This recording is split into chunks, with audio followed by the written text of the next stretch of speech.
just rely on the ocean's self-cleaning ability.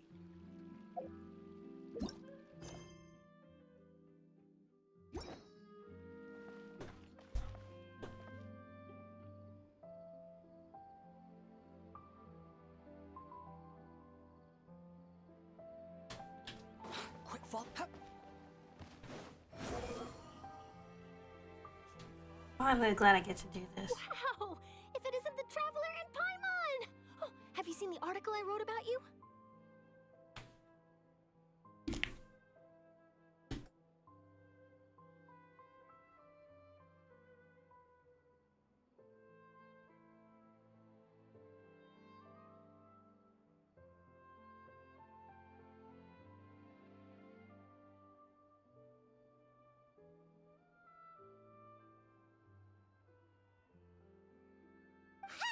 You've got some nerve! You just used us to make some quick mora! Oh, you needn't worry about that. I heard that you were in Poisson some time back, so I sent you a letter to discuss just that. It appears you didn't receive it, though.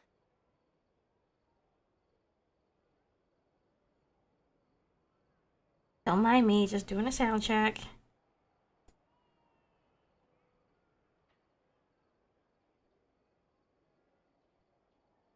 It's all right, though. I've set aside the So, amount like, intended for you. she's gonna pay us? At the table with some What food. do we do again for her? Really? Oh, you're the best! You're almost a little too easy to win over, Paimon. If I were a journalist with ulterior motives, you'd be in trouble now, you know.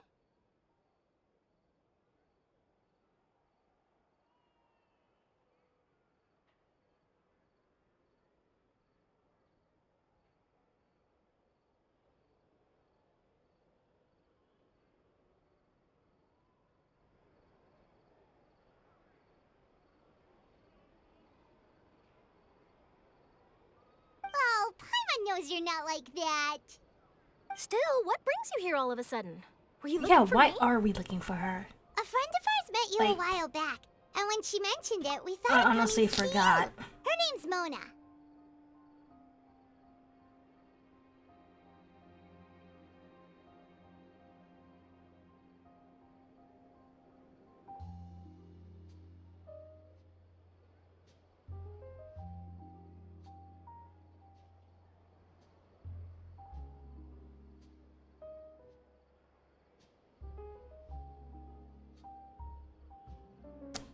Oh, right, Mona. Ah, so you know Miss Mona as well. She's a guest columnist for our paper. Really good one, too. She's so young and already such a brilliant astrologist. So she mentioned me? What did she say? She said that you're a real daredevil of a journalist. The impression. Nice. In which case, can this daredevil journalist dare to request an exclusive interview with the legendary Traveler and Paimon? Maybe when everything's over. Huh? So your article in the paper today doesn't count? Oh, of course it doesn't. That was more like live photography. What I'd like to do is dive deeper and ask you to talk about the things you've seen and experienced. You seriously want to interview me? Of course she wants to interview you. Look at what you've done and where you've been. Yeah, are we even qualified enough? What? Traveler is so humble. Why not? If I say you're worth an interview, then you're worth it. But not right now, of course. I'll need a few days to prepare. Right, get your questions in. Oh, in that case, we'll just chat when you have the time then? Oh, so that's a yes? Ooh, splendid! I'll tell the editor-in-chief immediately. I'll have to apply for lighting, a venue, some props, and... Oh, wow, that's a Ooh, lot. so much to get done now. Talk to you later. Wait, Charlotte, Paimon's still got a question for you. And what's that? If, just for example, Fontaine were to be flooded tomorrow, what would you do today? Huh. That's the prophecy you're talking about, isn't it? Bell tolling in the I distance. mean, I do hear about it often, but I've never once thought that the day could be tomorrow. If If you're seriously asking, then I might try and think of a way to leave Fontaine. Oh, but I'm still a journalist first and foremost. That means I have a duty to be reporting from the scene. And secondly, Dang. I wouldn't forsake my homeland that easily. From what I've seen, most people don't know what they'd do should the worst come to pass. In truth, it might be better just to behave like normal rather than worry over such an end. So in all likelihood, I'd probably still be prepping at the office for that interview of ours. I know what you're thinking. That sounds a bit sad, but I've always believed that it's best to do what you enjoy. Just think about it. If this nation really were to be suddenly destroyed tomorrow, but I still successfully finish an exclusive interview with a truly unique person, then the story I would wind up writing would truly be timeless. And then do you know what I'd do? Well, I'd write that story, send it for printing, and use messenger pigeons to get copies out to the various nations as soon as possible. Oh. I'm not a dreamer, nor am I a workaholic. I was wondering how she was gonna but get it I out do love there. my job, and I'd be proud of leaving such an article behind.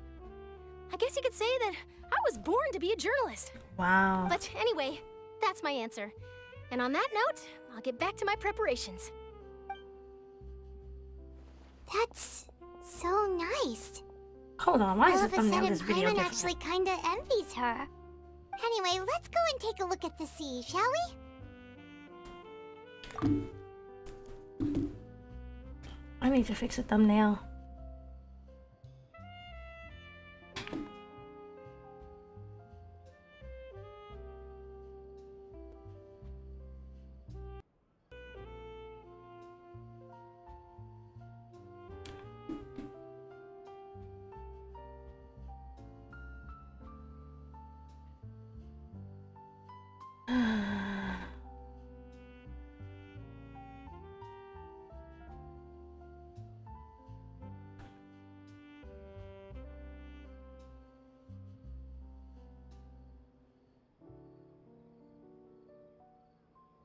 Oh, the thumbnail looks correct. But it doesn't on mobile. That's weird. I'll fix it here.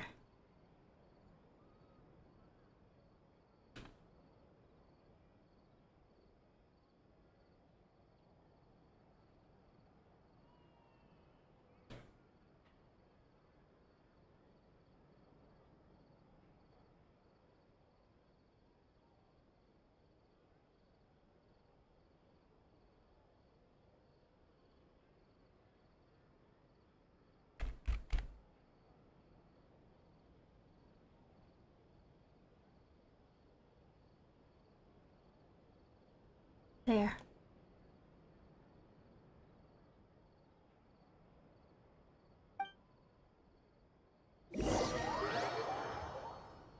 Why are we looking at the sea, Paimon?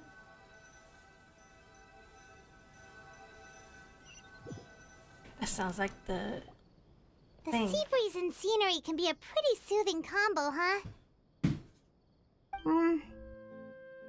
Paimon's been thinking. If it wasn't Fontaine, but all of Tevat that would be destroyed tomorrow, where would we go and what would we do? Jump on the Astral Express and flee to the next branch galaxy. No, Paimon should ask, if you could choose, what would you like to do? Aww.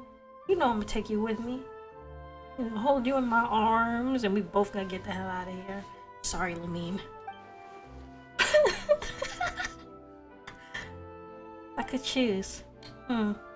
Just like Charlotte said, suddenly trying to consider what to do is pointless. We've always been moving to the next destination, so we haven't spent much time thinking about these kinds of things. We didn't have to either, with us always being on the road and whatnot. Until that moment comes, I think I'll just keep journeying on. You mean, still traveling? Yes, cherishing every single moment I have to look upon this world. Huh. Wait, isn't that what we've always been doing? Duh! We're gonna settle down on a nice farm and get Lamine if we can. The banter goes back and forth between you two as time slips by. As night falls, you to return to your accommodations and end this busy day. The next few days are just as calm, Charlotte comes to find you and conducts the interview in the Spina di Rosula safe house. Navia, having finished her business on Poisson, even drops by to take a photo with the two of you. All goes well. Okay. Until... Come on. Are we supposed to capture Farina? Feels like you'll grow mold if you stay here long enough. But it's still better than the Fortress of Mirapede, that's for sure. It's not only damp there, but salty too. Because you're in the ocean. Ah, so the two of you are still here. Getting Wonderful. that salty breeze. Oh, you're from the Palais Mermonia, aren't you? Yes, I'm Isadora. Monsieur Nervillat sent me to look for you two before. I heard that afterward you went to the Fortress of Meropide. So you're under the impression that we might be wanted criminals? Not at all. I'm well aware that you're friends of his. Actually, I'm here to pass along a message from him. Ooh, did something happen? We about to go catch that little hoe? I mean, I love you, Farina. I say that lovingly. Yes, inside the Opera House. The Maréchaussée Phantom has declared the incident a small-scale riot. A riot? Oh! Well, that said, I don't personally think it was that serious. Lady Farina was watching a performance at the Opera House, and while she was resting during an intermission, some other audience members suddenly started harassing her, loudly accusing her of doing nothing about the prophecy crisis. Ah. And before she could respond, others started to join in.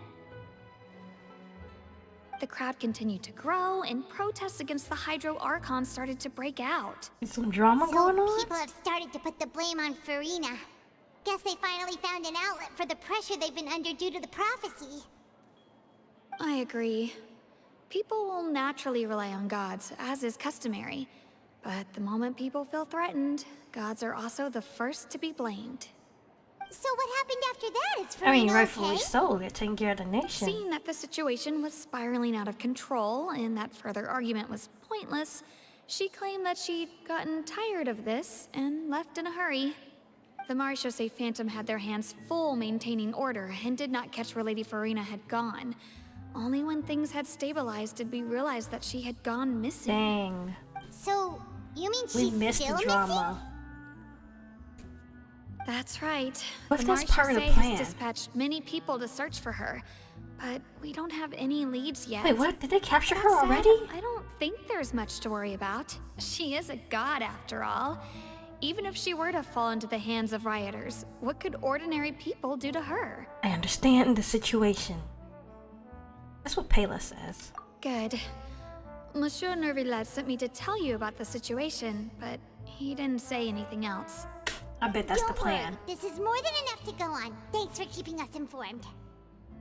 Ah, is that so? Well, all right then. In that case, you two take care. I'll be heading back to the Palais now.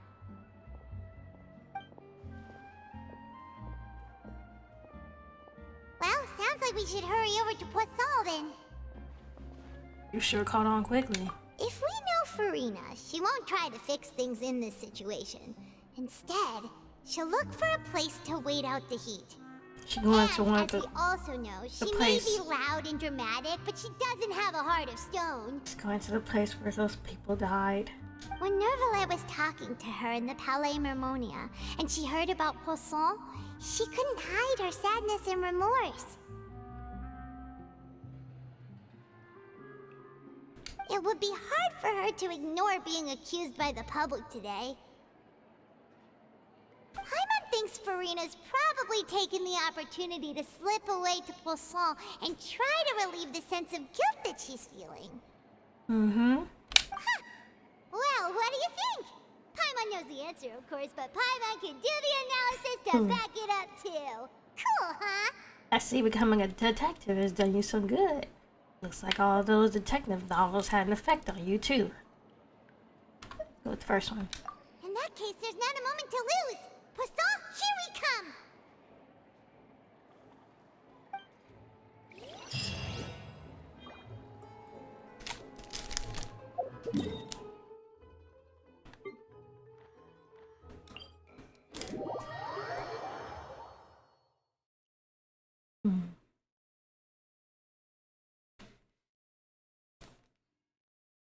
This place looks deserted.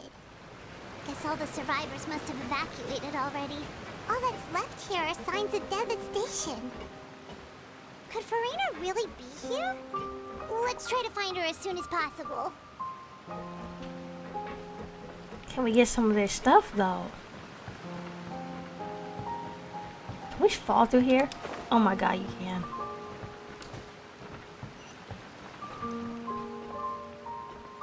I know I can just glide down there. But I want to see what's the stuff that's changed.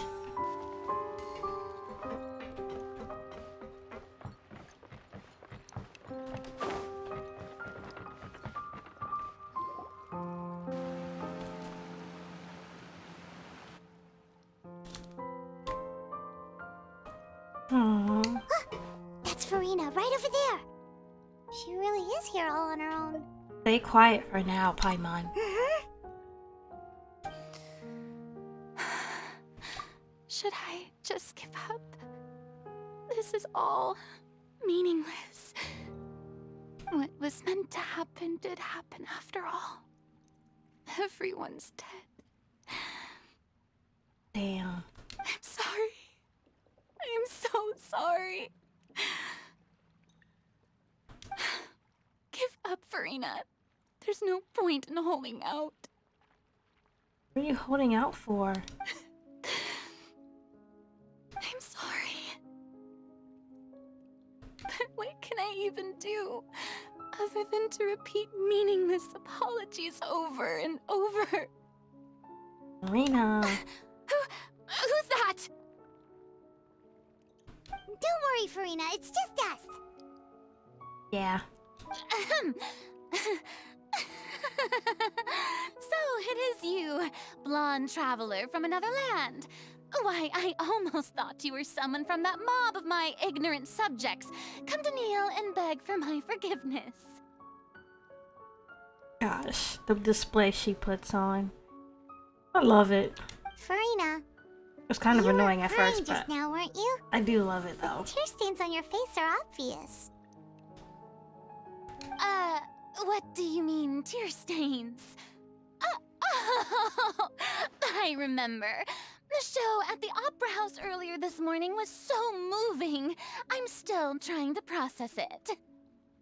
Who did that uncivilized rabble think they were, disturbing my enjoyment of the arts? They even dare to tout their Archon. I must teach them a lesson. I can just imagine their twisted and frustrated faces once they realize that I'm nowhere to be found. Oh, and I'm sure Nouvellette and those people from the Marche Chaussee Phantom are freaking out right next to them, too. Stop trying to act tough, Arena. You're actually beyond devastated right now, aren't you? Of course not. Hey, there she is! The Hydro Archon's over there! Ooh. Quick, after her! Farina, those people seem to be after you. They are? They're just some rabid fans who want to cut the line because they haven't been able to meet me in person, aren't they? God, I love her outfit. That's against the rules. I can't let them get their way. Farina just ran off. Quick, we have to catch up with her.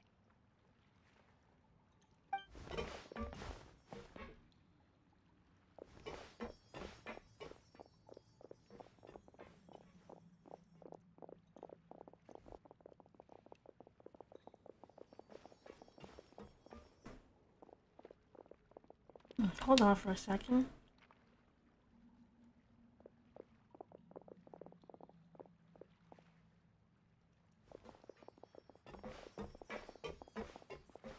This should be the place, right? Hey, Farina!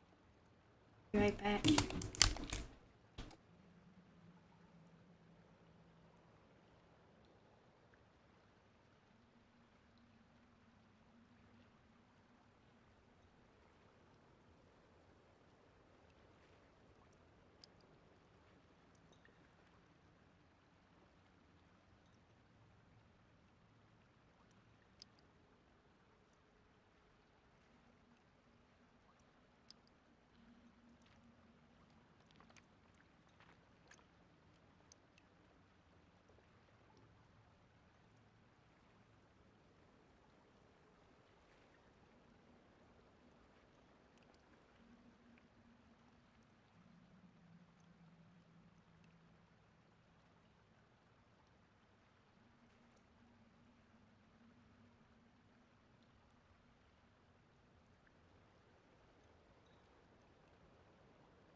good hiding spot over here. Quick, come to Paimon before the rest of them catch up to you.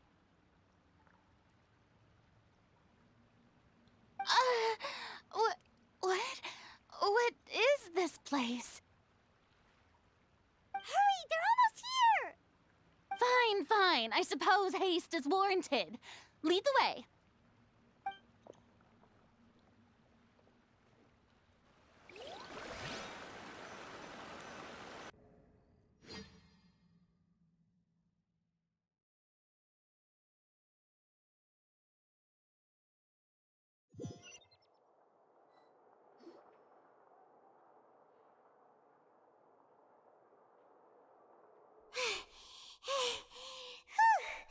Paimon's exhausted.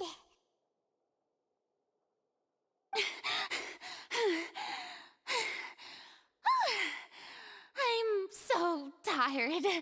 I totally thought they had caught me. No, I merely gave in to the sheer enthusiasm they displayed.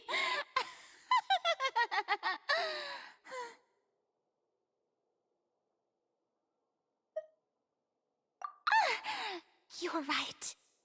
Yep, that's a good girl.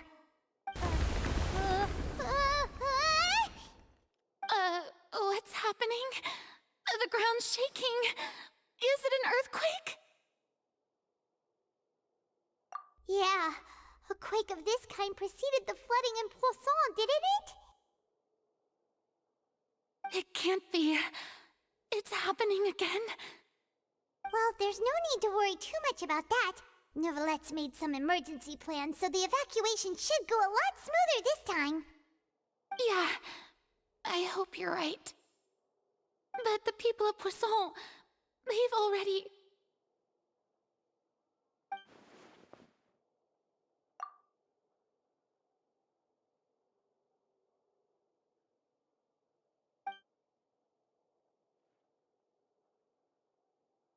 It's true. I've been investigating the prophecy for hundreds of years. I once had informants all over Tevat, searching for clues and feeding information back to me. I've tried all kinds of ways too to hold back the sea. Anything to keep the coastline from advancing. But all my efforts proved to be futile in the end. Really, the truth has been clear to me for a very long time. We cannot make an enemy of the divine. No matter what we do, the will of the heavenly principles will have its way, and the prophecy shall be fulfilled.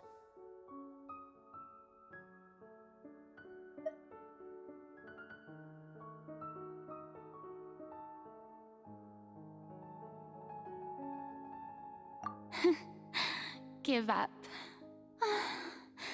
I do love the sound of that phrase. It would mean finally coming to terms with fate, but also for me to finally be free.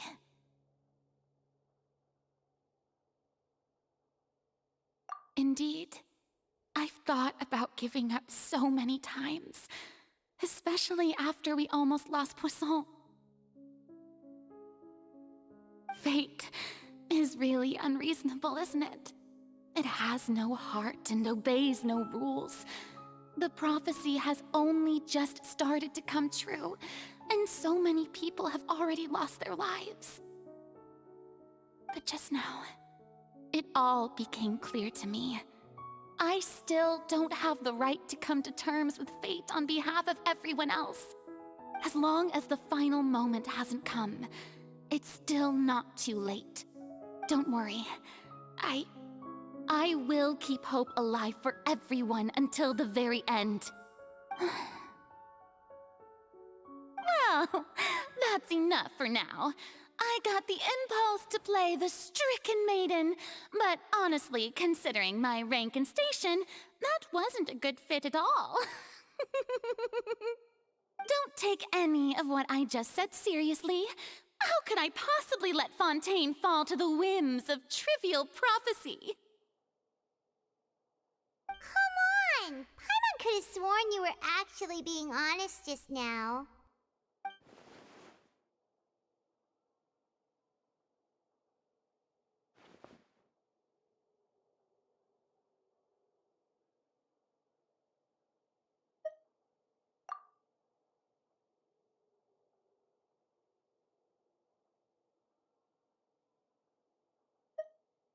Share my burden.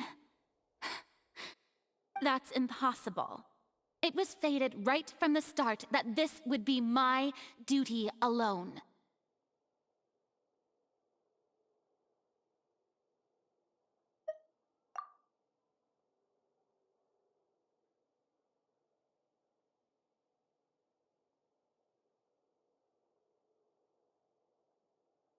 A witness. Yes, I've heard that you came to Tevat from beyond the stars, yes. In other words, you never belonged here. And if Tevat is, in its entirety, a show on a stage, then you're just a spectator, aren't you? If that's the case...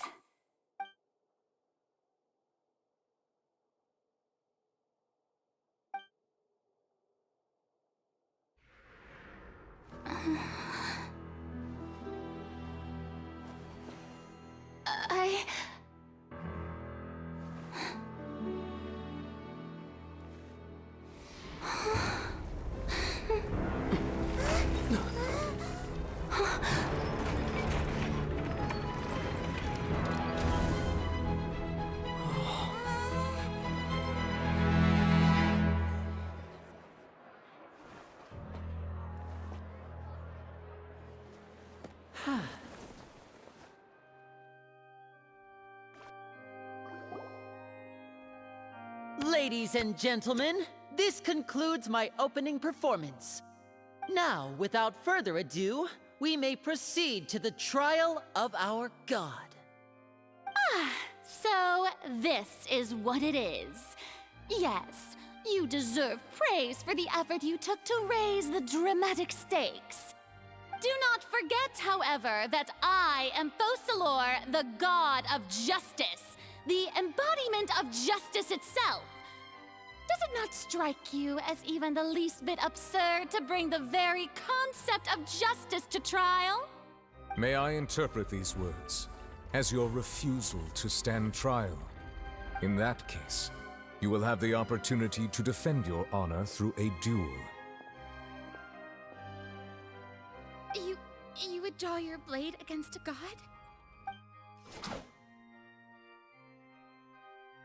I see. It seems like you have made up your mind.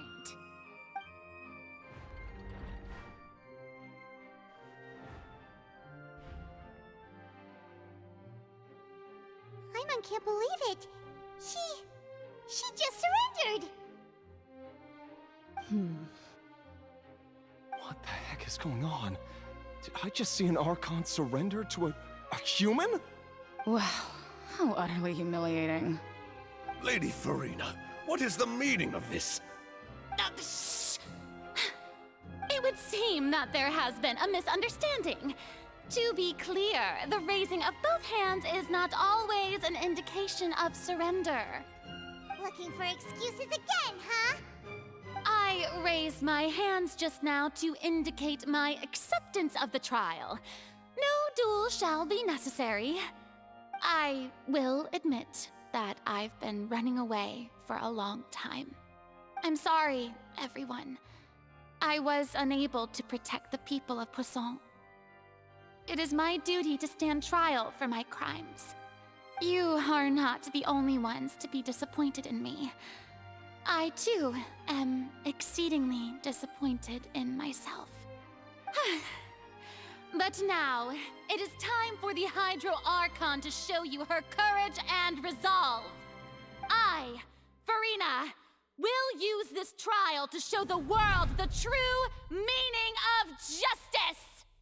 This time, I will protect you. applaud and rejoice. One of the most outrageous and fantastical arcs known to the opera epiclese is now unfolding before your eyes. Mark my words, this shall be one of the most exhilarating and brilliant shows ever to grace the stage of Fontaine. The trial of the Hydro Archon, Focalor, will now begin! Woohoo! Oh, now we're making history! Why does it feel like Farina just took over the whole thing? Like, come on! Didn't she just get forced to stand trial for her crimes? Also, even though she's still acting super dramatic, she is taking this seriously this time, right? All right, then. Who will be my opponent in this trial? The court asks the prosecutor to please take the stand.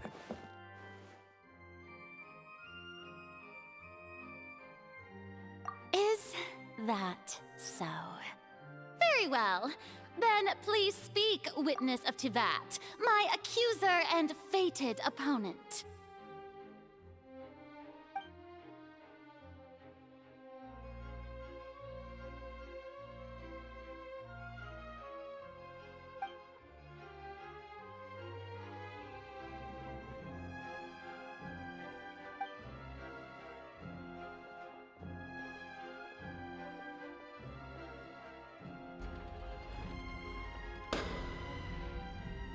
Also, please allow me to ask, as a final question before the trial begins. Just how much work did you do to force me onto this stage? Well, we did do a lot of prep after the meeting that day. I can go over the tasks assigned to the Spina di Rosula, since they were rather straightforward and easy. Navia, the president of the Spina di Rosula. Most of the people who participated in the disturbance this morning were my subordinates. They changed into plain clothes and came to the Opera House as regular audience members, waiting for the perfect opportunity to incite insurrection against you. The people's resentment against their Archon has been building as more and more of the prophecy is fulfilled. A spark was all we needed to turn smoldering anger into a flame. Moreover, according to our understanding and analysis of you, when something like that occurred, you would likely flee the scene and head to Poisson by yourself. So, we arranged for a second group to lie in wait there. So, you mean, the ones who scoured the settlement for me were also from the Spina? And their goal was to force you to step into the giant magic box so you may personally participate in the greatest magic performance in all of Fontainian history. That's right. That house was a magic box, rather than someone's residence. As the super ultimate version of the setup that I used when I first performed at the Opera Epiclese, the volume of the box was increased by a whole order of magnitude, and the distance it traversed was the entire gap between Poisson and Aranias. Its cargo, of course, was an Archon instead of a human. My thanks, Farina. Without your help, we could never have pulled off such an extraordinary performance. You're welcome? Of course, this performance was only made possible with Father's support. The House of the Hearth spent a massive amount of labor in Mora to pull this off. We had to select a location, construct a giant magic box, dig a tunnel, and open up a path through the water. It was a lot of work for all of us. So, in other words, the earthquake that we felt within the giant magic box was just a normal tremor from the transportation of the whole house? That's right. It wasn't a sign of another disaster to come. Then, I can guess Nervilette and Cloran's parts.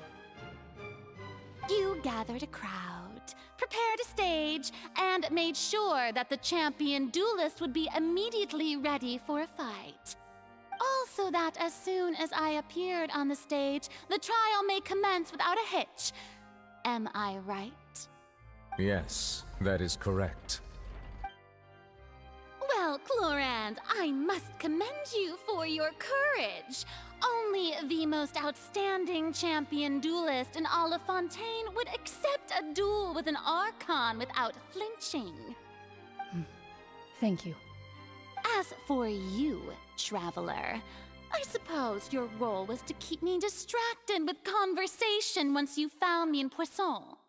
You'd make sure that I didn't notice anything amiss before revealing yourself as my prosecutor once we'd arrived onto the stage. Oh?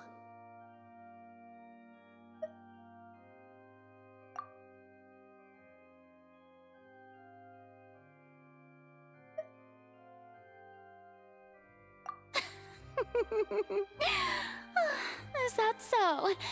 Then I suppose I must have missed my final chance. It's fine. It matters not. What's done is done. The stage is already set, so there's no reason to disappoint the audience. Let's see this trial through to the very end.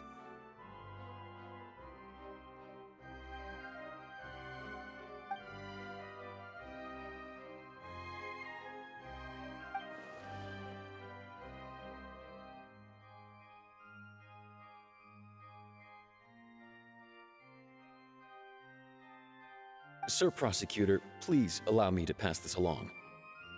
This is a document that Miss Charlotte applied for and received permission to share with you during the trial. According to her, it should speed up the proceedings. Huh? Charlotte wanted to give us something? Oh, so she's here too! Hey, Charlotte! Oh, Lep Hymancy!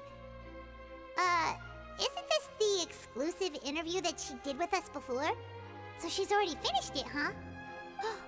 Wait, then that means this document is a perfect timeline of everything that's happened ever since we stepped foot in Fontaine! So in other words, we can refer to this anthology of evidence every time we want to use something from our journey as evidence for an argument!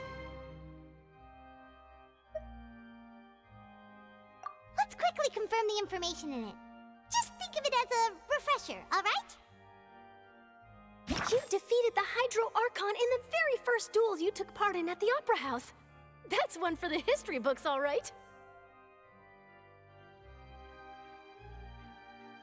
I didn't think that you'd wind up getting to the bottom of the case I'd been following all this time. I guess you could also see this as a happy coincidence. This is the first time Monsieur Neuvillette had a difference of opinion with the Oratrice. Even the Hydro Archon can't figure it out. A Fatui Harbinger. She's an extraordinary person. Her instinct must mean something. The fortress of Meripede was almost destroyed in a single day. That I didn't witness that scene personally will always be a source of professional regret, I think. According to Monsieur Neuvillette, both Childe and that whale should have been in the primordial sea at that time. I nearly lost my awesome friend Navia. To be honest, that still gives me shivers. The words of someone as extraordinary as a witch can probably only be truly understood when something surreal happens to you.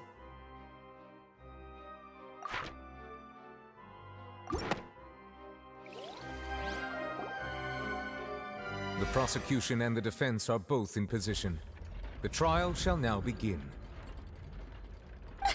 Oh, come on, Neuvillette. There's no need to repeat all the unimportant legalese. Just fast forward to the part where the prosecution lays out my offenses.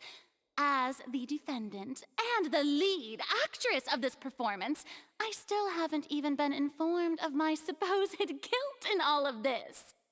Of course, it is only natural for humans to struggle to understand the actions of a god. However, you will need more than that to convict me of a crime. That's true, but my charge here is unrelated to your conduct as an Archon. Instead, I would like to charge you as a fraud who's never been the Archon in the first place. Wait, what was that? Lady Farina's a fraud? Hey, I came here thinking that we were going to try the Hydro Archon for forsaking her duty, but did I hear that right? She's not our Archon at all? Charge accepted. Lady Farina, do you plead guilty to the charge?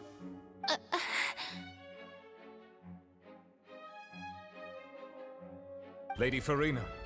I plead not guilty. How can I be guilty?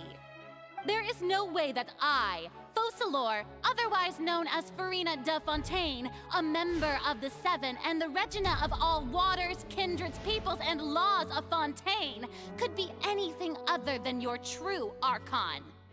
Yeah, even though Lady Farina can be rather eccentric, isn't it going too far to doubt her very identity? Yeah, I've never questioned her identity either. Sure, Lady Farina can be super irresponsible, but what grounds does that prosecutor have to make such a huge claim? I have cause to believe that common sense will prevail in this case. Many of the members of the audience have known me as the Hydro Archon ever since they were born. There would be no fooling their memory. See? Even the Oratrice has decided to show me its favor. Are you sure you want to commit to a charge that will never be upheld? If you wish to drop the case, I can promise you as the God of Justice that you will not have to face trial for making a false accusation. We will treat everything that's happened as a dramatic spectacle and move on with our lives. What do you say to that? Huh. An argument with near impossible odds, huh? We have to not only refute Farina's claims, but also overturn the long-held beliefs of the people. Well, I tried to give you the chance to surrender. If you must persist, then let me ask. If you believe I'm not the Archon, then what manner of being do you think I am? And if I was not the Archon, then how did I manage to live for over 500 years?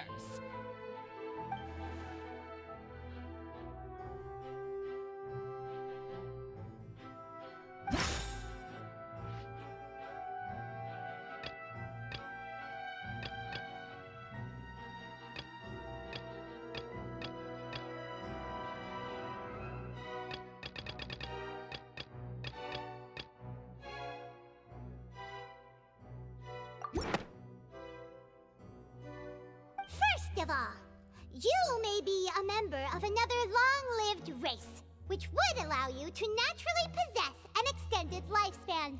And second of all, even if that wasn't the case, there could be other ways to extend your life. Who gave you that idea? Was it the knave? You'd sink so low as to use a harbinger's words against me.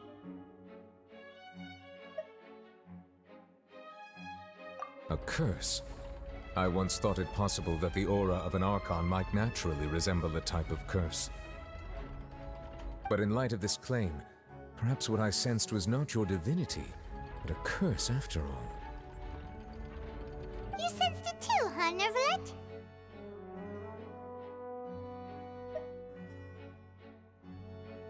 Lady Farina is actually a human? Well, it is true that it's extremely difficult to tell humans and gods apart just by looking at them. It's not impossible.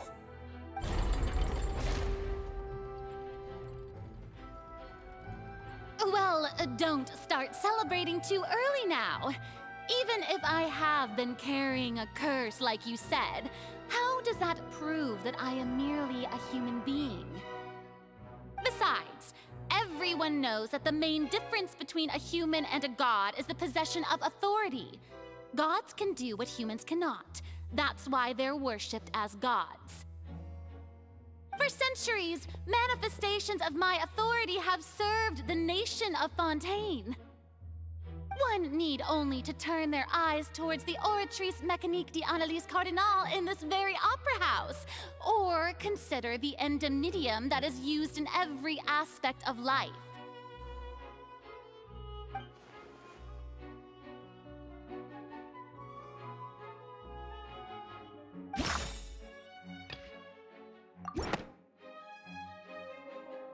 You tried to reference the Oratrice. But weren't you as confused as all the rest of us when the Oratrice declared Childe to be guilty without any proof?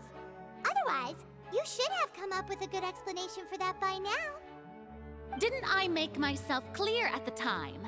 The decisions of the gods are naturally difficult for humans to comprehend. There is no need to provide an explanation. Lady Farina, I believe a reminder of your current circumstances is in order. Wow, I was muted this whole time. I've been sitting here talking my ass off, and I was muted.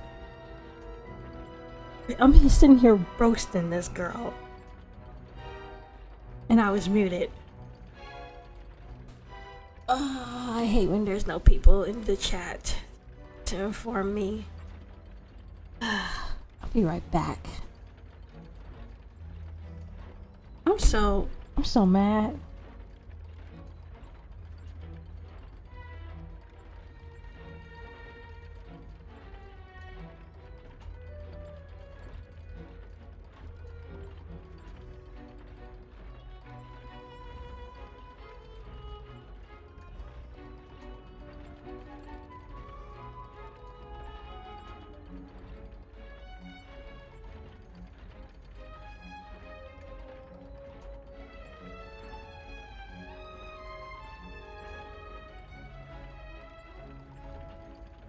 Back.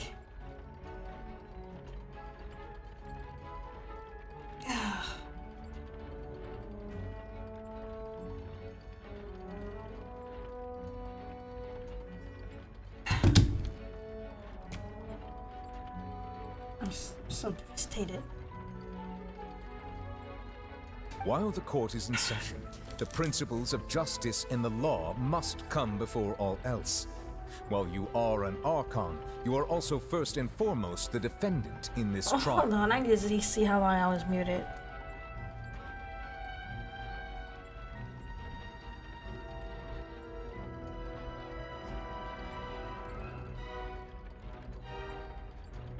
I was muted for a long damn time. Be right back.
You will prove yourself unable to defend against the prosecution's charges if you continue to withhold vital information against the rules of the court.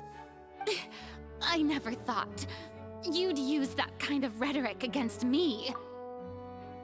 That was no trick of rhetoric, Lady Farina. I've merely reiterated the rules of the court. Rules that all should respect and follow.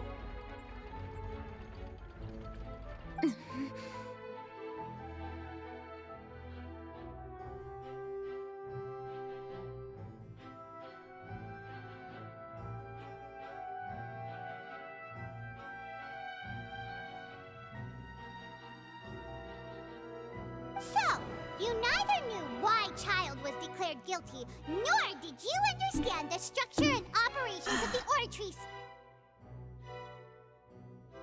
Instead of having been created by you, the manifestations of authority you mentioned have been made by the real Hydro Archon, haven't they? Yeah, she doesn't remember when she made it. She doesn't even know how it works. The real Hydro Archon. Well, now you're really losing me. It is true that I did not know why the Oratrice gave out a guilty verdict that day. But the Oratrice handed out that verdict unilaterally, and it has been operating independently ever since it was first created. You can't argue that just because a divine creation is flawed, that the god behind it must also be no god at all. Let's get this pretender out of here. She's still throwing out all kinds of excuses. Seems like she's confident that we won't be able to produce proof that she has no power over the Oratrice. Sure, we can put the Oratrice aside for now. But then, Miss Farina, could you give us a brief demonstration of your power as an Archon? My power as an Archon? There are many ordinary citizens in the audience. How can I just carelessly demonstrate the formidable power of an Archon? Her excuses. Hold on for a second. I need to see how long I was muted again.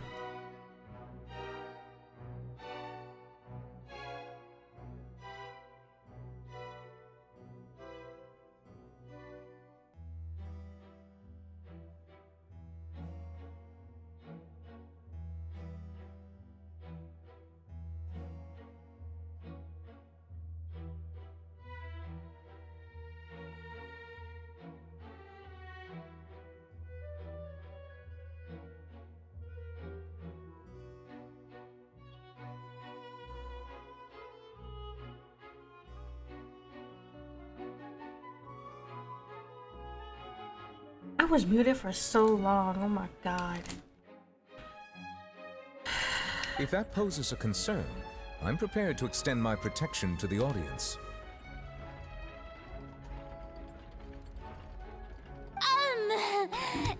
You don't need to go that far. Brief demonstration of your power over Hydro should be quite harmless. Surely an Archon can at least match the capabilities of a human with a vision. Aren't you the Hydro Archon?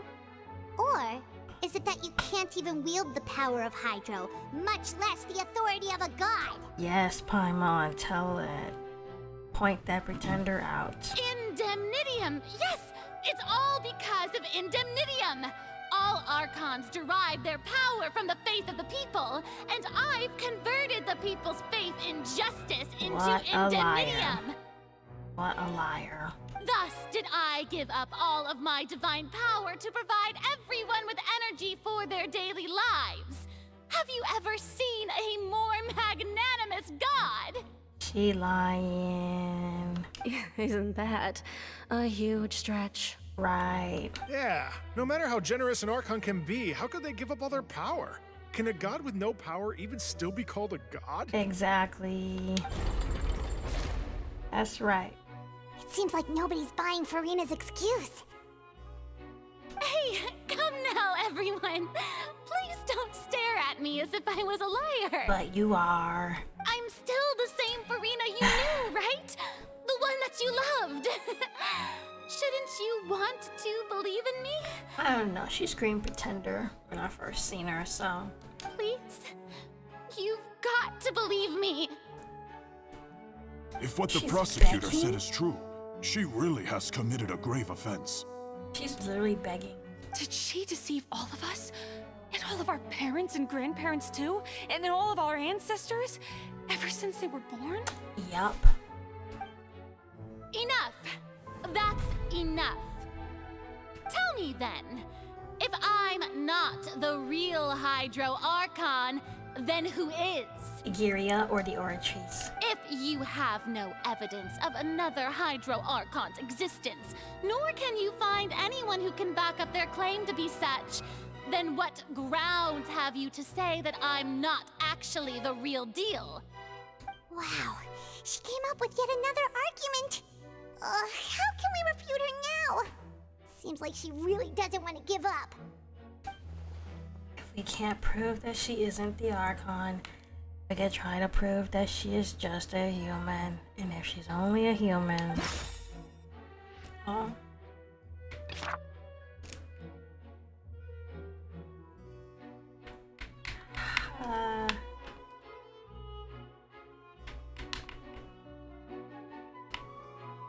My controller die? Oh.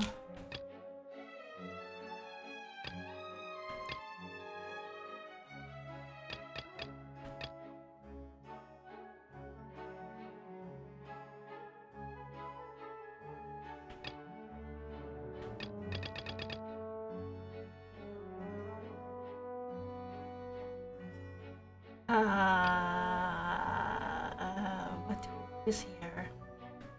What? Can you prove that Farina's a human? Huh.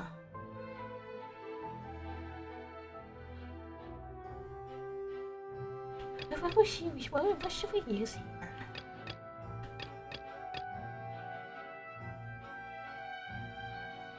Why would Navia falling be important? The only thing I can think of is this, but let's try it. It has been established that all Fontanians can dissolve in water from the primordial sea. And that means... Since you insist on claiming to be a god and not a human, then there's a method that you can use right here and now to eliminate all suspicions of you being the latter. Oh? Miss Navia, please apply to serve as a temporary attorney for the prosecution before addressing the court. Though you act in partnership with the prosecutor, you must still adhere to proper procedure. Super sorry, Monsieur Chief Justice. I swear this really will be the last time that I'll speak out of turn. Now, I've brought some seawater from Poisson.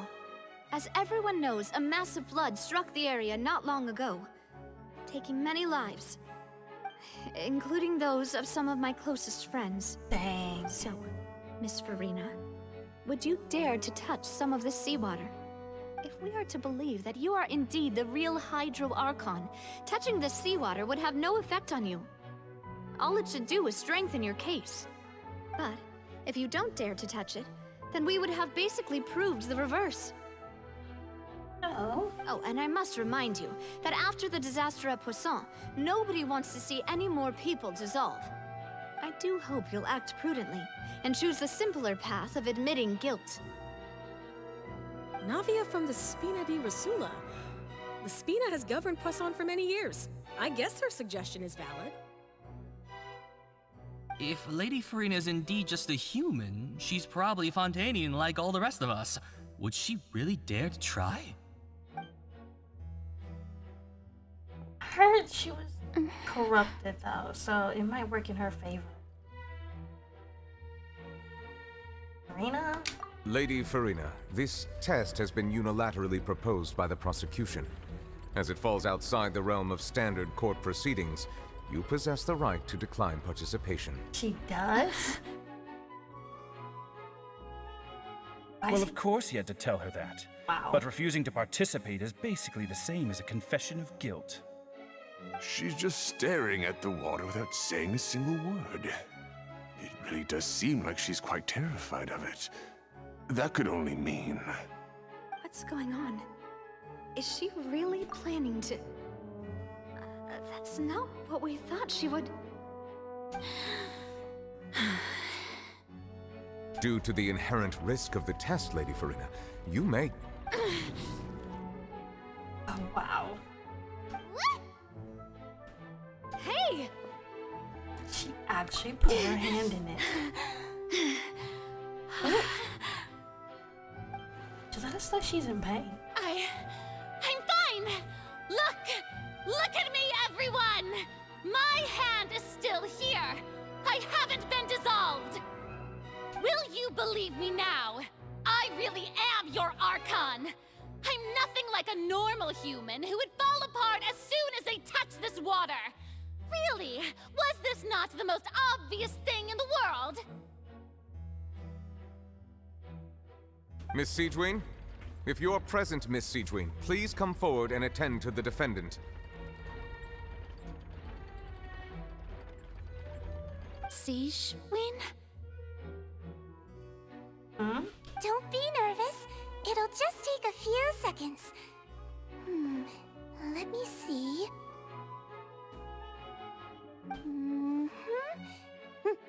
That should be enough. Does she know her? Please announce the results of your evaluation to the court, Miss Siegewien.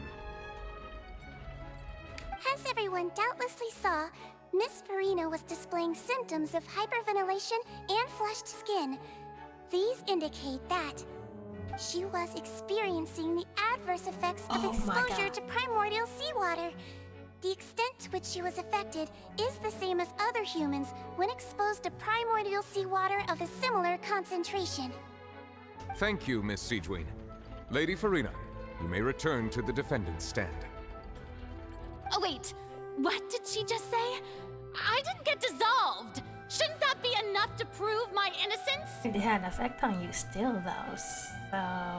Well, considering your tendency to run from your problems, we did originally prepare a direct sample of the seawater around Poisson. However, after extensive discussion, we exchanged it for a sample that is not concentrated enough to dissolve an actual human. After all, on the off chance that something entirely unexpected might occur, we don't want anyone else to lose their life to the sea. So they made sure to get only enough so she won't die. Yeah, so out of regard for Farina's life, you secured a low concentration sample and asked the head nurse to serve as an expert witness. It's a great thing that the direct sample wasn't actually used. Farina could have... died. I can't believe... you... Yep. We did.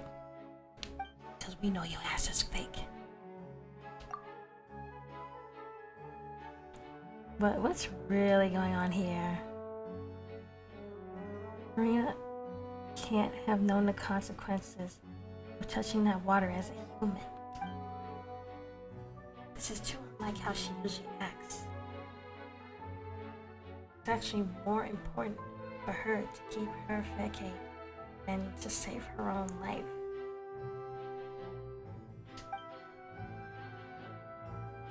But hadn't given up everything long ago.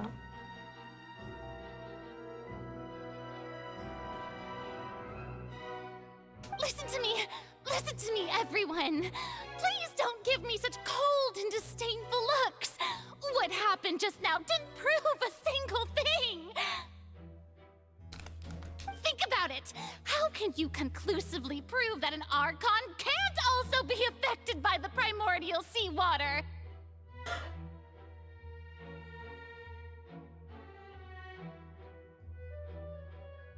Also, if I was really just a human, why would I dare to just put my hand in that kind of water?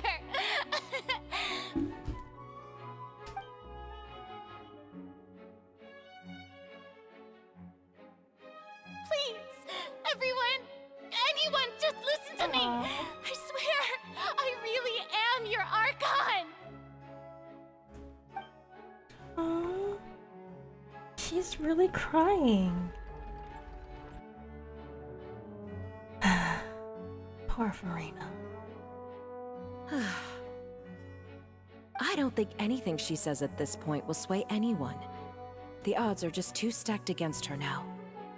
With all the things that have been said, Paimon doesn't think there's any way left for Farina to win.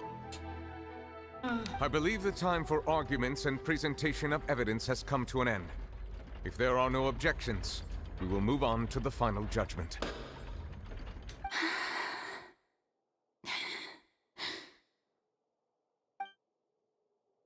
I don't think anything she says at this point will sway anyone. She's too stacked against her now. Farina?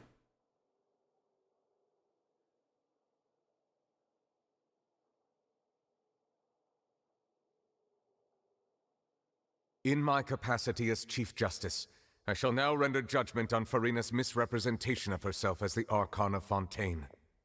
As a human who knowingly deceived her fellow citizens, Farina is guilty. Oh! There it is.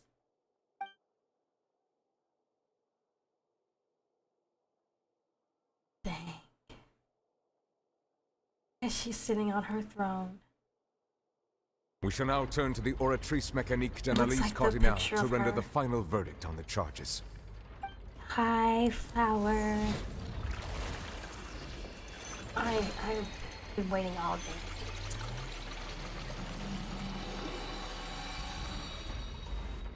Finally getting a chance to finish it. According to the judgment of the Oratrice Mécanique d'Analyse Cardinal, Farina is... Well, what's wrong? What's the Oratrice's verdict? It can't be.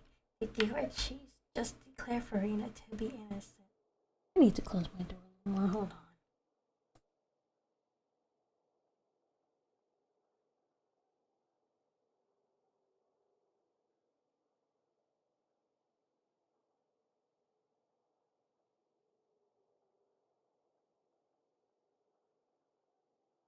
Back. Also, I was talking for about 20 or 30 minutes, and because no one was in the chat, no one said anything, so happy I can watch you finish this live. Probably my favorite. Nice. So it really is good. Sounds like this will be better than Sumeru's quest. No. The Oratrice also displays a guilty verdict. Isn't that correct then? However, the exact wording of the verdict is thus. The Hydro Archon, guilty, to be punished via the death sentence. Dang. The death sentence? They're gonna kill her. That's actually one of the available sentences? I've always thought that it was just a myth. I'll be here. Okay, I'm glad you're here to tell me.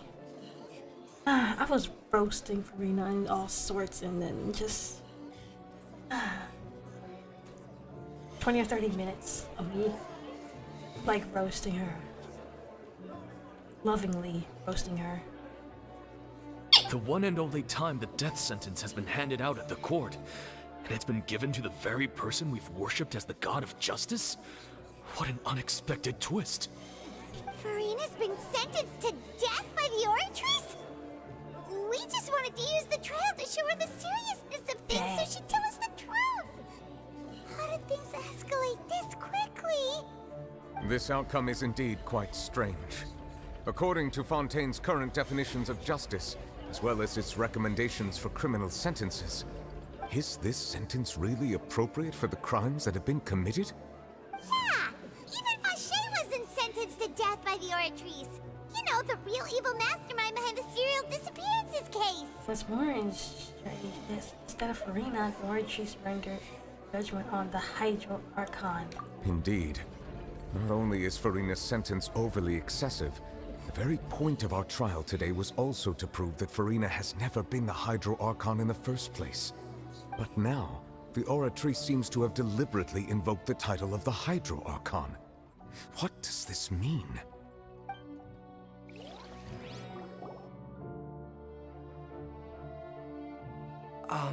Excuse me, if I may interrupt.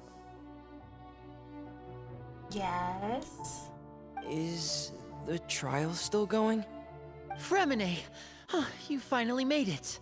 I assume this means you've completed your mission? He's so cute. Mm-hmm. Any mission Father assigns to me will always be top priority. Some help from the other Victoria Femine brings us to Is slate. that the first prophecy slate? Ooh. Huh. So the knave privately arranged for Fremine to try and find the missing slate. I looked everywhere and finally found it at the bottom of the sea. It took me a long time to get around some dangerous stretches of water. Yes, I love him too. I'm so glad I got him. Yes, he is. But has the trial already concluded? Then doesn't that mean I've come too late? Oh no. Father will be disappointed in me. Don't worry, the mystery hasn't been resolved yet. It's still not too late for you to shine. Thank you for your hard work, Mr. Fremine. Please allow me to review the record left on the slate. That's Igiria on there, I'm sure. Traveler, I believe that you have already seen the other existing slates. I would like you to come here and confirm their contents.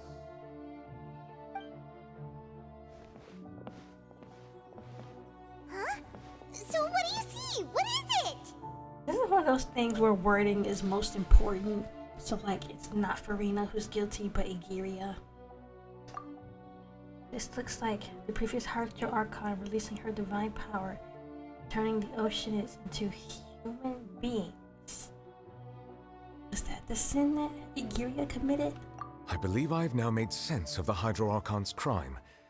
It has to do with Fontaine's lost history. So they're all Oceanids.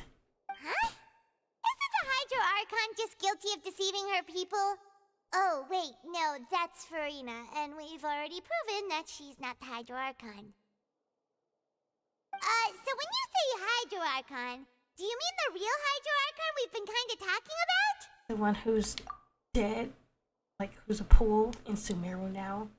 In truth, everything that you've encountered in Fontaine up until this point can be traced back to the contents of these stone slates. However, I'm uncertain as to how much sense they currently make to you. An association between the contents of the slate and the events in real life. Okay, let's try to recall the contents of the other 3 stone slates. Paimon will do her best to help you remember. We have to put them in order. Oh, we do have to put them in order. Provide scenarios related to the stone slate's contents and the incidents recorded in the interview notebook. Here you can verify said content. As the verification process continues to find it on a level, the menu interface will rise. When you have finished verifying the stone slates, the truth behind the prophecy shall be revealed. She's a pool in Sumeru. I never knew that. Yeah, it's in the Pari World quest. Her consciousness is preserved there by Ruka Devada, I think. Or Ruka Devada did something. So it's kind of like Igiria's, yeah, that giant tree thing, that water tree in Sumeru. Her consciousness. And the Pari also come from her. I didn't do the crest. I just read it. Slate describes what you just said. It seems to show the previous Hydro Archon using her divine power, and then the Oceanids turn into humans. Yep, I read something about the quest. I think it was on the wiki. Okay, let's see. Does that mean that Fontainians are transformed Oceanids? Oh, That Paimon makes wasn't sense. expecting that. But if Oceanids can turn into humans, then perhaps this process can be reversed as well. That makes sense why it only affects Fontaine people. The second stone slate shows Celestia floating in the sky, and the Hydro Archon and her people worshipping it together. But the heavens still brought judgment down upon them. This must be the point when the Hydro Archon and the Fontainians were branded with their original sin. Does this mean that the original sin and the Hydro Archon sin are the same thing? The third slate shows the Hydro Archon seeking into the sea surrounded by many people. That reminds Paimon, didn't we also watch that happen to someone else? Navia? Well, the fourth slate is the prophecy the Fontanians have been talking about. People dissolving into the sea, the Hydro Archon crying on her throne, and so on. We didn't believe that such a crazy disaster could happen at first, did we? But after that incident, it was just a question of when and not if. So we're putting them in order? Oh, verifying the truth.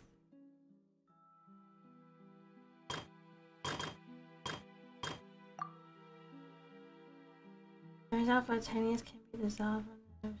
Okay, wait. This one. It's not as simple as falling into the sea. When Navia fell into the sea, her consciousness was subjected to judgment. The stone slates show the people gathered around the Hydro Archon in the sea. Could that be alluding to the same thing?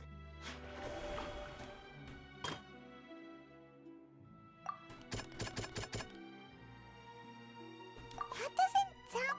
Oh. Can communicate with you. By your consciousness, you realize what happened, but that you need to give up hope. That doesn't sound quite... The entrance to the primordial sea.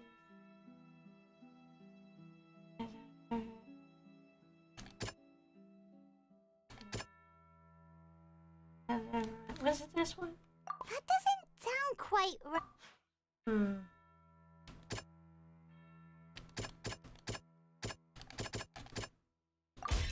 The prophecy from the stone slates found its way into society, but not many people believed it at first. The fortress of Meropide was nearly flooded with primordial seawater, which we know can cause Fontanians to dissolve. It seems increasingly likely that the prophecy may come true. If we hadn't dealt with it in time, things could have gone very badly. Zach is getting paid? I like that. Celestial floating in the sky and Hydro Archon and people worship, but the heavens still brought down judgment. Is it this one? That doesn't sound quite... Dang. Is it... Oh, is it this one? That doesn't sound quite right. Darn. Is it this one? Perhaps what is about to take place has all happened before. The true sin of the Hydro Archon that Nervalette mentioned, and the original sin cast down on the people of Fontaine by Celestia, as recorded on the stone slates. So there's only one left.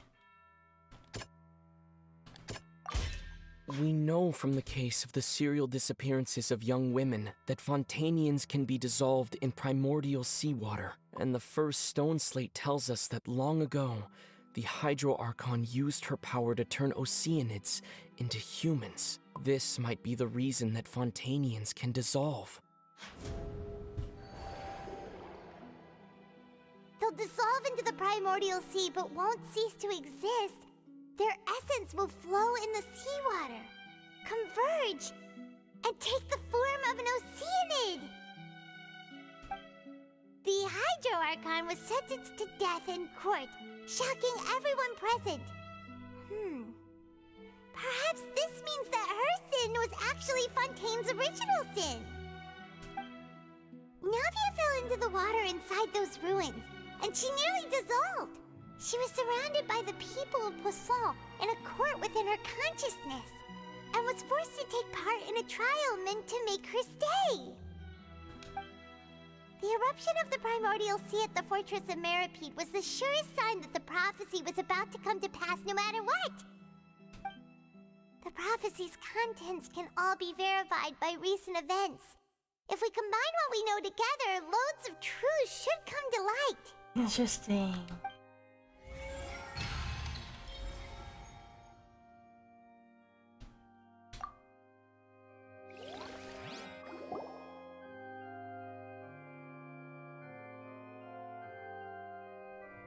Come on, load faster.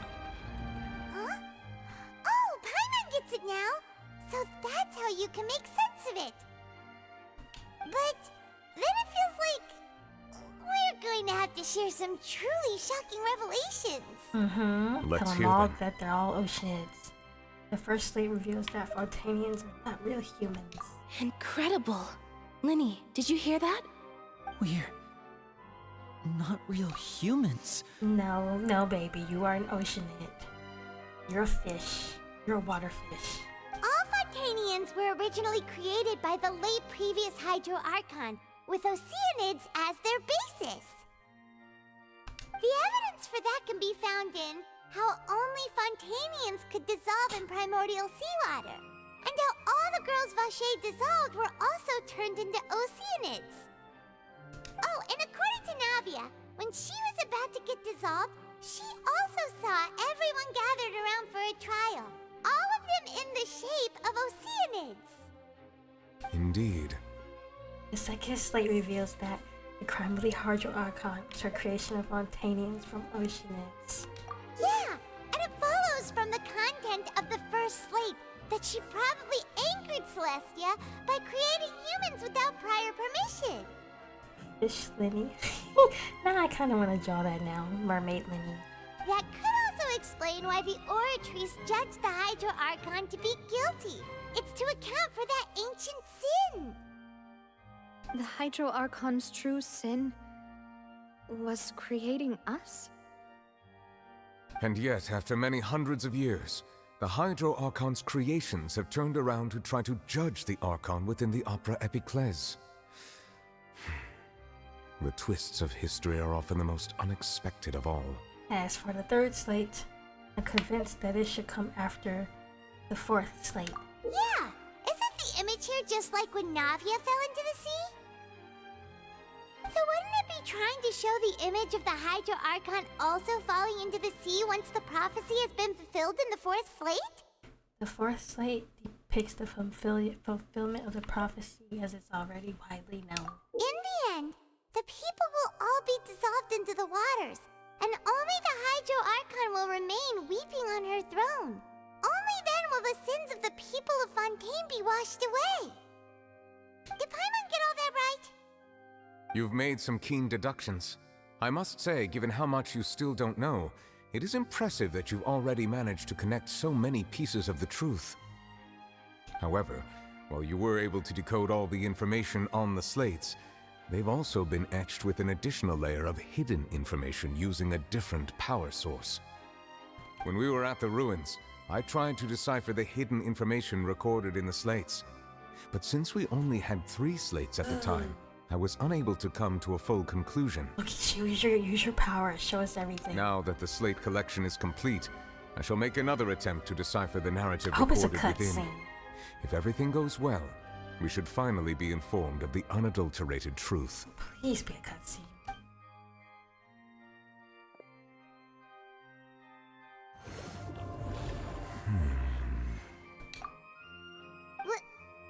Well?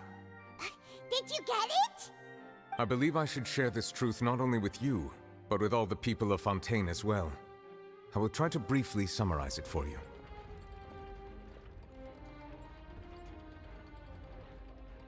Your hypotheses regarding the origin of Fontanians and the sin of the Hydro Archon were both correct. In the Fontaine of old, the previous Hydro Archon sensed the yearning of her Oceanid familiars for life on land.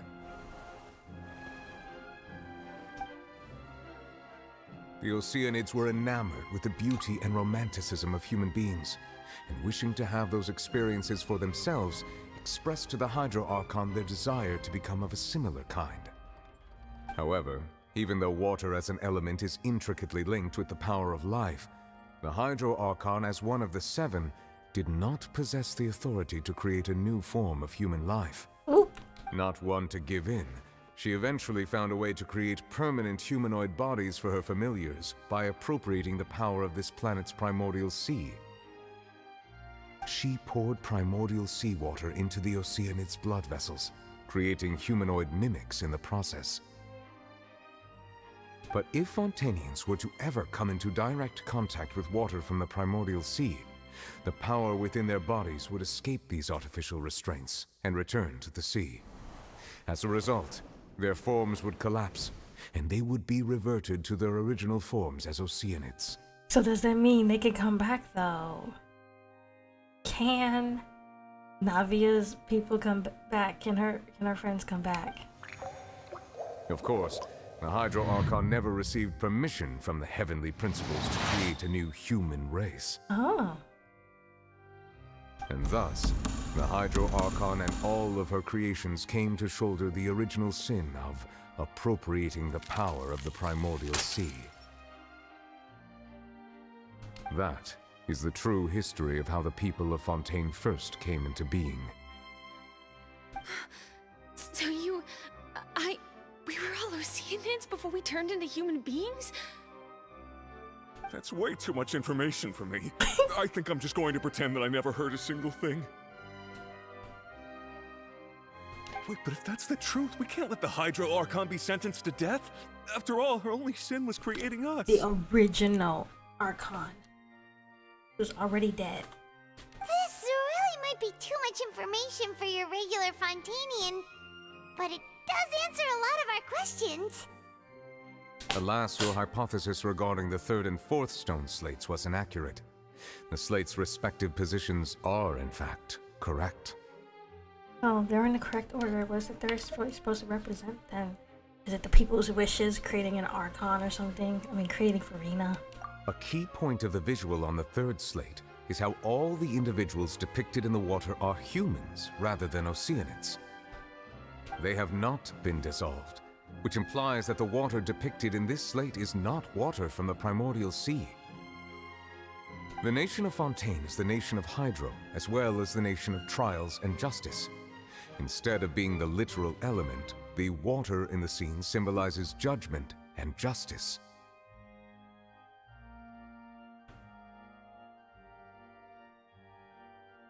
Hold on a second.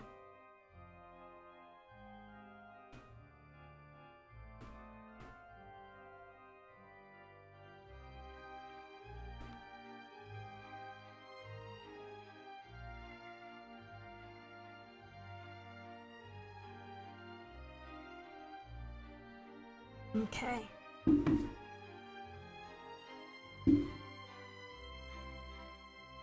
You may also recall Navia's experience. When she fell into the sea, her consciousness was surrounded by that of many others who intended to hold a trial to determine her fate. Therefore, the meaning of the third slate is that the people of Fontaine shall try the Hydro Archon at the court of justice. It can't be. Yes, it refers to our present situation.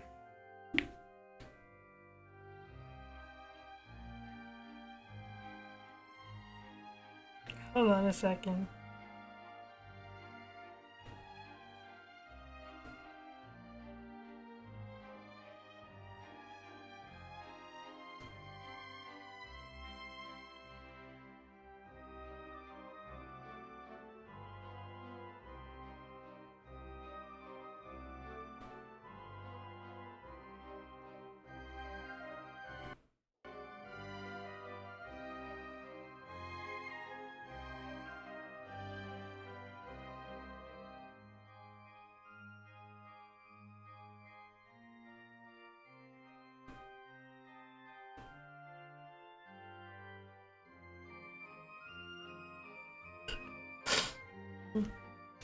I think I'm following now.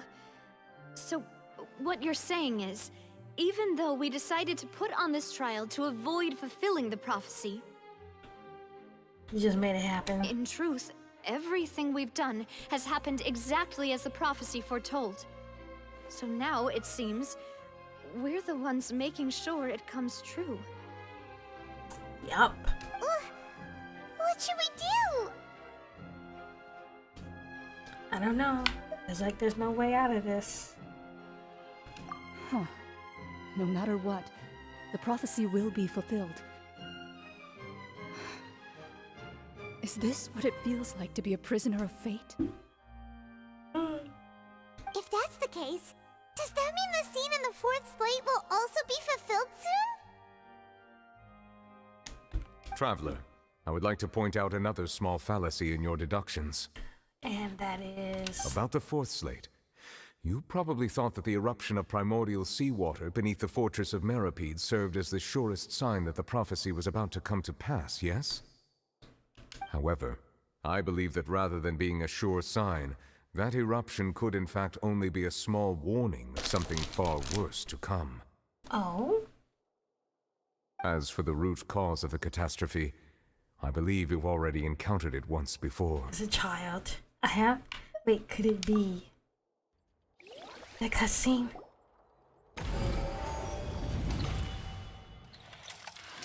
This eruption was just a small warning of the things to come. We must find the root cause of the disaster.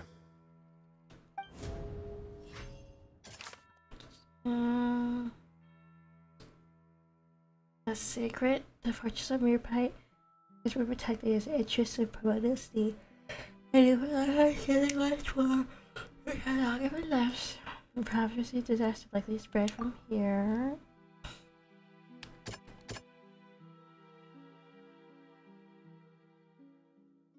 Hold on. Wait, we did that one. Okay, okay. Oh, maybe it's this, the whale. It was both dream and reality. If we're talking about a true culprit, that could only be that thing inside the primordial sea, right? The truth, the original sin, the trial, and the root cause of the disaster.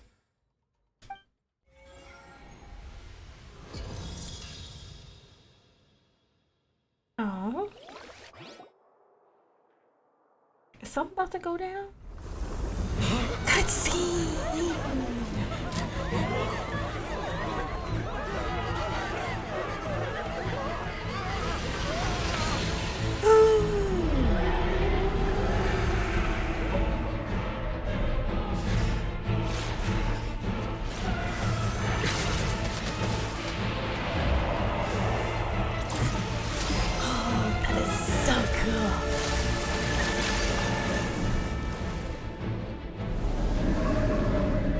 It looks so cool. Oh, is it gonna eat? Oh! It's him! It's child! Oh, go game. Look at them cooperating.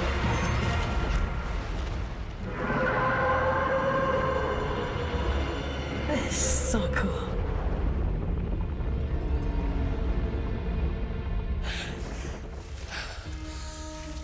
Oh, dang. What happened to him?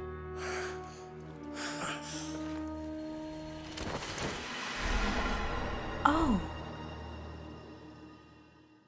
Oh my god. That was way too close! That is so cool. That thing just burst into the opera house! Wait, was that the huge whale you saw in your dream? That was Child's dream. That's right, Irajah. This is also the one that Child saw when he was young. So we've met it at last. I understand very well why it has chosen to make an appearance here. What's it trying to say? That whale does not belong to Tevat. It is a monster that has traversed the stars, weeping all the while. Weeping? Is it the narwhal that was mentioned in Star Rail? Because Star Rail mentioned the narwhal. And Elysia has one in Honkai Impact too. It has been greedily consuming the energy from the planet's primordial sea, using it to grow. That is the main cause for the rising sea levels. And once it has finished consuming all of the energy contained within the sea, destroying its next Tevat? step will be destroying the world. You said that when the Hydro Archon first created Fontanians out of Oceanids, she filled their blood vessels with primordial seawater. Precisely. That whale finds the blood of Fontanians nigh impossible to resist. Oh, it's trying to eat them? Therefore, when it left the primordial sea, it decided to make its next stop a packed opera house full of food. Food in the form of Fontanians. Ew. That is so cool. We just barely managed to push it back, right? In that case, won't it come back to target the people again once it's managed to recover its strength? So let's go harpoon a whale. That is correct. Indeed, it is more accurate to say that we should thank that harbinger for buying us some time. Without him, the whale would have likely come onto land far sooner. Can we see him though? Can we see him? From the way he looked, he must have been fighting the creature for quite a long time. That battle maniac.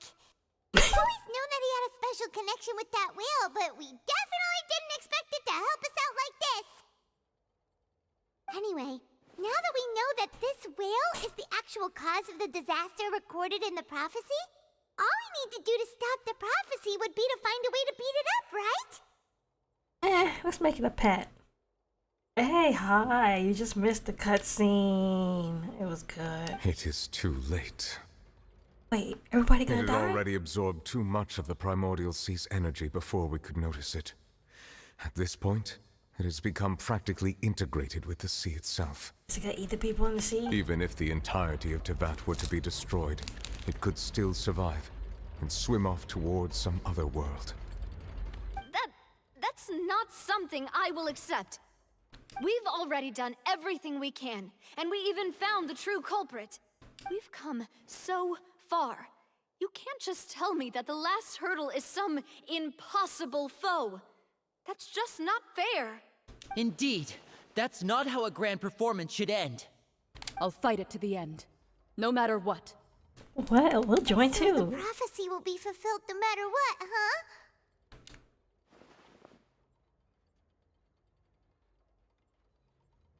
The prophecy. Yes, what has been prophesied will be fulfilled. You may view such things as the history of the future. After everything, it still turned out like this. We couldn't fight against fate. But if this is all about fate... Just as prophecies are usually only the future as seen from the perspectives of the gods, could things be happening in hidden corners where the gods' gaze does not fall? Ultimately, fate shall serve as your only guide, no matter what will happen in Tevat's future. All you need to do is to play your part. Could it be that the prophecy, even if the prophecy is fulfilled, there will still be a way to save everyone? Did I miss something? Yeah, what is Farina doing? Honestly. Yeah, her. What does she want to tell us?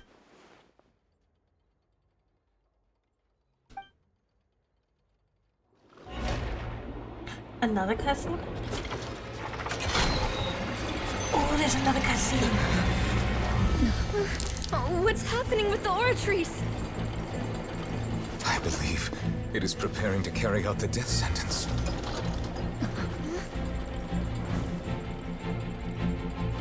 Farina!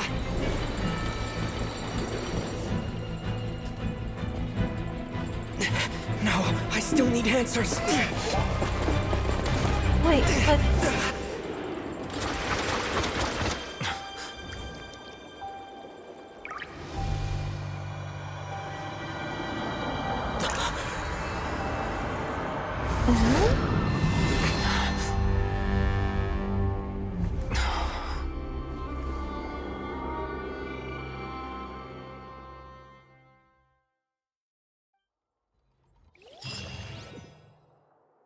Is that her new outfit?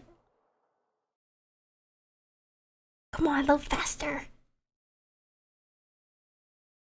A little faster.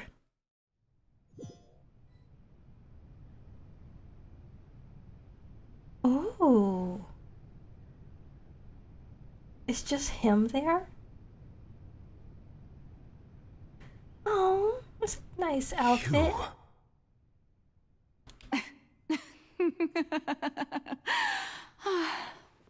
Sorry. That shocked expression on your face is Her just too voice. amazing. I couldn't help myself. Her voice. You are not Farina. Who are you? Is that Igeria?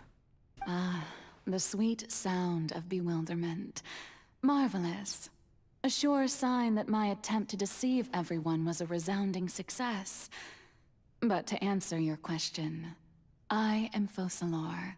You know, the god. Oh. Focalor. Why did you deceive us? Oh, that wasn't my goal, of course. Goodness, no. But I had to fool everyone else too, if I was to stand any chance of deceiving. Celestia? The heavenly principles. Celestia. Deceiving the heavenly principles. It's all because of that pernicious prophecy. Dreadful, wasn't it? Everyone doomed to dissolve. Fontaine condemned to be flooded. One was not amused. In fact, one was positively bemused when that problem was thrust upon me by my dearest predecessor. That's the former Hydro Archon Egeria for the uninitiated. It hardly gets more disastrous than a preordained national catastrophe, now does it? She's pretty. She knew full well that the prophecy would surely come to pass. Wow. So... Wow. And as one of the seven, she also knew full well that one defies the heavenly principles at one's peril. Is she gonna... So yes, as you have no doubt surmised, it was a rather impossible situation that I found myself in. Gosh, the feels. What is going on? What is she gonna do? I spent a terribly long time mulling it over, alone on the ocean floor. And I was almost growing barnacles by the time I finally realized there was only one possible solution to this confounding conundrum.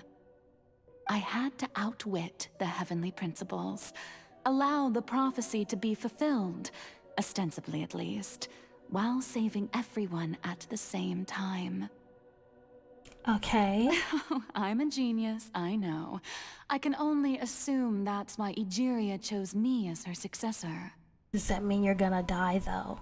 Although, looking back now, it was hardly the inheritance one dreams of. Between the task of saving the nation, the quotidian duties of the Hydro Archon, and not to mention the original sin of creating a new race of humans, I dare say she left me quite a colossal mess to clean up.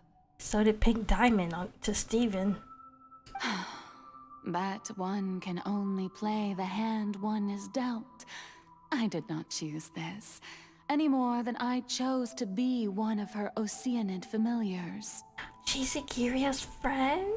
So you were also once one of the Oceanids, transformed into a human by Egeria's hand. Yes, I was. I always dreamed of becoming human. And I still do, even now. In my eyes, to be human is to be part of the greatest opera ever known. My eyes. She's gonna die, isn't she? After becoming a god, I separated my divinity from my body and spirit, leaving behind only a self that was as naive and bewildered as my past self on her first day as a human being. She gonna let her live? The me you see before you now is that divinity.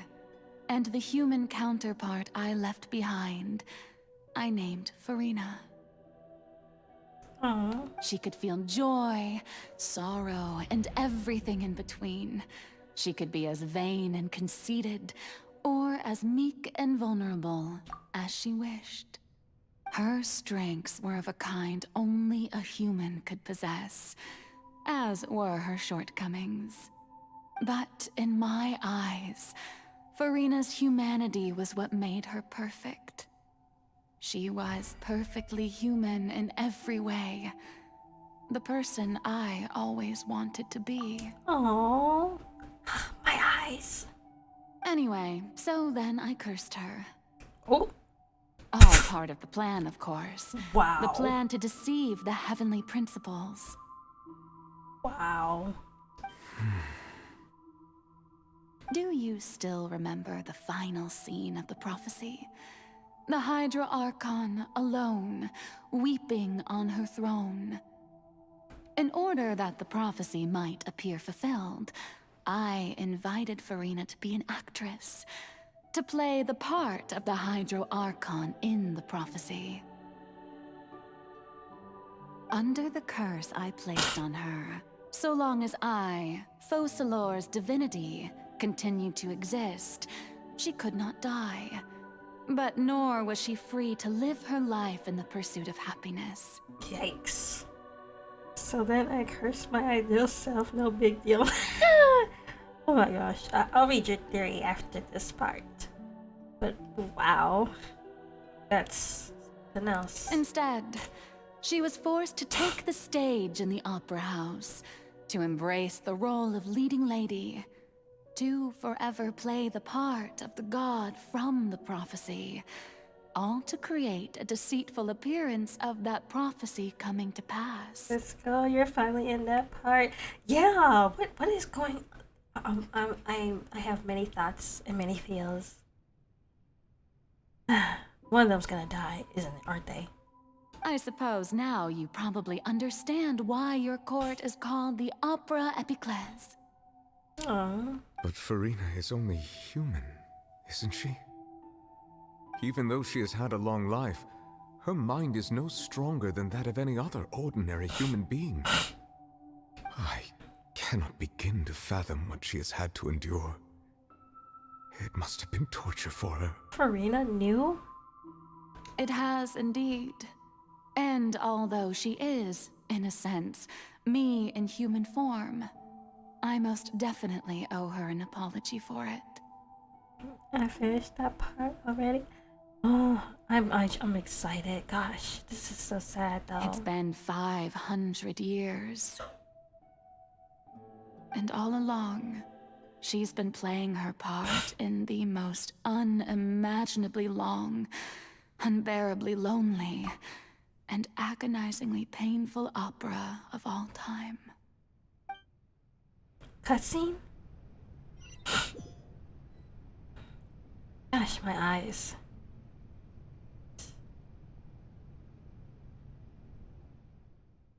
I came into contact with Furina's tears. If I remember correctly, the tears often contain a being's strongest emotions. With sufficiently strong hydrosensitivity, I can form an emotional connection, just like I did with that ocean at the Fountain of Lucine. Could this be Furina's inner world? Oh. What is she doing on stage? This part isn't Furina. It's likely a reflection of her inner self. If I speak directly to that self, I might be easily able to get what I wanted to know. I came here for answers. Either way, this opportunity is not to be missed. Let's try talking to her. Wow.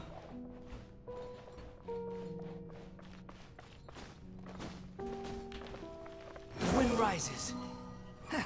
I don't take the stairs. Can we get a photo with her? Dang.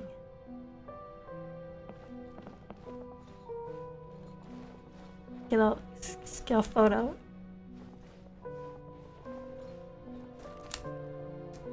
Okay, now we can talk to her.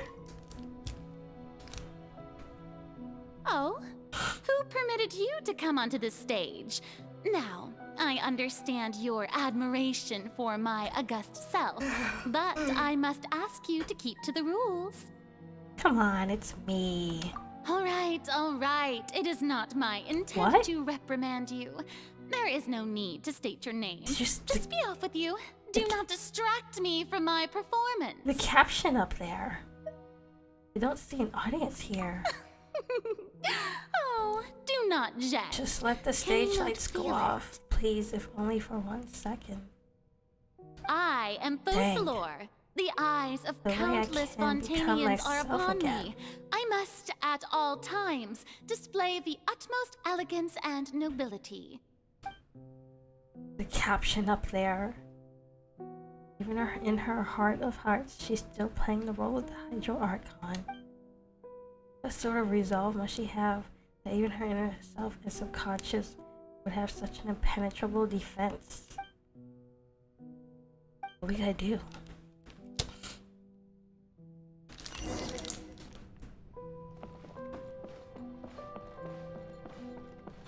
Dear audience, the performance is experiencing a technical difficulty, but worry not.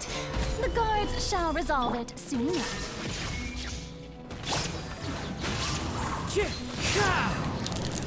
Wait, what does that say? A cry without echoes. Shackles. Dang.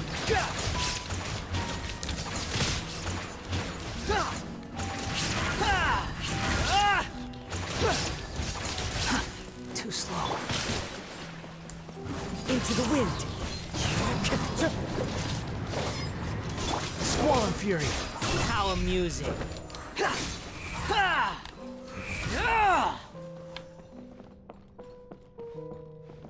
Hey, what's this one gonna say? The audience is still watching me, you know. Guards? Wait, where are the guards? Guards!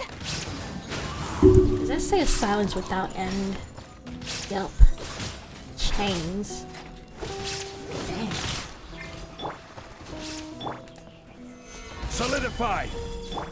Wretched vermin!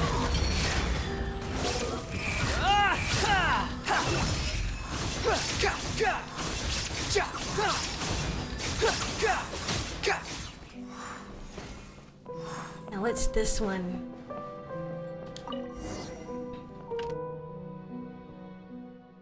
Spotlights are turned off. In Farina's heart, they must have symbolized the eyes of the people on her. Speaking of which, I think I just received some sort of... What's her true voice? Ooh?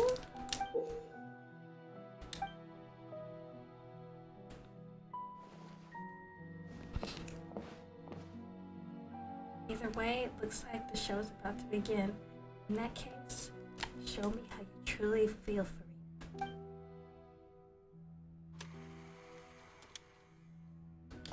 Ooh, silent film.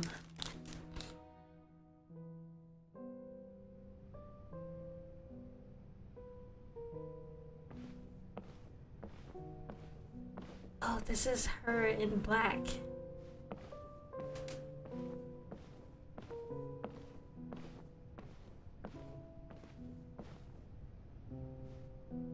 Farina. Farina. Huh? Who's that? Who's calling me? Where are you? Be not nervous. Be not afraid. I am before you. Funny she says that. Wait a moment. You're mirror me? How can this be? Mirror you, huh? You know what? That's not bad. Let's go with that. Mirror me. What do you wish to say? The prophecy. Have you heard of it? What prophecy? Wait. I know. I think. I don't know why, but it's in my head somehow. The people will all be dissolved into the waters, and only the Hydro Archon will remain, weeping on her throne. Only then will the sins of the people of Fontaine be washed away. Oh, very good. You know it well. What's going on? I can't seem to remember anything clearly. The only thing I know for sure is this prophecy. Will it really come to pass? Yes, it will. And that is why I've come to you. Disaster will come to Fontaine sooner or later. Things will develop just as the prophecy declared. There is no escaping it. But doesn't that mean everyone will die? I'm a Fontainian just like them. Will I dissolve too? Oh, don't worry. Magical meetings exist in this world precisely to give people a chance to turn things around. It is the reason why you met me today. I will tell you how to save everyone, but you may have to suffer somewhat. Somewhat? 500 years? Oh, so there's still hope after all. Goodness, you frightened me. You spoke so much and with so much certainty. As for the suffering, well, I will admit that the first thing that came to mind was, why do I have to be the one to suffer? But if the prophecy will come true, I'll also die anyway, right? So if I've already met you as my magical meeting in this world, if there were scales, with all the people of Fontaine on one side and my pain on the other, is it not obvious where the scales should tilt? You truly are the perfect human, my ideal. I suppose this would also be the justice that belongs to you. Tall Farina, I can't. I'm still not over it. Tall Farina. Huh? Don't worry, it's nothing. Listen well. Fontaine has just lost its Hydro Archon. I need you to play a role. That of the new Archon. Play as a god? That's right. You must begin a never-ending masquerade. You must never let anyone suspect your identity. If you can keep it up, then I shall have my way of defying this prophecy. But should your identity be revealed, then all hope will be lost. But how will I do this? A human assuming the role of a god without being exposed. Don't worry.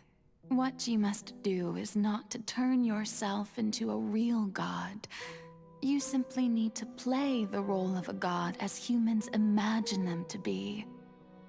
Being a human yourself, I'm sure you already know what such an entity would be like. Remember, your true challenge will not be pursuing divinity, but contending against humanity. Gosh. I'm still not sure I understand, but I'll try. I'll try to do this. Aww, that poor little baby being put through all that. So, how long am I going to have to play this role? Hundreds of years. To accomplish this mission, you will have to stay on the stage for many, many years. You will endure and not grow old until your task ends. But I promise you, all will eventually end in a magnificent and dramatic trial, and everyone will be saved. A trial, huh? How exciting. I'll be looking forward to it. Aww.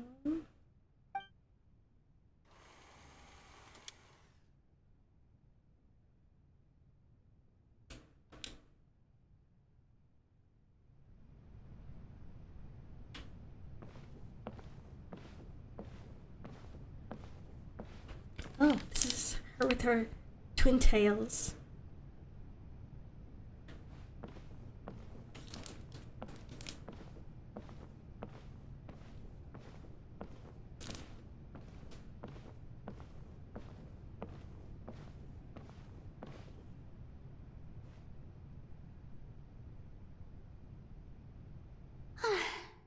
The Maison Cardinalise has announced my accession, but this is my first time facing the people.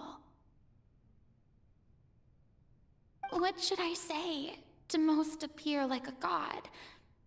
To be honest, I still don't know. Perhaps I should first try to act natural. Ladies and gentlemen, good evening, and welcome to the Opera Epiclese. I'm sure you've all heard about how I have taken on the role of Hydro Archon. Indeed, I am Verena de Fontaine, your new Archon. In truth, I know little about becoming a nation's new god, but it will be my honor to guide you all. As the god Focalor, the god of justice, I shall do all within my power to lead you into an age of fairness and justice. Once again, thank you all for coming. If you should have any questions or suggestions, please send them to the Maison Cardinalise. The future of Fontaine will require us to work together, after all. This should do it. I thought I might stammer, but thankfully, I was able to convey my thoughts just fine. Okay, and next. That's the new Hydro Archon. Is this some kind of joke by the Maison? I would have thought that a being that surpasses humanity would be a bit more assertive. Hey, did you hear that? She even told us to send her suggestions there at the end. Shouldn't gods be all-powerful? She's being so modest. What's the difference between her and an ordinary person, then? If you ask me, perhaps the succession didn't actually happen. She might just be a Maison-backed puppet. Wait, what's going on? Why is everyone suspecting me of being a fake? Oh, this is bad. If I get exposed here, there'll be no saving the people from the prophecy. Dang. Right. Mirmi said that I just need to play the role of a god as humans imagine them to be. Calm down, Verena. Think. What do the people want? How would they imagine a god to speak and act? Assertive, with a strong sense of presence. One who can dispel all doubt. That is the character I'm fated to play.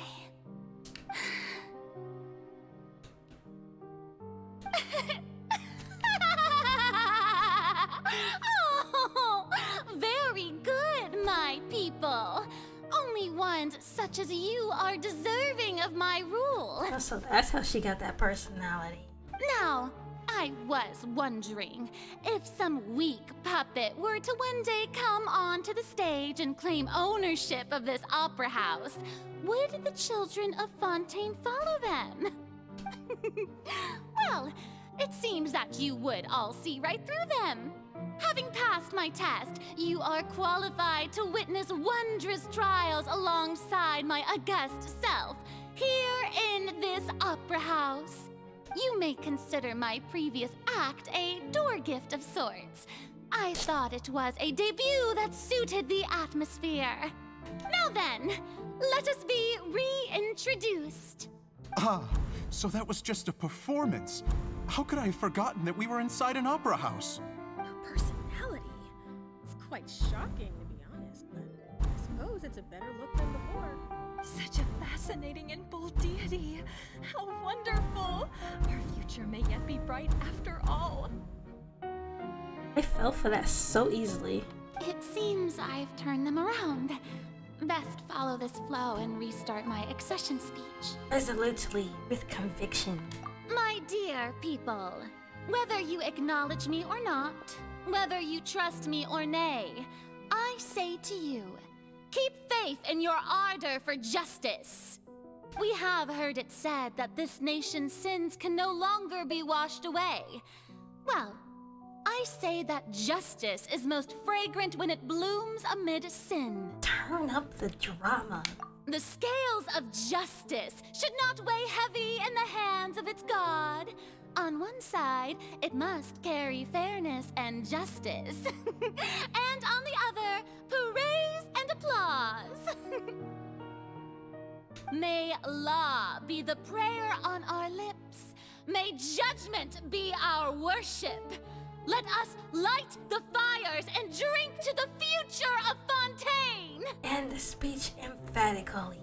There is no trouble in this world that justice cannot solve. All that is needed is for you, my people, to believe in it, heart and soul. So long as I, the Archon Focalor, stand within the Opera Epiclese, so long as I stand before the Oratrice, I shall even judge the gods of this world! Dang, girl, pop off, okay.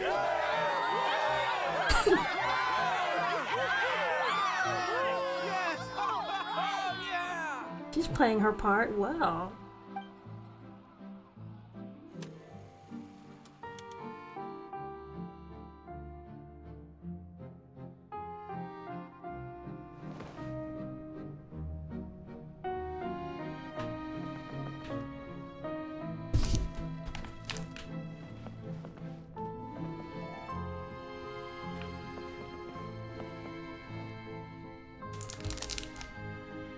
Lady Farina, here are today's case reports, as well as a summary of the follow-up for your perusal. Come now, was I not just at the Opera House in person? Leave these kinds of things to Neuvillette. Besides, none of these trials were the one that I'm looking forward to the most. If I may be so impertinent, what kind of trial are you truly looking forward to? A magnificent, dramatic, and wondrous trial. A trial to end all things. How could you hope to understand? That's true, I She's fear tired. I lack the ability to grasp your divine thought, Lady Archon. No need for fright, and do not take what I said before too seriously. Go now, do your duties. The trial I await. It will come one day. She's tired. The real definition of slave queen. I agree.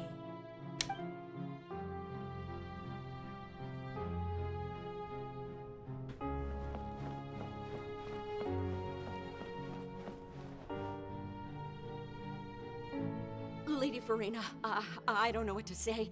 Thank you for agreeing to see me. No need to thank me. Or rather, thank your own sense of perseverance instead. Long have you stood in line to meet me, have you not? Oh, I'm afraid that's just an inevitable consequence of my divine charm. All right, Deoteria, is it? How is your son's illness? You remembered me, and you knew of my family, too. He is doing much better now. In fact, he is far more of an ardent believer than I. He was the one who forced me to seek an audience with you, and to bring your words back to him. Oh, good. Very good. If this should happen again in the future, please do not hesitate to come and tell me. Going down to citizens' homes every so often, while not usual practice, should serve as a fine change of pace. You're such a gentle and wise God. Thank you once again, on behalf of my son. Someone should give her a hug. I agree. Neuvillette should. He should give her a hug. And the Traveler, too.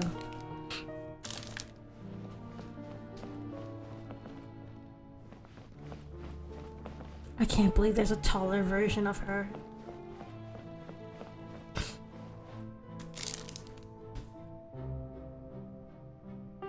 She's doing so much. Lady Farina, here are the latest hydrological reports. As for the specific parameters you asked to take note of, I'm afraid things still don't look good. I see. It's as I thought then.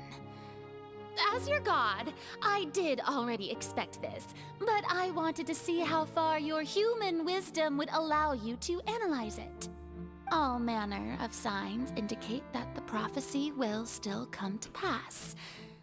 Forget it. That's not something you need to worry about right now. Well, as I understand it, The Fontaine Research Institute is also trying to find a way to counter the rising water levels. Really? Have they found anything?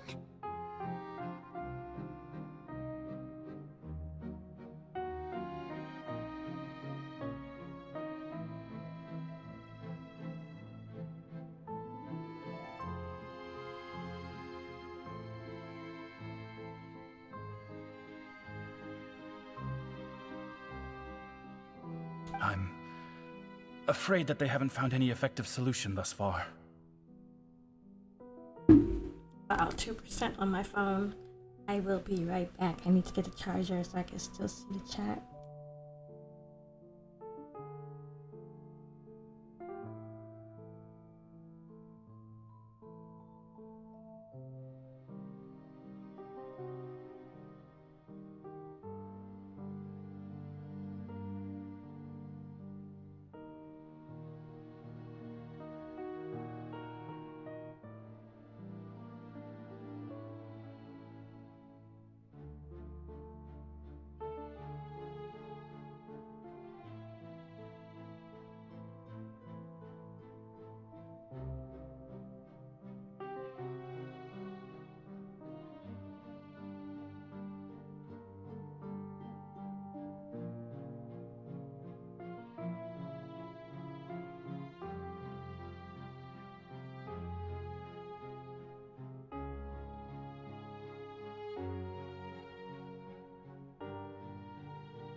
I am back.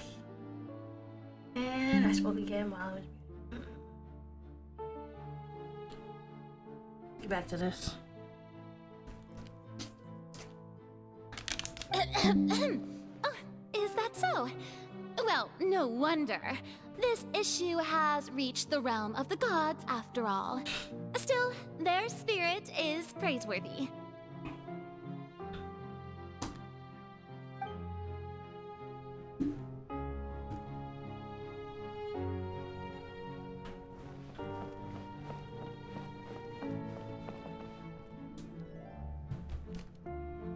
The day is finally over. Welcome back.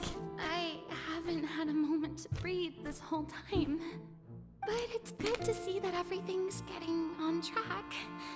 There are no longer any voices of suspicion. Maybe this is fine. I just need to keep going, and everyone will be saved. She gonna die though. Alright, Farina, don't think too hard about this. You need rest. Tomorrow's a new day.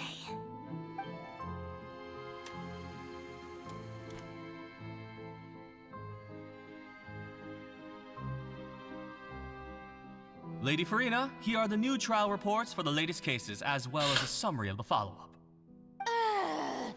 There'll be no need for that. I've seen them already. There's no need to go back over scenes I've witnessed in person before. Lady Farina, I've waited so long for this chance to see you in this manner. Wait, the black outfit. Why is she in black? Indeed, my dear, loyal citizen. This joyous moment is an honor for us both.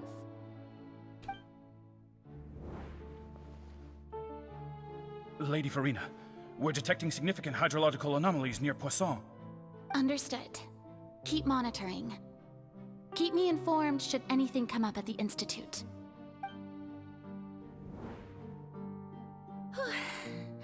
I don't think I let anything slip today. I must show the people that there is nothing to worry about. I just don't know when these days will end. I feel utterly exhausted. Best to rest early today, too. Oh, she's so tired.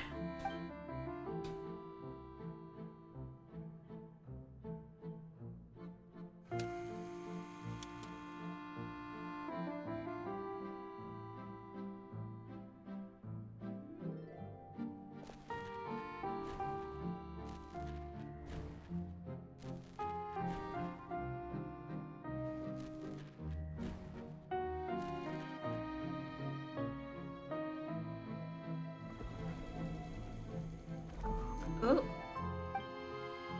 Day 182,375. Lady Farina, it's like a dream being able to speak with you up close like this. I've heard that the first member of our family who was honored to receive an audience with you was Madame Dioteria, almost 20 generations ago. And what a fine family yours is indeed. It brings me great joy to meet such a faithful believer. Why can't we see her face? A descendant of a line most ardent. Why does she sound like she's on the verge of tears? Tired like me? Honestly felt. Surely you exaggerate, Lady Farina. My lady? What is it, good citizen? Oh, are you crying? Uh-huh.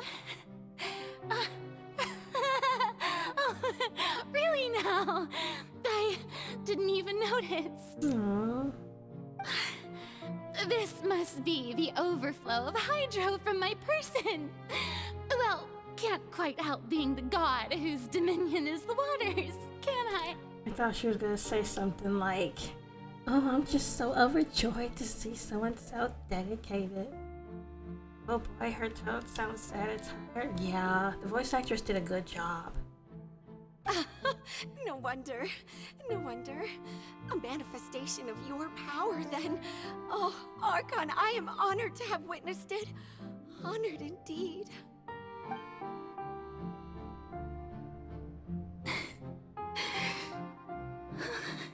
I kinda don't like Fossilores. But Farina has to do it for her people, I guess. So interminable. So lonely. Just how much longer? That's the voice you hear in the fountain. That's the voice line from her when you go to the Fountain of Lucine after one of the quests. Hundreds of years must have passed by now. Perhaps the show must go on for hundreds more. I never imagined that it would hurt so much. Dang. Have I reached my limit? No. Perhaps I reached it long ago. Today I didn't even notice my own tears. I want to tell someone, anyone, about this. But would that not destroy all I've done so far? I've conducted so many investigations across the centuries. But there's not even a sliver of hope that we might break the prophecy. She sounds like she's slowly drowning in her responsibility. Yeah, all that stuff. that Focalors put on her. All I can do is keep heart. I must maintain this act. It is the only way to save Fontaine. Please, mirror me. You have to succeed. Kind of reminds me of Steven breaking down because of everything Pink Diamond put on him.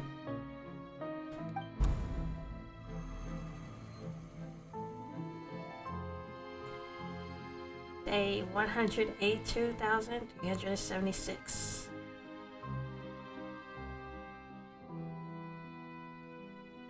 Farina, you don't have to shoulder this burden alone. Hey, Zach getting paid again. I just want to give her a hug. Y'all do. Agreed. Although I don't know what you might be keeping from everyone, your people are more than willing to share your burden with you. That's my voice. In this scene from when we were within the giant magic box. This is great. I think this scene will replay in her world. Surely I'll find out what she wants to tell me this time. Share my burden. That's impossible. It was fated right from the start that this would be my duty alone. But even if your burden doesn't need to be shared, you can still choose to confide in someone. Just share it with me. I'm what you'd call a witness. I love that Zach is getting paid. A witness? Yes, I've heard that you came to Tevat from beyond the stars, yes. In other words, you never belonged here. And if Tevat is, in its entirety, a show on a stage, then you're just a spectator, aren't you? If that's the case... Yes, tell us. I could confide in him, couldn't I? But if things don't play out as expected, the people of Fontaine will be the ones to pay the price. No, Farina. You shouldn't be selfish. Oh, dang. But what if it's really alright? She really almost told. Farina, you've worked so hard for so long. Surely it would be okay to put yourself first for once. Just this once. Is it such an outrageous thing to do anyway? To find someone in whom you can confide your frustrations and sorrows? Surely it could not hurt. If you let this opportunity slip through your fingers, it might never come by again. Wow. She almost told, and everyone would have known. Think about it. Long and hard.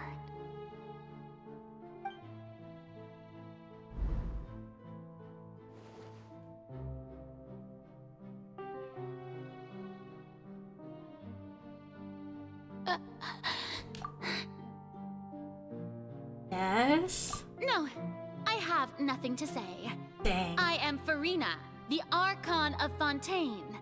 Everything will surely get better. All you need to do, dear spectator, is to witness my performance until the curtains fall. Dang.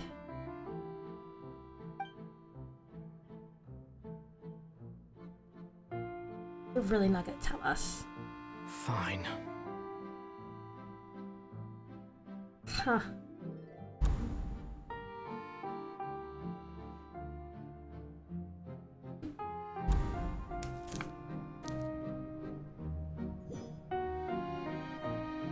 So even Farina doesn't know the truth? You've never once let her in on the full plan? Yes, it had to be done. To deceive the heavenly principles, you must first deceive yourself. She did very well. If she had let her resolve falter even once in these 5 centuries, Fontaine would have been doomed to the most tragic fate. That's cold. It seems that trusting humanity was the right decision after all.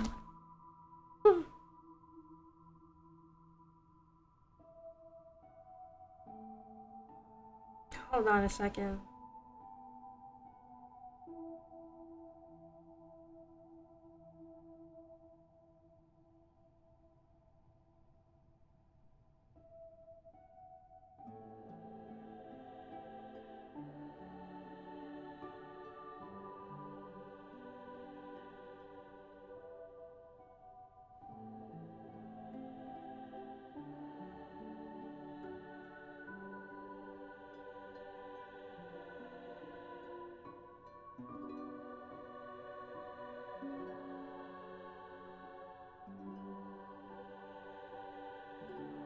Okay, there we go. Fix that. I believe that I understand how your deception works, but that is only half the truth, is it not? I hate how it sounds like the traveler doesn't really care about Farina herself and just the answers he can give. Interesting. I didn't even notice that, honestly.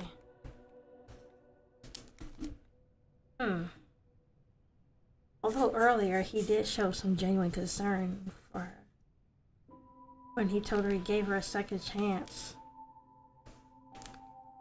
I think. How would you build on this foundation to save the people of Fontaine? That is the most important thing. Ah, good, good. Of course, the Iudex of Fontaine has pinpointed the crux of the issue. I still can't believe there's a tall Farina. I'm sure you've long sensed that the Oratrice is no simple machine, yes? Is it her? Is it her consciousness? I've always suspected that it had its own consciousness. And Lenny did mention that he heard a human voice within the core chamber. It's her, isn't it? It now seems that that person was you, hidden within the machine all along. Am I right? And then I became one with the Oratrice, taking Fontaine's gnosis with me. Yes, it would seem so, wouldn't it? She's got the dragon's your power. understanding of this device still lacks sufficient depth. In truth, it is no enactor of justice. It is, in fact, a device created to kill the god of justice. I beg your pardon? This is the part. You have it. What part? Is she gonna And to be dance? more precise, not only will the Oratrice take down the god of justice, it will also take down the divine throne upon which she has been placed. Destroy the Gnosis? I mean, did you think I would be the sort to enjoy peaceful repose while Farina suffered? My work over these last 500 years has been to constantly accumulate indemnitium within the Oratrice. But really, some have already discovered that only a small fraction of the energy generated by the device was ever used to provide power to Fontaine. Who discovered that? I think they do care. It's mostly just bad wording. Yep.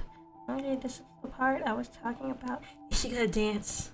Is she gonna kiss the dragon? What's gonna happen? The vast majority has been, had to be, accumulated to enact this death sentence. She's gonna die, isn't she? It was all a part of your plan then? Both the trial and the sentence? Is she gonna dance for him? Like, her final performance? Indeed. This power, accrued over 5 centuries, could have sustained Fontainians for millennia, had it only been used for that purpose. Almost all of it has now been stored within the Oratrice. Is she gonna, is she gonna separate herself from Farina? What's gonna happen? Let's watch. But only power of this magnitude could hope to destroy the Hydro Archon's divine throne, shaking the rules established by Celestia and breaking through the institution that is the Seven.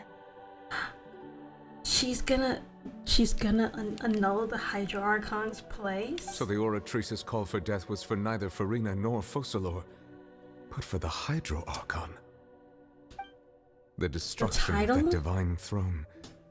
If I do not misunderstand your intent, you must be... To give the power to him? Returning what's rightfully yours to you, of course. The dragon's power. In other words, this was all done to return the authority of the Hydro Archon to the Hydro Dragon of this planet. Yes, Queen. Give the dragon his power back. But... Give him his power back.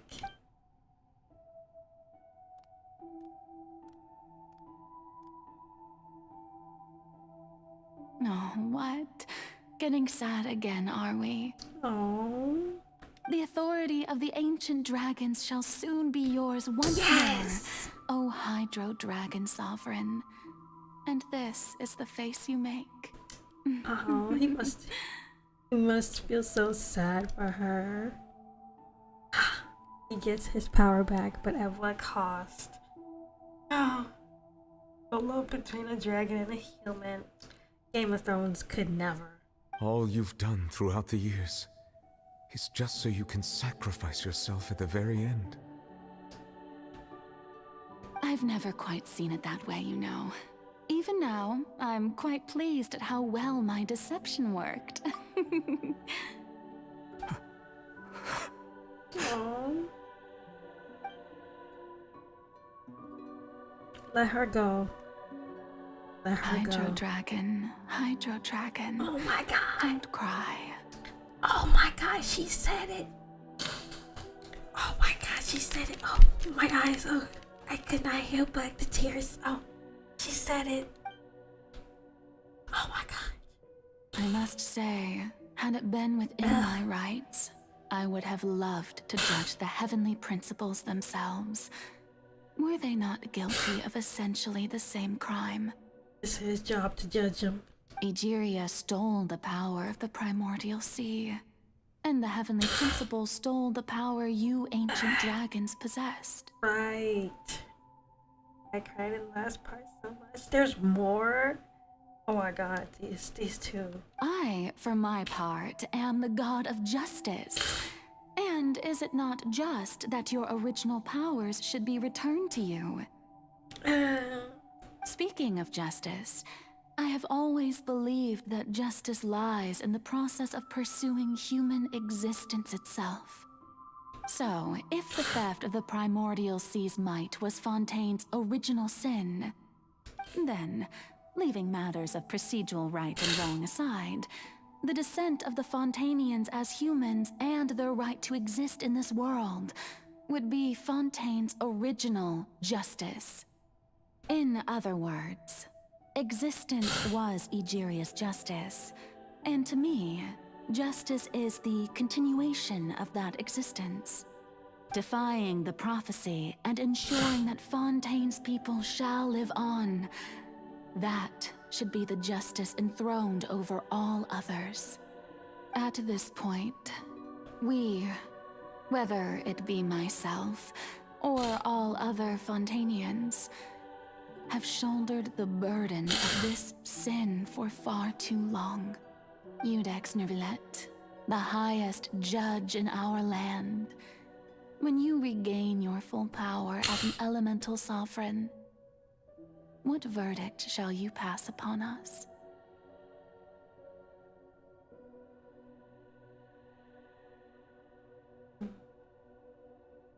So when I was invited to the court of Fontaine to serve as Iudex, I see now that that was your idea too. At last, I now understand the true purpose behind this position. In the beginning, I was uninterested in human existence. But these 5 centuries of living alongside them have gradually brought about mutual understanding between us. And I have even attempted to feel as they feel.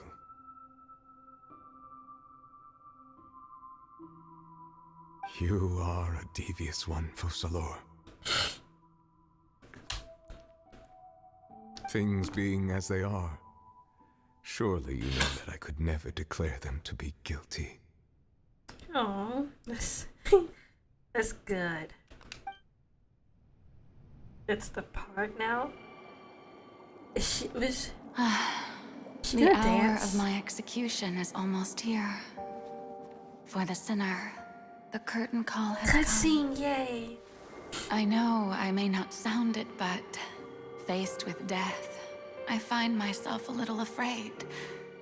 Perhaps this is one thing both gods and humans have in common.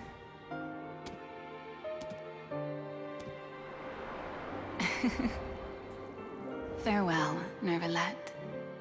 I hope you've enjoyed the part you played these 500 years. Oh. Oh, she does dance. Oh.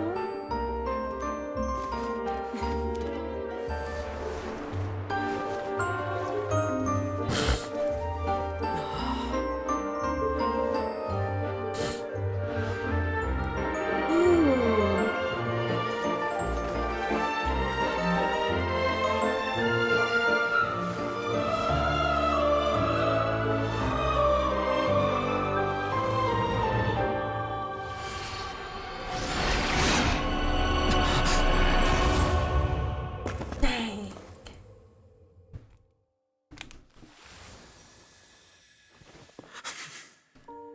Aww.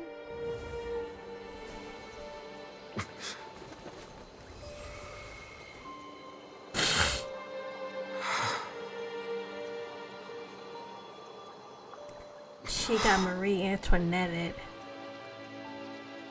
Wow.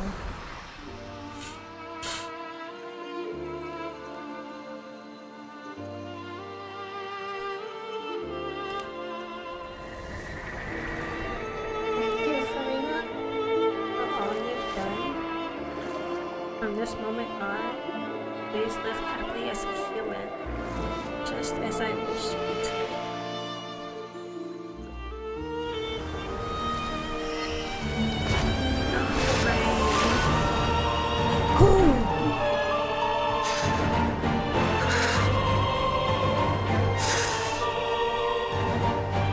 The dragon's got his power. I, Nudex Nouvelette, hereby declare, people of Fontaine, your sins are forgiven.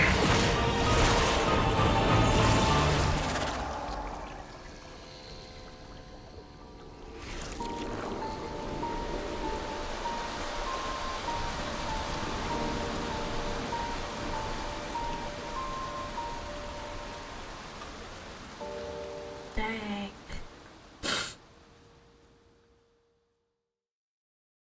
There's no need to. Skira, shush.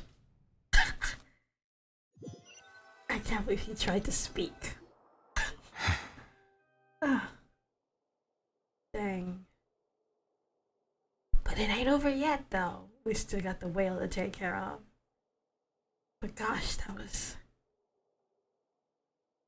Rest in peace, Post Dolores. You're a real one. Oh, my What just eyes. happened? Has the death sentence been carried out? Was that bright light some sort of misdirection? I have a feeling that something huge just happened. But since we're all still alive and haven't been dissolved, Yeah, I Skira assume whatever talking. happened was good for us.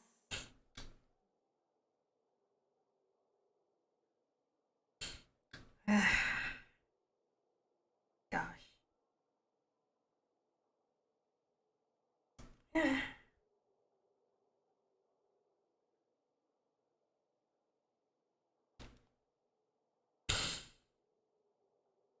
That was a damn good cutscene.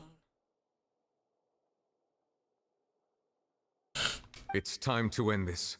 We must mete out punishment to that beast. Oh, he angry. Didn't you say just a moment ago that it can't be defeated? I have gained the strength sufficient to deal with it. Through certain means, Which he I now cannot have say. the ability to separate the power of the primordial sea from that creature. You go, Mr. Dragon. We should seize the opportunity to pursue our quarry. You obtained power just now? Traveler, now that the oratories can no longer function, I require an executor to help me mete out justice. Ooh, is that me? The root of the calamities befalling Fontaine. The beast that enacts the prophecy. Its name is the all-devouring narwhal. The Archon quest just keeps getting better and better. I agree. This is like, I don't know how many times this game has like made me cry. Come with me, traveler. The hour of execution has come. Okay, time to beat up the narwhal. Woohoo. Oh shoot, I should have put Child on the team. Hey, look, there's Skara. Ooh.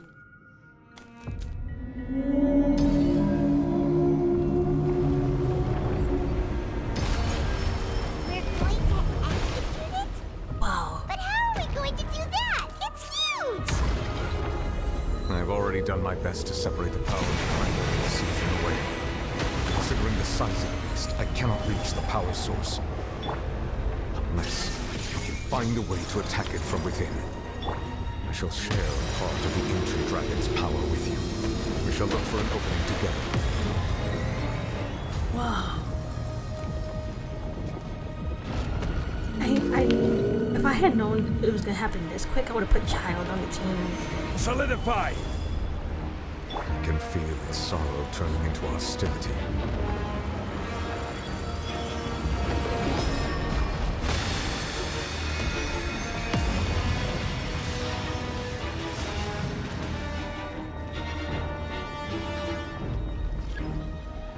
Destroy the Eye of the Maelstrom to effectively attract the narwhal's attention. Oh, okay. Stabilize! One with nature. Oh, shoot. The all-devouring narwhal cannot resist its instinct to devour. Continue to trigger its hostility. A chance will present itself.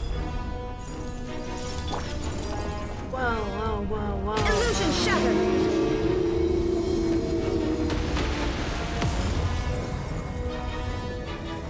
Am I supposed to be attacking it? Oh, this is the cool part.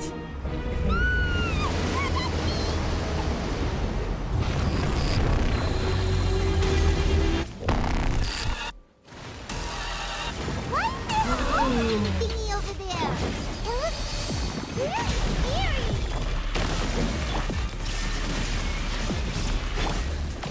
The wind knows me. The wind rises.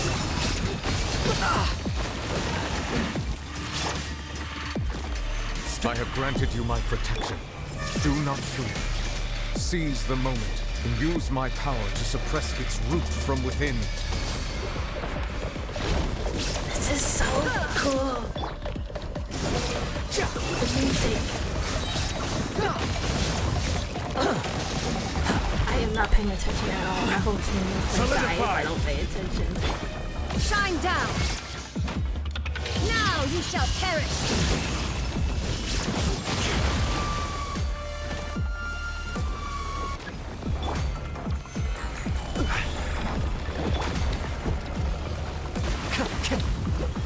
Wait, are those fire traps? Are they made?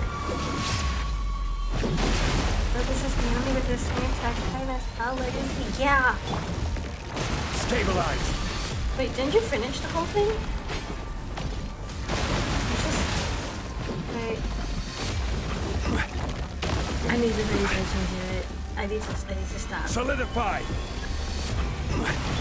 Behold!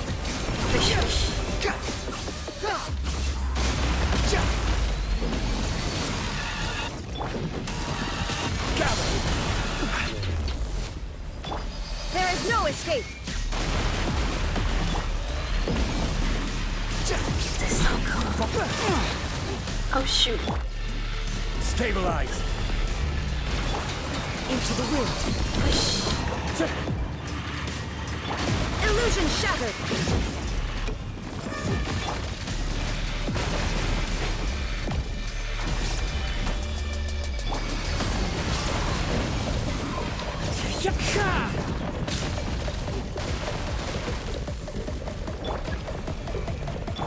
Cry loud! Oh dang, too late. Gather! There is no escape!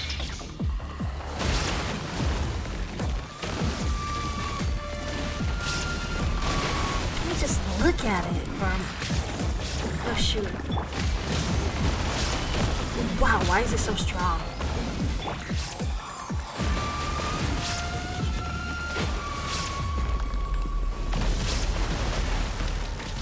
Ha! Ha!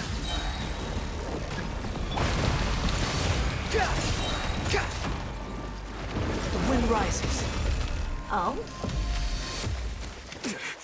Cutscene? Ooh.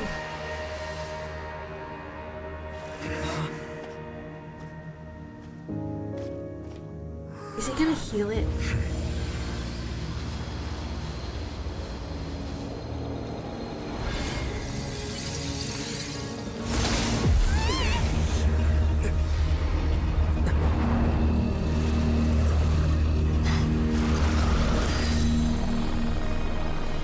Oh, it's her! And Child!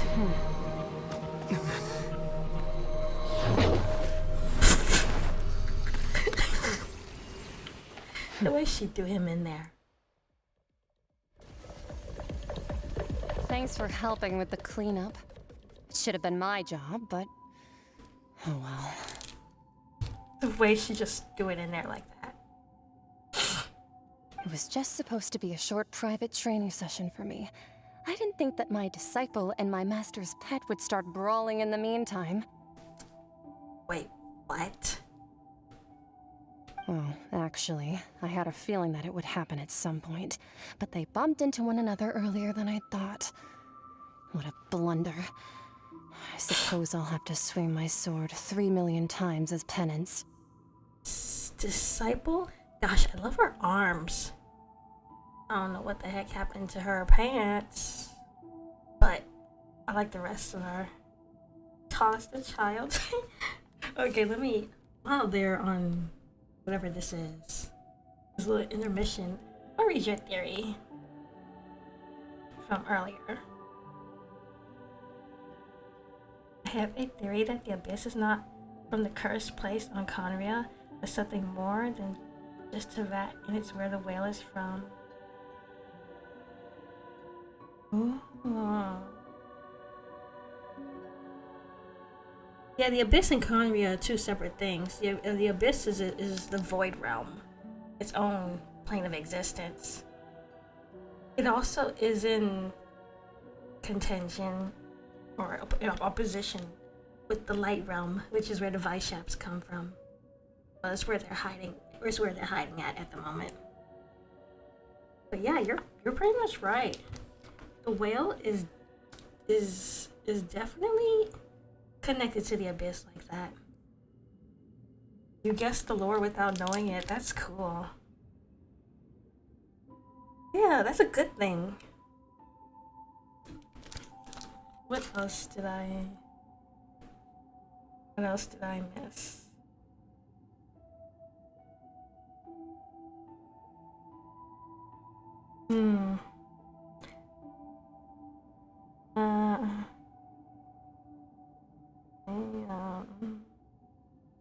Your conquest is getting better. This game is so good. Story made me cry, but the wishing made me cry more. Oh my god, that is so true. That's kind of why I gave up wishing in this, especially after getting a double 5-star in the other game. I'm like, yeah, I'm done wishing in Genshin. I'm just gonna save now. Just save and get Skara C6. That's all I ever need. This boss arena is so pretty. I agree. Look at that nail polish water. Look at it. Doesn't it just look like nail polish? Like if you get a bunch of glittery nail polish and start like swishing it around. I've always loved textures like those. Like the nail polish texture when you switch it around. I had my level 1 Charlotte. No, prelude for me, I guess. Wow, level 1 Charlotte? I feel the pain. It's a lot better than what they had in Inazuma though.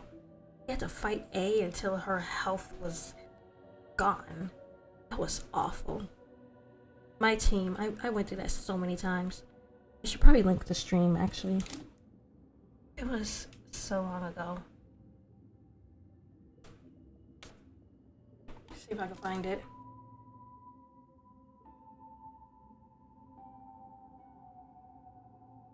See, the link to Inazuma playlist should be here. Oh yeah, here it is.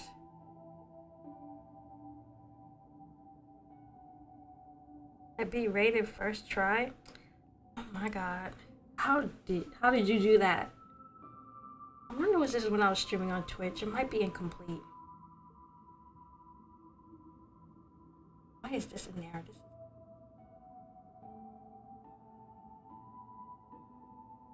There's just one video in there. That's weird. I need to fix that. I still need help farming for Rio. Oh, we probably could after I do some exploring. I thought that the child saw the whale when he fell into the abyss. It made sense since the whale wasn't from Teyvat. Yep.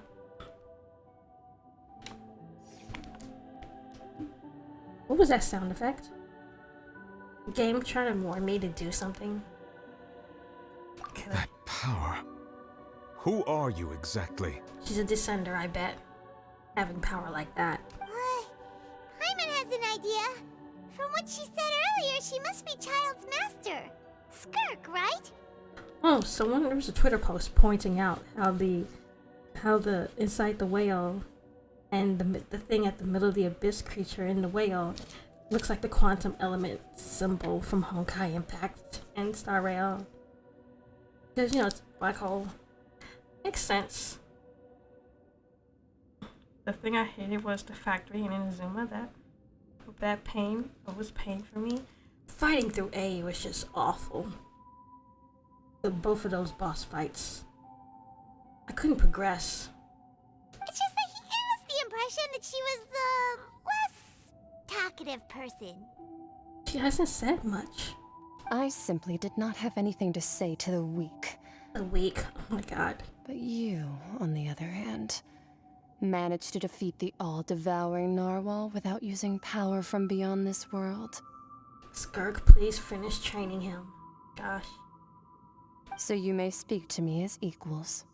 What sort of person would take the all-devouring narwhal as a pet?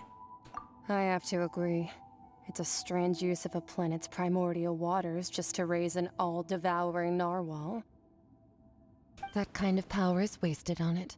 It's not cooperative, it eats too much, and I have more important things to do with my time than pet sitting. The only thing that creature has going for it is its looks.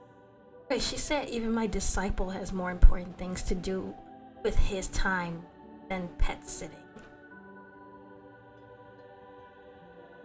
But she said, I have more important things to do with my time. I've noticed discrepancies between the captions and the characters' voices. It happened when I was playing through this, I think, in New Villette's story quest. I guess when I found out how to somewhat build my character, it just made it really easy for getting through A. Yeah, I wasn't building at the time. 3 years of playing this game and I never really used artifacts properly. I did all that without proper artifacts. It was painful. I didn't know what I was doing when I got into this game. Ugh. I only just found out, like, earlier this year when Marilia helped me with my artifacts. It was in January, I think. She's a really nice person and really cool Xiaoven artist. All in all, it fails as a pet. I still keep it as a pet. Miss SKIRK? I think you might have missed the point. The point being? Well, being that this pet almost destroyed an Right. So what sort of person is your master? Well, Childe's master's master. Wait, is that right? That's right. I use JP dub, so I don't really see the differences in the captions, the spoken words. Oh, yeah, I definitely would notice it there. I don't want to read too much, so I use English. I do want to use Japanese dub, though. I use Chinese dub on my Europe account. Oh, right. So you don't know him. Sorry, I assumed you did. I can't get over her outfit. I like it. People hate it, but I like it. It looks kind of like a cross between Lumine and Sela and Bronya. His name is Sertologi. Sertologi. It's Sertoloki, though. So basically Loki. Her boss is Loki. Looks like a Honkai character. I love it. Right! I love it too. She looks like Bronya to me a little bit. Everyone says Jingliu, but no, that's Bronya. Also, her boss's name Loki. I'm still not over that. Yeah, someone spoiled it for me already. Well, Twitter spoiled it for me. Loki. In Genshin. The Norse mythology god. I wonder if they're gonna make any Marvel references. Bronya is Sela's love child? Yeah. I agree. I am unfamiliar with that name. Huh. So Master isn't sufficiently famous. How should I describe him then? Have you heard of the name The Fowl? No, we have not. The Fowl? Still nothing? Well, how about the Visionary? Vetterfalnir then? Or Gold Rhine-daughter? We've heard of Gold. Ooh, that one we've heard. Rhine-daughter's part of the Hexen Circle. She's Albedo's mom, right? Oh, so you do know that name. To be honest, I also heard all of those names and titles from my master. I don't actually know them either. So wait, is Gold and Loki the same? But I suppose you understand now, yes? My master is likely a similar sort to Rhine-daughter. They are both pursuing some form of perfection. Oh, okay, so they're two separate people. Wait, didn't you also mention a visionary person? Paimon didn't quite catch their name. Actually, never mind that. I believe it expedient to inform you. No, tell us, drop the lore. God. That the all-devouring narwhal used up nearly all its strength fighting you. Such roiling hydro energies will prove difficult for the planet's deep seas to digest. As such, the fontaine back on the surface has most likely been thrown into chaos. In other words, the prophecy that you've been fretting over should now be in full swing. Oh? What? No, there's little to be surprised about, Paimon. It is natural, after all. Prophecy will surely come true. We knew this and accepted it. However... Not to worry. Focalor has already managed to deceive the heavenly principles.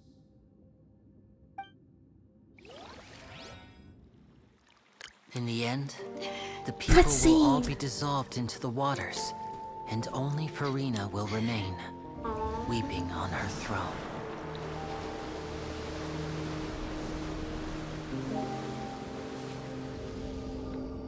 Dang. Only then will the sins of the people of Fontaine be washed away.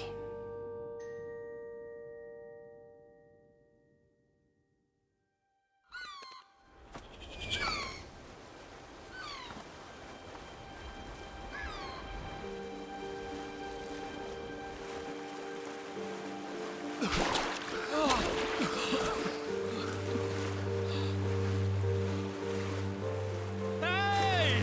Help! Over here!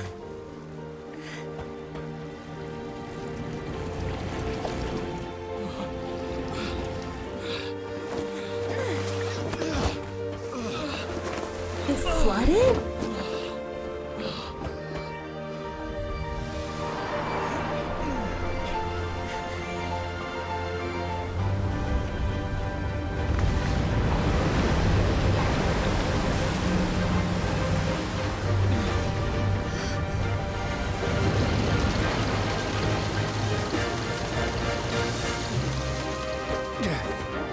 All hands, initiate emergency rescue! Ooh.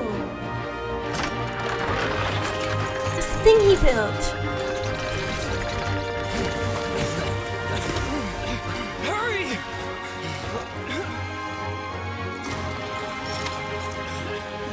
Hey, lend a hand!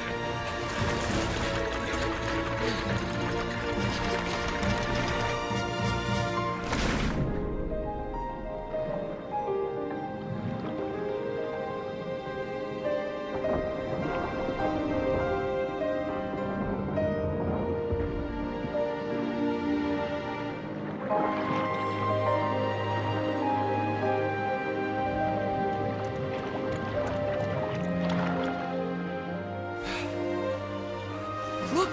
The water's receding!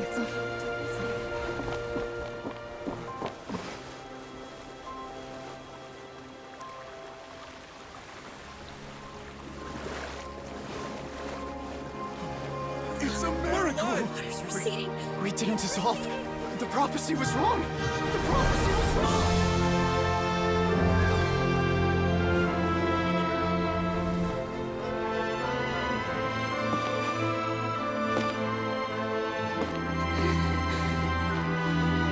She's alive!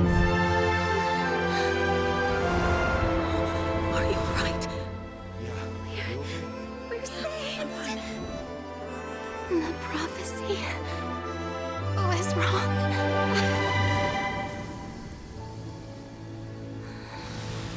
She's alive!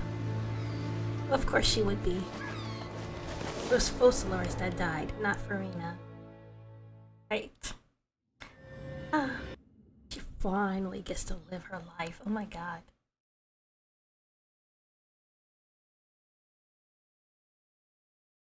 I am under the water. Please help me.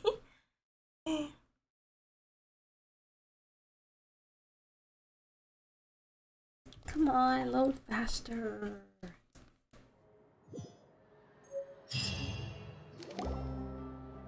The soul renewed. The Spina di Rosula attacks post-disaster rebuilding. I recently visited Poisson to meet with Miss Navia, spokesperson of the Spina di Rosula, and we spoke about Poisson's present and future. Wait a second. So there's no chance of her folks coming back then, as coming back from being Oceanids. Cause like, they would have to be created with like a human body then, and that's what got them in trouble in the first place. Dang. Old soil can still give birth to new bloom, Miss Navia stated. Hope is like seeing a small cookie when you're starving late at night. You just need a little of it. Skyship Winglet, lunar brain of the Fontaine Research Institute. The various disputes that have arisen on account of Mr. Edwin have suddenly become a shield over the Institute, with Jurier turning out to be a once overlooked hidden gem. I read about the Institute in one of the in-game notes, how they like, this one guy used a ton of money and got fired. People always call the first researcher mad, but few know what to call the second. And should that latter person achieve a miracle, they would find it all the harder to find a word with which to classify him and his team. Wow! Paimon barely recognizes the people in the reports. Are those really Jurier and Navia? They sound like real big shots. Might have been real big shots from the start. We just haven't met them in that capacity. What do you think? Pretty enthralling, huh? The Steambird's idea was pretty simple. With the disaster just having passed, we would print a free edition packed to the margins with good news to calm people down.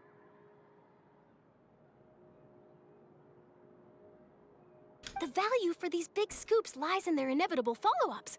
We'll publish further reports and go into the stories behind those people. Edwin's assistant, Jurier, created a true flying ship, while Navia is leading people in the reconstruction of their home.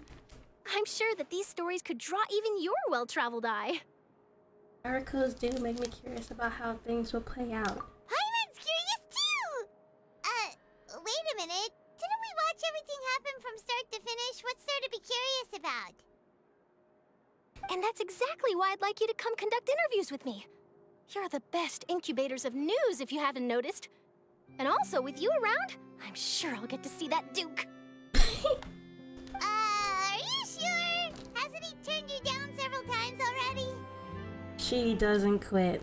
Oh, this time will be different. Come on, let's head to Poisson first, and then make a trip to the fortress. There are some things you'll only know when you get there. Feels like the quest is wrapping up. Ooh, cool.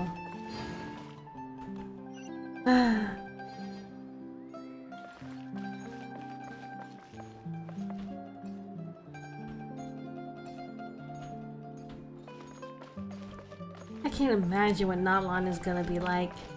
This bro she sits is gonna have my culture. Yes.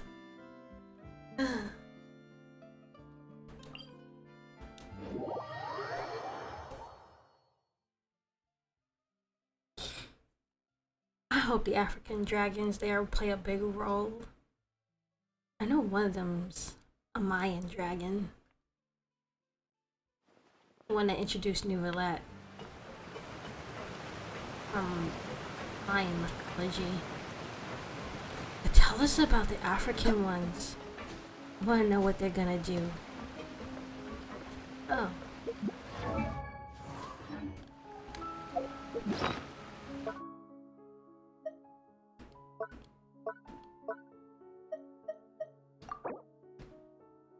One of the characters in Talking Stick lore is named after an African track star,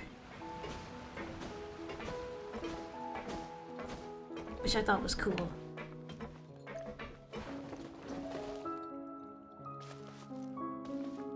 You need help? Anything after the quest I can help? If you don't end stream, sure.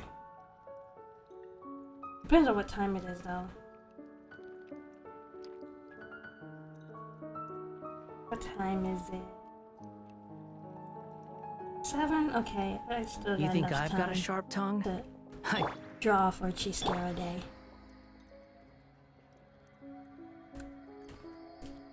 Do I have a TUI agent with Navia?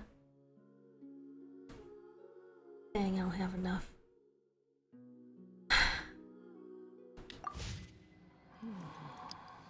Oh, wait.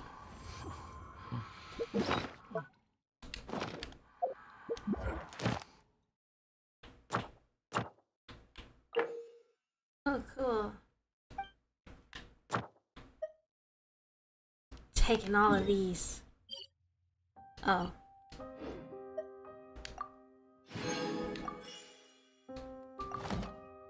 How many wishes is that? Farina. Mother trucker. At least give me a 4-star that I already have so I can convert it. Sick and twisted. Navia! Oh, it's you. What brings you all here? Hey, we're just having a look around. Who's the dude? I'm here to update myself on how things are going here. Oh, the Fatui are here too! Let me introduce you. This is Mr. Garunt Snežević. He represented the Knave in sending us a large amount of supplies, and is helping with our work. Cool. Bad luck? I know. Can't wait for my luck to get better in this game. Right now, Star Rail's just treating me. But it lacks the good story of Genshin at the moment.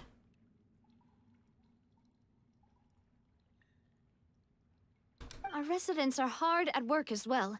Thanks to everyone, work is progressing nicely. We've lost a lot of people, but we're moving forward. That will have to be enough.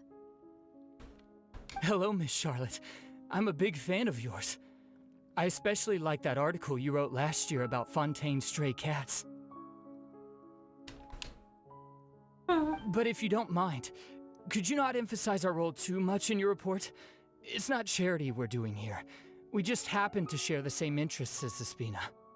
I get where you're coming from. I'll keep it as simple as possible. Or would you be willing to feature as friendly neighbors? No, tell the truth. That would be fine. Thanks. Oh, The you're world back should too. know they're good guys How too. are things? We finished laying down the construction materials. It'll be another hour before the workers are able to go over there. Huh? You're here too, Clorinde? Well, her reputation's greatly risen after that whole duel business with Miss Farina. So she's here in Poisson to wait out the heat. All right. She really came here to help me out. There's too much to consider in the reconstruction of Poisson. The Spina has need of more decision-makers. And, well, I do already happen to be connected to Mr. Callis. Oh, wait just a moment. Do you mind me asking a few questions? You know, about how you felt before the duel, about what it was like facing down a god. There's lots of exciting material there, I bet. Forget it. I'm sure you can find a better theme than that, Miss Charlotte. Even though I feel like our current design is kind of a downgrade from Captain R, I still like Clorinde's design. Captain R was cooler though, but I still like this. I see you're the same as always. Couldn't you do me a favor for Navia's sake?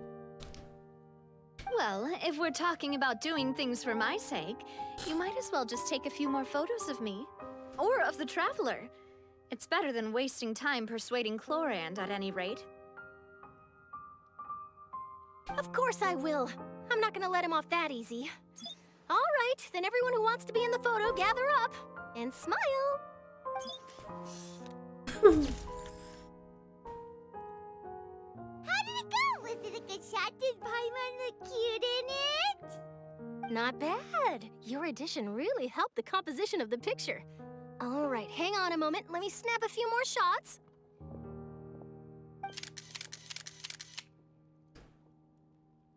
All right, that should do it. I'll be back here later anyway, so let's call it a day. I have the urge to put a can of beans and eat it with a spoon, like straight from the can. Hunger makes you do things like that. You're very quick.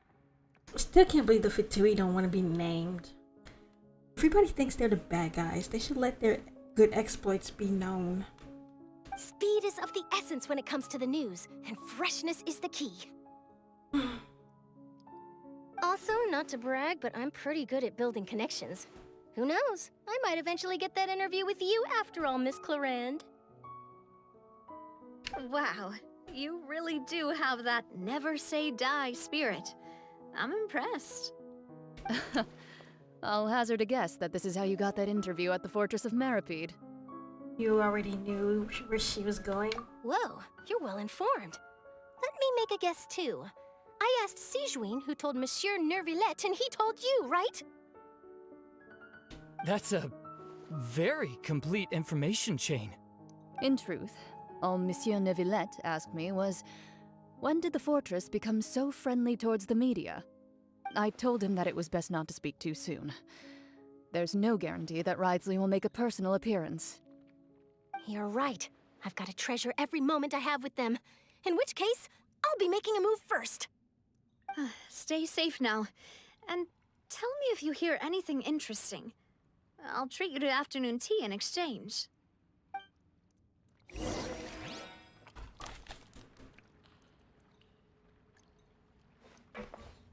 Can we talk to them? You seem curious about the fortress. Of course. That Ridesley. I still remember going down to the fortress to grill him for information on my father's case. Boy, did he take me for a ride. Without telling me anything, of course. But he did invite you to tea, didn't he? 2 large pots of it, in fact. It was good tea, though. Honestly, so I real have of to him. agree. I love tea. The tea there is very good. Ah, speaking of that, would you like to have some today? I mean, you've got time, right? Well, I'd be partial to some shortbread. Wow, it's like we've got a menu or something. Sure. Good. What flavor of biscuits would you like, Mr. Snezhevich? Me? I'm fine with anything. But I would prefer chocolate, should you have it. All right. Leave it to me. I'll go over the newly arrived supplies with you later, Mr. Snezhevich. We should be able to finish the preparatory work today. That works great for me. Huh. Is it just me, or did you get a new lipstick? I did. It was a gift from Sijuin. Want to give it a try? I think the color would suit you, too. Sharing lipstick. Corinne's button is hanging for dear life. Fan service. So true, it is hanging. I wonder, does she wear it like that on purpose? It really does stretch. I didn't notice that button is so I thought it was just modeled normally on her model. But it really does stretch. The opening that's poking through is also modeled. Wow. They really did that to her. They really did that to her. Wow. They actually modeled that. I thought it was just drawn on there, like, you know, like how you draw the textures on the model. And I thought it was just, I didn't know it was actually struggling. Wow. Kiss, kiss, kiss. That's funny, boy. She looks angry at you. Cause she's mad at that button. Wow. I can't believe that the whole time I thought it was just a regular button. I didn't know it was like, I didn't know it could hardly fit. I thought that was just a joke that the fandom made up. But that button actually is not fitting. That's amazing.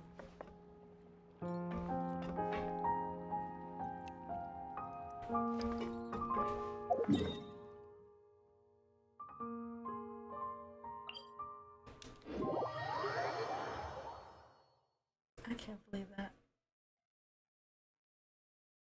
Did Captain R even have a button like that? Too slow.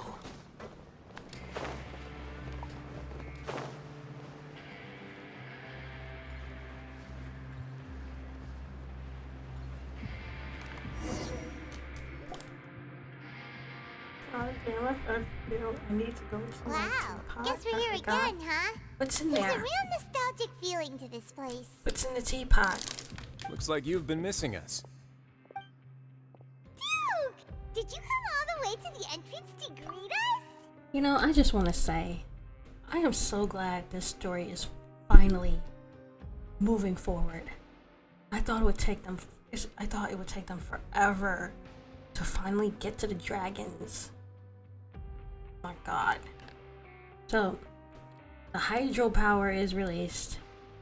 We're finally getting through that part of the story. I'm trying to get more levels with Tubby. Oh, okay, good. I'm glad it's moving. Story's moving along. Actual progress against Celestia is being made. I am so glad. So glad.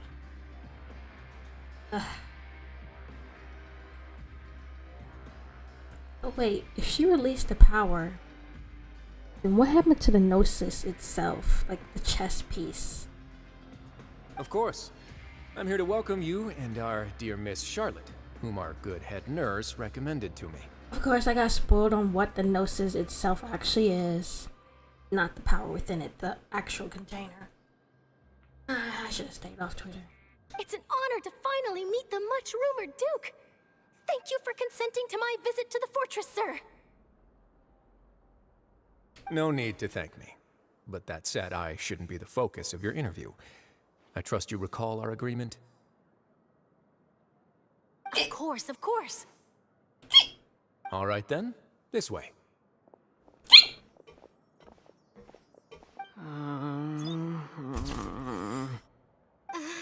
Oh, her. Hmm? The couple, no the need to be bickering so couple. nervous. I've already taken all the photos we need. Miss Charlotte, do these pictures really need to be published on the cover of the Steambird? Oh, also another fun fact I heard in passing, which apparently is true. The fountain, the Venti statue, under it says, "This is the gateway to Celestia." Oh, that's cool. Surprisingly, Venti still has not had his second story quest. What is going on? It would seem that Miss Lorvine doesn't want her face to appear beside that of Mr. Jurier, hmm? Sir, please don't say things like that. But it looks like dear Mr. Jurier denies it. Might this interview be very important to you then? No, I just... This is my first time being interviewed, and I'm very thankful to the Steambird for... Now, I might not look it, but I actually did meet Mr. Edwin once. And I'll be honest, I enjoyed chatting with you more. You've definitely got more of that genius vibe going on. Yes, butter him up, The boat Charlotte. that brought about a miracle, the ark that saved the people. Why, you recreated a myth back there, like an emissary of legend. Still, if I might ask, where's that flying ship now? Huh. Looks like Charlotte's trying to get herself another exclusive scoop. Ooh. I have to apologize, but that ship is presently in the bowels of our factory. I'm afraid it won't be easy for you to get a shot of it. Venti might die. You know, there was an old theory that Venti, I think it was, it wasn't too popular though. It was by that the streamers. I think it was Stefan's theory first. Or maybe it was a theory that was made in passing. I don't know. I heard the theory in his stream. I can't remember if it was his or not. Or it was one that was presented to him. But someone said that Venti was going to die and Scarrow was going to be the animal Archon. But now I'm thinking, since they're releasing power to the dragons, I don't think that would happen, honestly. Really? Well, then in that case, could I have an interview with you to make up for that loss? They also say that there was also another theory that the floating thing that Venti gave to Valen at the end of the first quest, where he says this, where Valen says this is the Animal Archon's power. They think that's Venti returning the Gnosis power to them. But if an Archon has to die for the Gnosis power to be returned, then maybe that's not what Venti did. She really does know how to squeeze her opportunities for all they're worth. You already know my answer, I'm afraid. Best you interview our head nurse instead. Or perhaps you'd like to take another photo of this couple of researchers? Did you really have to use the word couple? Well, then, 2 solo photos will do. Is my hair messed up? Please, someone help me have a look. Things sure are getting pretty lively here. We've seen this kind of thing before. Oh, seems like everyone's here. Would any of you like to try this new drink I came up with? Ah, Sigewinne. Hey, Miss Charlotte. Why don't you, take some pretty photos of our head nurse? Sure. Come on, Miss Sigewinne. Over this way. Let's find a brighter spot. Huh? Sure. Do I have to smile? So, how have things been at the fortress? Same old, as you can see. Fontaine's undergone some changes, but this place is still more or less the same. I see them in the back. Other than that flying ship, it got a tad too much attention, I think. That's why I decided to let the interview go through. We should direct more public opinions toward the behind-the-scenes heroes. Am I right, Mr. Jurrier? Miss Lurvine? You're too kind, sir. I believe that you too should have your day in the sun. Right. Not that you would want that, which is a pity. I'll just leave the spotlight to you two. Awkward for Risley and she I see. Lots of things happened that day, huh? Anyway, regarding that Harbinger, I'm not sure you remember, but his 3 young followers are still waiting for his return. Oh, wow. He sure did win them over, huh? I'll tell them that there's good news and bad news. The good being that their boss seems fine, and the bad being that they must face extended sentences for abetting his escape. That's funny. Oh, actually, what about you? Are things gonna change for you too? What change can there be? The fortress will keep chugging along, and so will my duties. As to what Miss Furina's departure will mean for the nation, and if our laws and governance will be transformed, we'll leave those to the folks in the overworld. Oh, so Furina's doing what Nahida and all the others have done. Left their nation to the people. Hey everyone, the photo shoot's done.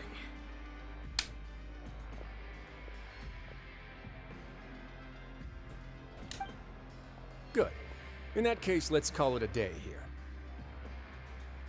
Thanks for your cooperation. Come on, Traveler, let's go. Till next time, everyone. There'll be a next time? Maybe. Who knows? I might write a story about the underwater factory next time. Until then. All right. Last stop, the docks.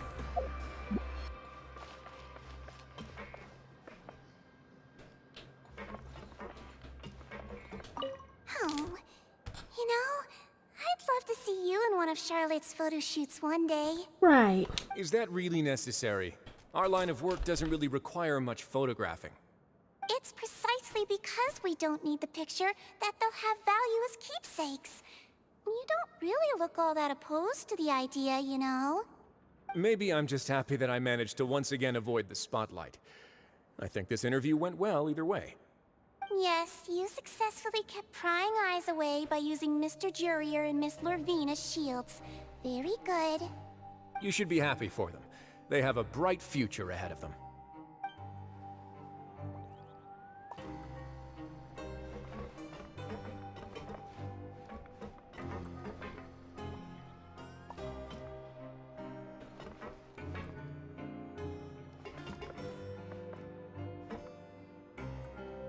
I'm just looking. Give him just.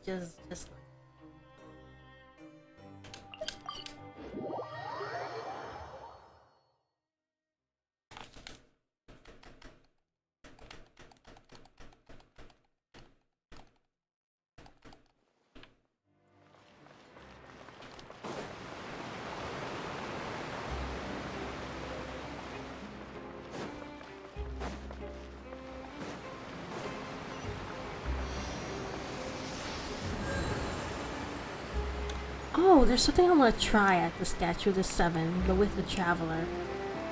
I wonder if it'll work.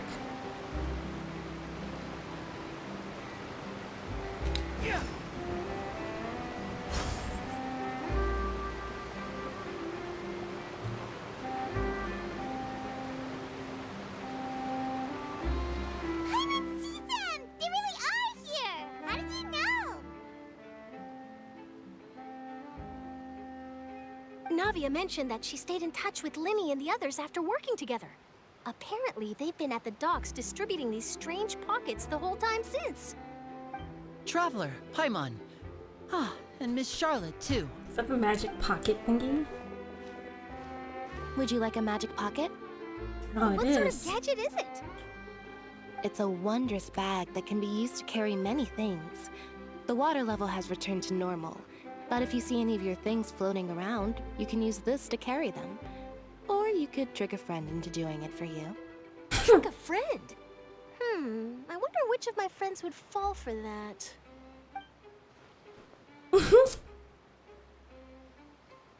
You could just make a friend like Fremine here. Isn't that right, Fremine? Is this what you meant by, I'll help you make some more friends? To be honest, that sounds pretty sweet. Could I have your contact, please? Sure. Please, write down my address. You sure are working hard to help Fermine socialize. He was the one who proposed doing this. He even wants to assist in our magic shows. Aww. Sounds like that would suit him.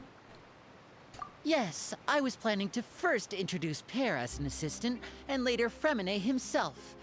In the future, I think we can leave underwater escape magic to him too. That said, would anyone want to see a diver escape underwater? Oh, it'll work out. Every journey begins with the first step. He'll become a part of our show eventually. Lynette, could you come over? Miss Charlotte says she wants to take a picture of us. Got it.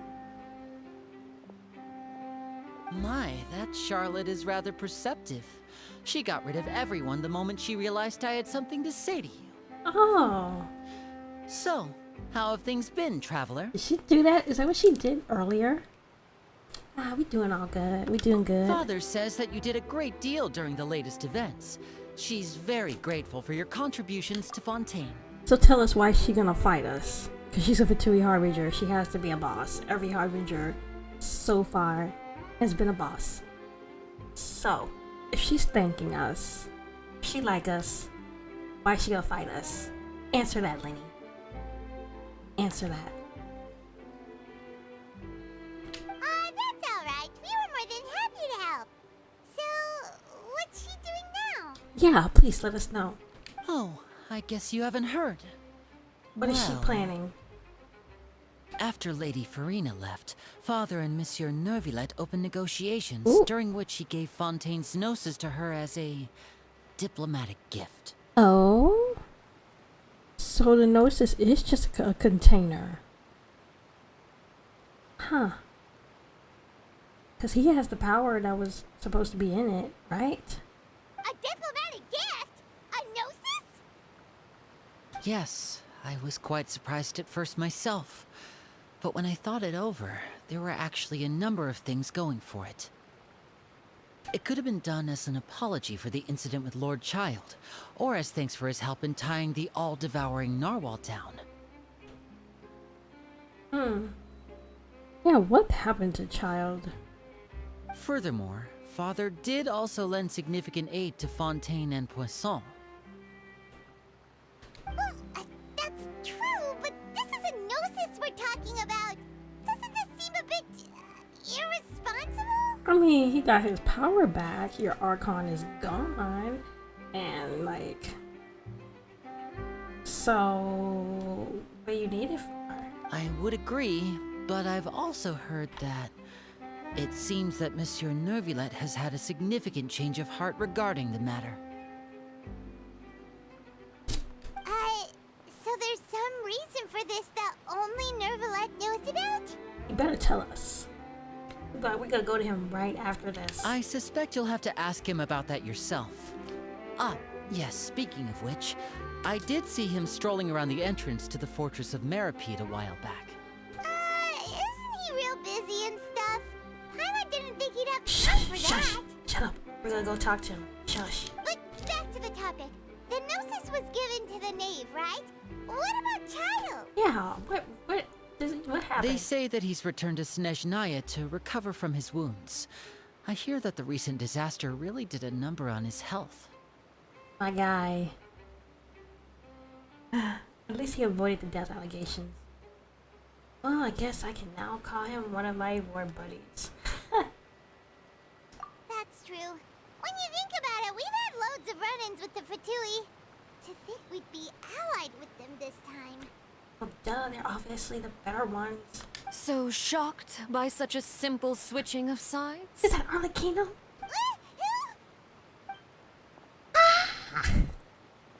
Father. Well, what do you know? Come to the docks to see how my children are doing and meet the Traveler by chance. Please do not pay my accomplishments in Fontaine too much mind. I would have done them regardless. Yeah, it's at night. I can't be loud. you know I would be screaming right now. It's like I would be screaming earlier when Child was on the screen. Are you going to take the Gnosis back to Snezhnaya? Of course, let her do what she wants. That is our duty as harbingers, yes. Don't be too preoccupied with sides. The goal of the Fatui concerns not a single place or person, but the entire world. Exactly. With such a grand goal in mind, it is inevitable that we must wear many masks. Mm-hmm. Yeah, she's explaining it perfectly. Switching my masks is something I've always done. Her Ian voice is so good. I know, I love it. On the voice actress did so good. Well, you go keep to your position. Aether. Now, don't anger the Harbinger. Shush. Well, that depends on many things. No one truly knows what the future holds. What good is honesty if you can't rely on it forever?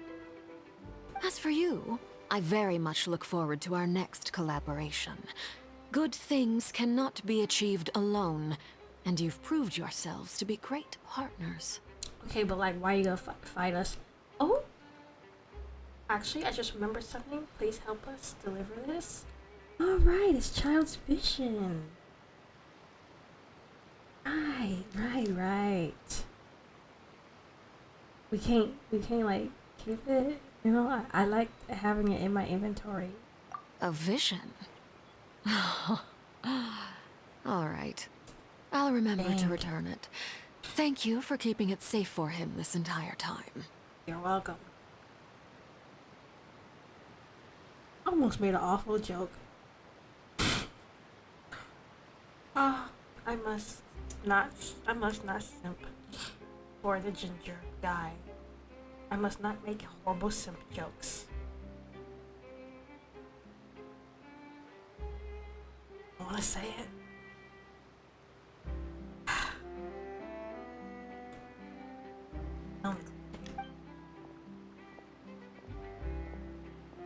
And that's a wrap for me.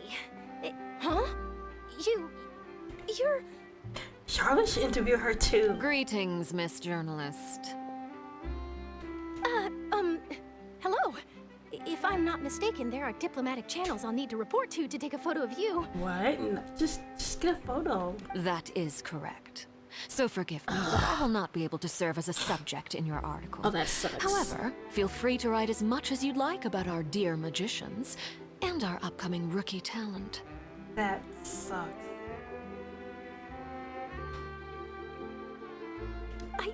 I will.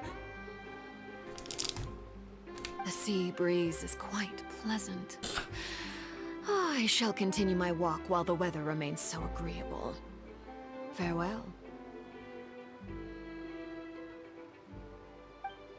Farewell, Father.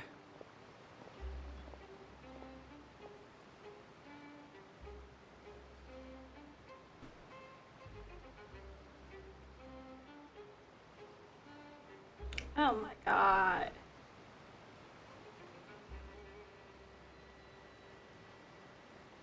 Sorry, I was trying to send it quick. I didn't send. Oh, she has such an intimidating presence.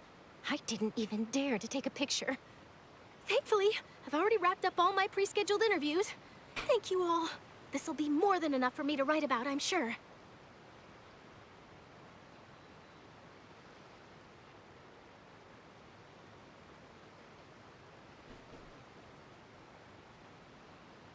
Don't be too nervous. Why don't you take a magic pocket before you go? Here, Traveler, Paimon, you take one too. Oh, maybe that's what gets it put in our inventory.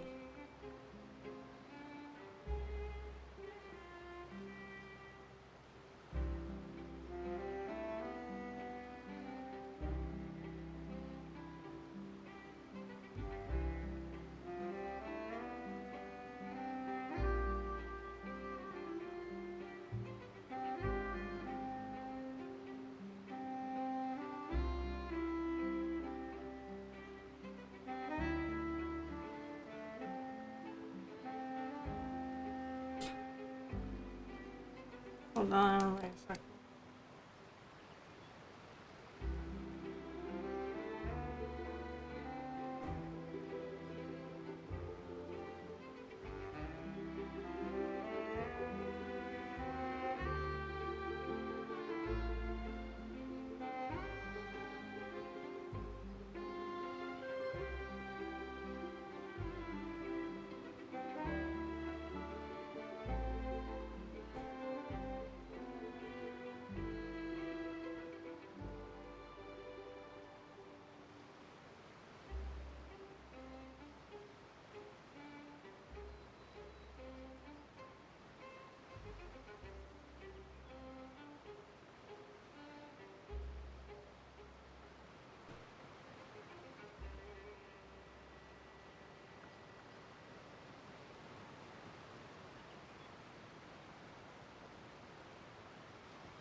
back.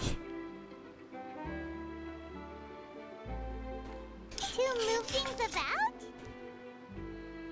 That's right. Funny. I was giving out magic pockets when we first met too. And what do you know? I'm doing the exact same thing right now. So many things have happened, but the pockets are still the pockets. I guess this must be life. We will all follow our own paths, and serendipity will lead you to your fated friends.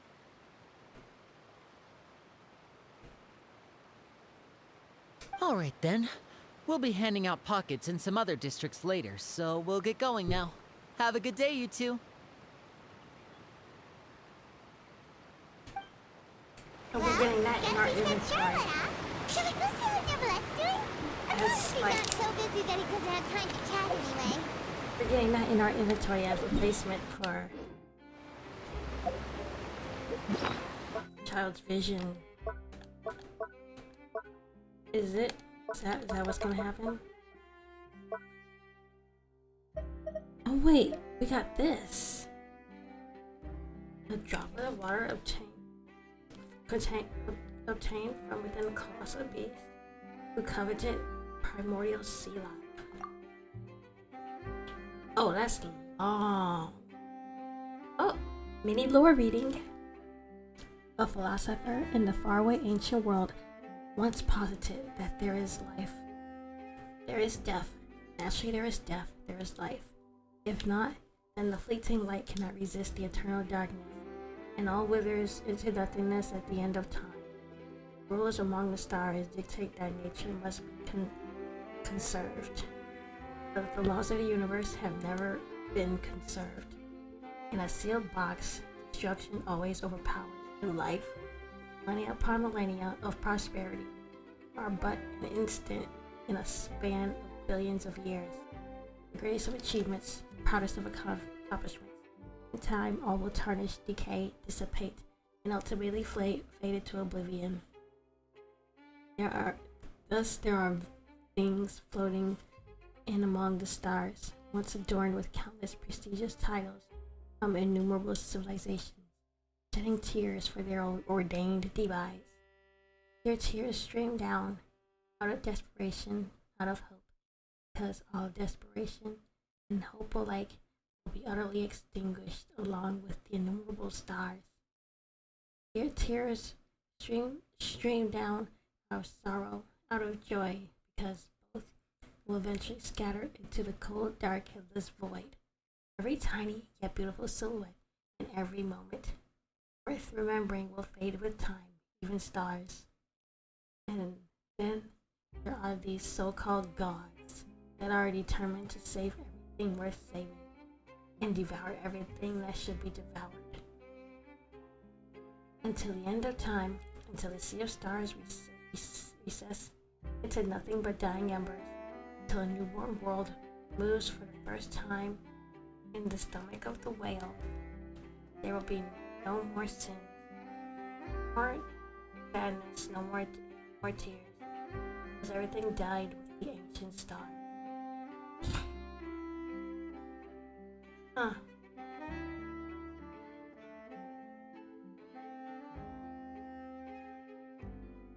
What in the Play-Doh? No, I'm just joking.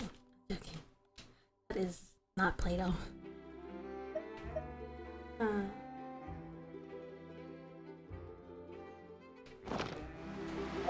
And of course, I'm trying to find a Star Rail connection, which I shouldn't be, but I am. I'm trying to find a Star Rail connection.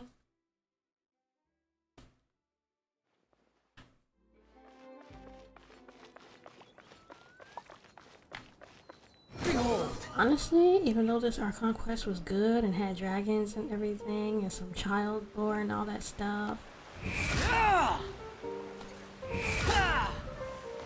I still like 3.2s. I still like Sumeru's ending the best. That them teaming up against like that Avengers level threat that was Skara. That Avengers team up they did, that was good.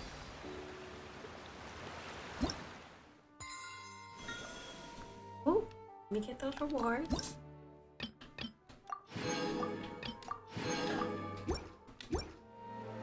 The wind rises.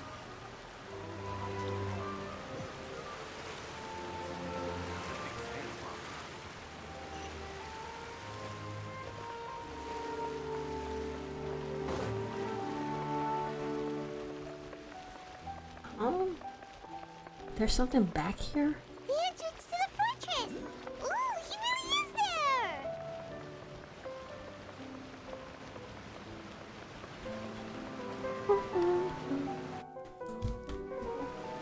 I'm back and I got my things. Oh, I didn't know you were gone. I read through some lore and what the drops. Hana didn't think you were going to have free time this hour of the day. Makes me think of the Eons from Star Rail. Really? Oh, I suppose you must have met Mr. Linney. He took the time to greet me earlier when he passed this way. In any case, you came at a good time. I was just considering reaching out to you to set up a meeting, so I may explain some things that I haven't had the time to before. Aw, Paimon's glad that you remembered. Thank you for keeping us on your mind, what with you being busy and all. Alright, let's have it then. How was Fontaine actually saved? The whole business is still quite the mystery to us. Yeah, spill. It is strange how words can often leave a bitter taste in the mouth when it finally comes time to say them out loud.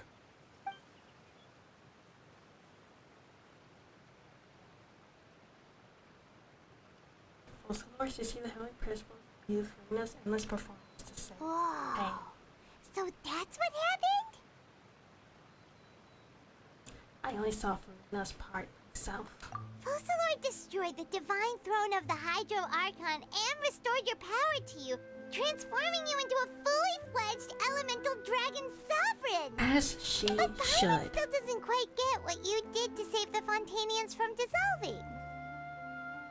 For me, the authority of the ancient dragons refers to absolute control over the hydro element. Good view of him. Fontanians were incomplete humans born of Egeria's use of the power of the primordial sea, with constitutions similar to that of mimics. But so long as those primordial energies remain within them, I could use the ancient dragon's authority to grant them true blood, after the fashion in which life was first brought into being on this planet. In other words, when I gave my verdict, Fontanians became true humans, and thus would naturally no longer be dissolved by water from the primordial sea. Focalor must have counted on you to make that decision as well. Your verdict was the key to making the prophecy appear to have come true while saving everyone. You could say that it was at that moment Fontanians were truly born. Yeah, and in a manner of speaking, Focalor finally managed to fulfill the original Hydro Archon's wish to turn Oceanids into real people too! Nice. Oh. It seems from your expressions that you still have more things you wish to ask. Ask away. I will tell you the truth as I know it. Yes, please, this part. About the next stop in my journey, tell us about the Nation of Dragons. You will soon be heading to NATLAN, I presume? Yes. I'm afraid that I have little talent as a travel guide, so all I can do is tell you what I know about that land. As far as I'm aware, NATLAN can be said to be a nation of dragons. Love it. A nation of dragons? You mean like you? Game of Thrones. No, but I better. suspect that I would not find myself welcome there. Unlike ancient dragons such as myself, the dragons of NATLAN have undergone long years of development and evolution. Large numbers of them have entered a form of coexistence with humanity. Love to see it. NATLAN is also the nation of war. War ravages those lands like an undying flame. Ooh, and I see the fire there. I see what they did. There is one other piece of information I got incidentally from my negotiations with the Knave that I believe may be useful to you.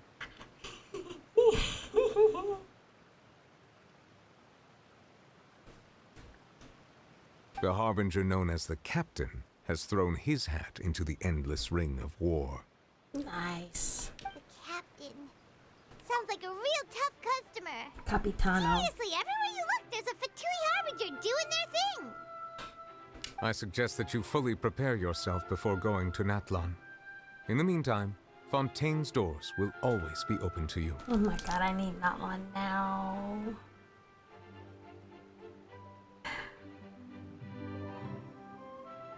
I need it now.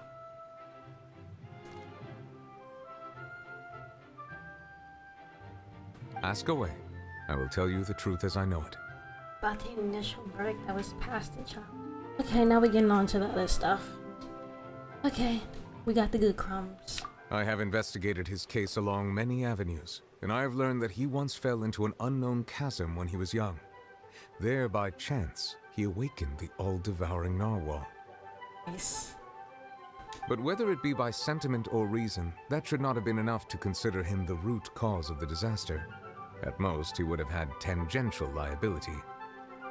As for the judgment passed by the oratrice during the trial, whether it was due to that liability by association or Focalors deliberately using him to buy time for us on the assumption that he would be able to hold the creature off, I cannot say. I think it was Focalors' plan. Guess Focalors had Fontanians in mind the whole time. In the end, it was thanks to her that they finally became real humans. Hang on a second. Paimon suddenly got another question. Back when Fontanians hadn't yet become real humans, were the children they had also transformed Oceanids? Life has always flowed like water. Do you recall how Fontanians would often come to the Fountain of Lucine to pray for children? Yeah, Lynette said the fountain is where all the waters in Fontaine converge. In truth, even those couples did not know that such prayers were no mere custom, but instead a form of ritual. Those Oceanids who were blessed within the spring water would later descend as new humans in the coming months. Paimon sorta gets it now. Either way, seems like this ritual won't be of any further use, but it'll probably live on as a local custom. Ask away. I will tell you the truth as I know it.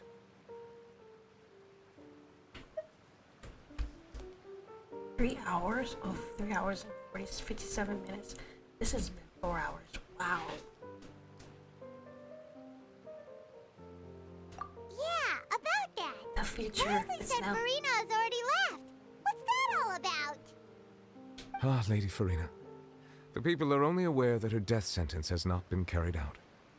She abdicated the post of Hydro Archon and left affairs related to that title to me, before leaving the Opera House. So he's kind of a Hydro Archon. I related Focalors' words to her faithfully and completely. After hearing them, she seemed neither saddened nor comforted. She simply said that she was tired and needed to rest. I hope she rests for a long time. Having said that, she then packed her things and moved out of the Opera House, not unlike how an ordinary person might. That's good. On her new path. But she's still got a place to stay, right? Is she a wanderer too? You need not worry. I will make arrangements to ensure that she will not want for food, clothing, board, or travel. In truth, I am somewhat happy for her. The wear and tear on her spirit will, of course, take time to heal.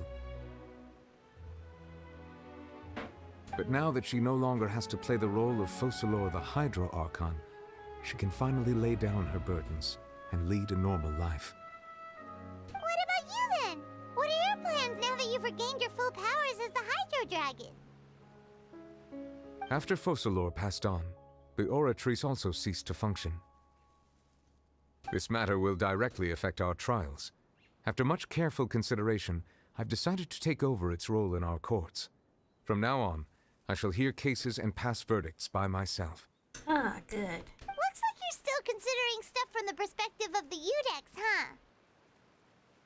As an elemental dragon, there are indeed many things that I must do. But this power and this duty, in a manner of speaking, you could say that both were granted to me. As such, before I attend to my other responsibilities, I must first and foremost continue to serve Fontaine as its highest judge. The duty of the Hydro Sovereign and the duty of the Udex shall coexist within my person. Nice. I love a dragon in power. Additionally, the Hydro Archon's departure has brought about another problem, which is that the Opera House shall no longer produce indemnitium. That's true. It's a leeway situation. People's faith in the Hydro Archon, wasn't it? It's a leeway situation. Same with Mora. And the same with the Akasha system. What stopped making power though in Inazuma when Inazuma didn't have that problem. Inazuma is like doing good all by itself. Like that phrase, I can do bad all by myself. That's Inazuma. Doing bad all by itself. Wait, but the various mechs and machines in the city are all still okay. Where are they getting their energy from? Solar power. As I am now, I have full command over New Musia, and it can serve as a complete substitute. Another reason why I cannot quite leave Fontaine immediately. Ooh. Wow. This ancient dragon's authority stuff is really quite useful, huh? Ask away. I will tell you the truth as I know it. Gnosis? Oh, that's right! They say you've given it to the knave as a diplomatic gift or something! Leaving aside their intentionality, the two Fatui Harbingers have indeed done much for us during this crisis. Their sole remaining goal in Fontaine, at least at this point, would seem to be the Gnosis. The Oratrice has ceased to function. The Hydro Archon's divine throne is now no more, and I do not need the Gnosis's power. So it still has power. So, because Focalor gave him his actual power, then whatever was in the Gnosis, that small, must have been like a small portion of it. Well, she returned authority back to him. So that's like an endless amount of power already. So the Gnosis is like insignificant. Huh. As such, it has lost all meaning for Fontaine. If the Fatui have impure designs, then we might as well accede to their request now, and avoid unnecessary conflict. What complicated considerations! Paimon thought you were just giving it to them out of gratitude to the knave and as an apology to Child. Ask away. I will tell you the truth as I know it. Did I ask everything?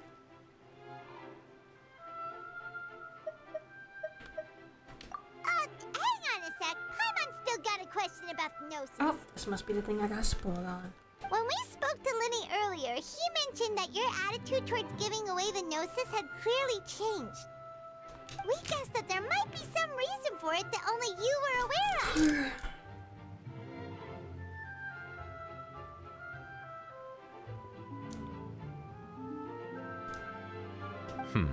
No wonder the House of the Hearth is the Fatui's intelligence division. They are certainly sharp.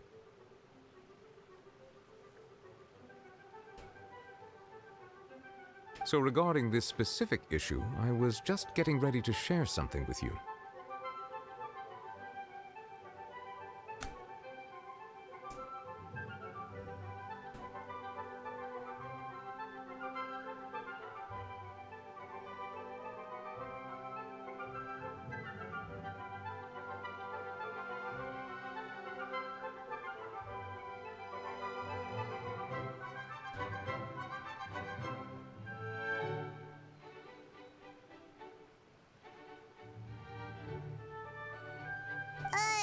What is it? In truth, I exchanged some further words with that lady named SKIRK after sending you two back to the surface. It went something like this.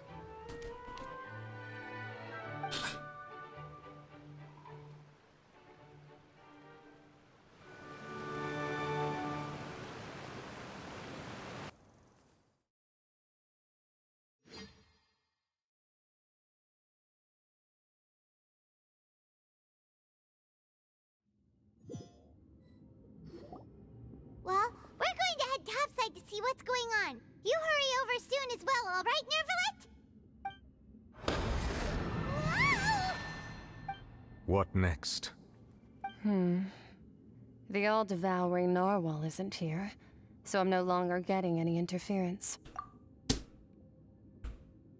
I can finally catch the scent of your power, what it's made of.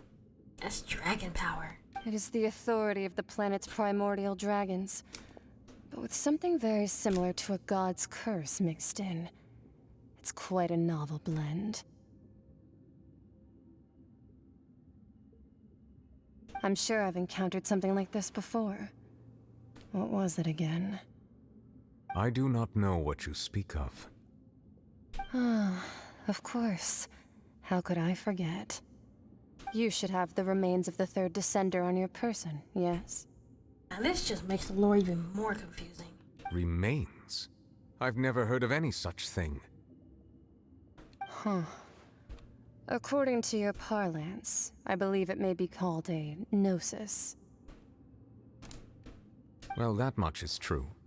After Focalor's divinity faded, she handed her gnosis to me. But I fear I have never heard of it described in the manner that you just did. I've been training with my master, the Foul, ever since I was young, and I have never returned to the surface since. So most of the information I possess, I got from him.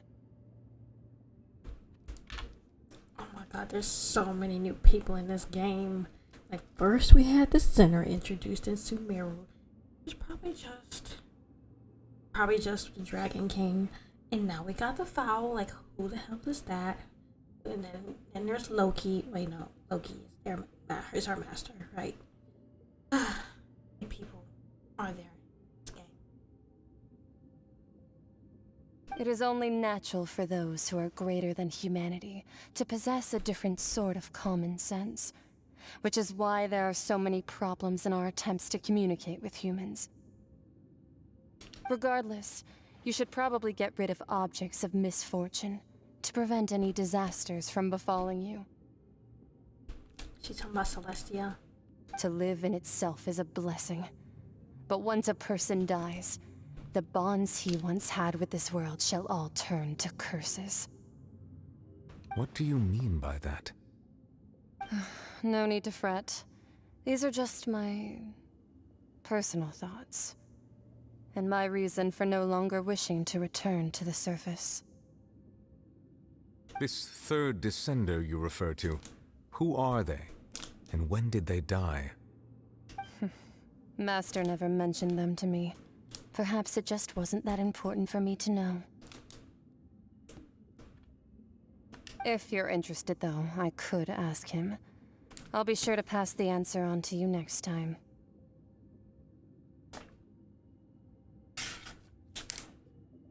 Next time? You believe we will meet again? It's fated. I do. Wait. I have a disciple of my own, don't I? He can be the messenger then? Yes.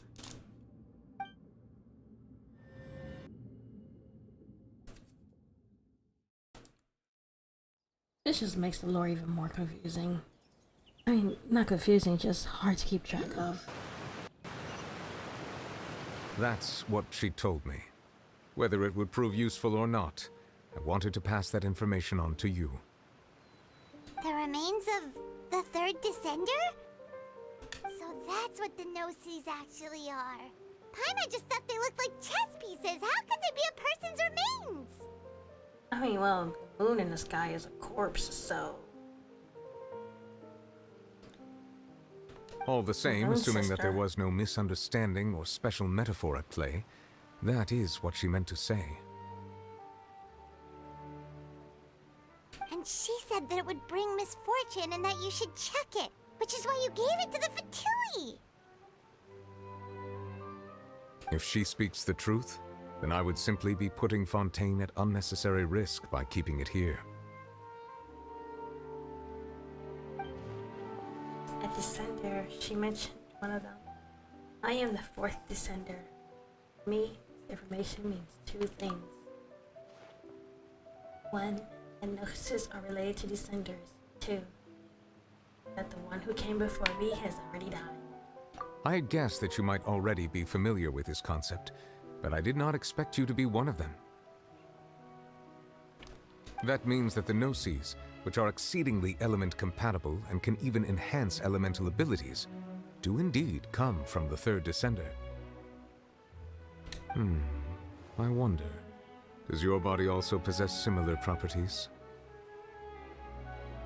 I am before Celestia turns Aether into an experiment and experiments on him and makes a gnosis out of him.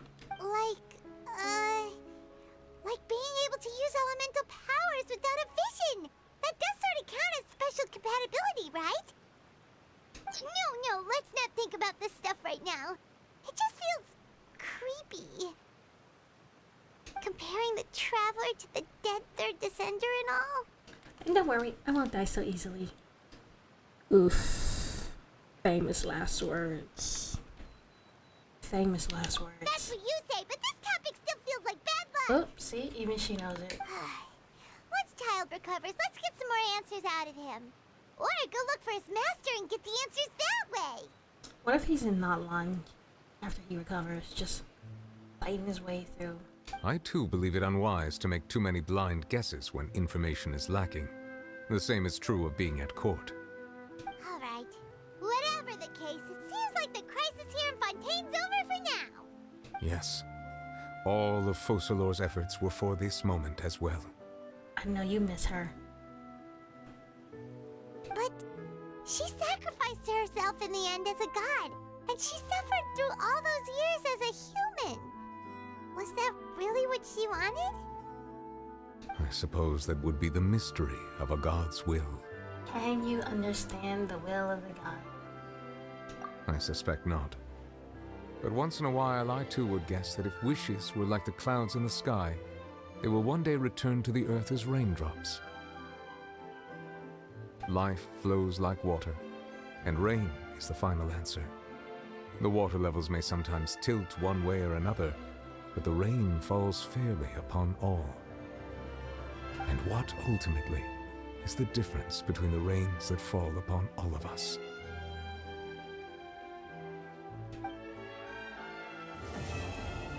Oh, finally. Yay. That's done.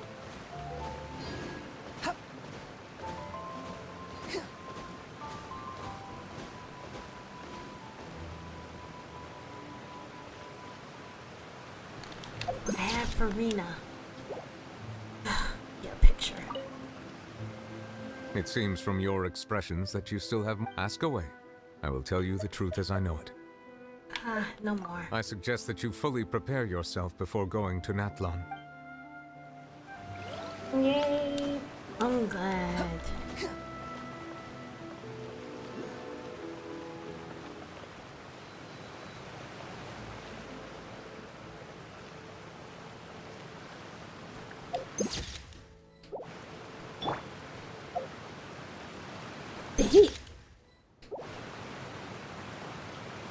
You see the way he just looked at him?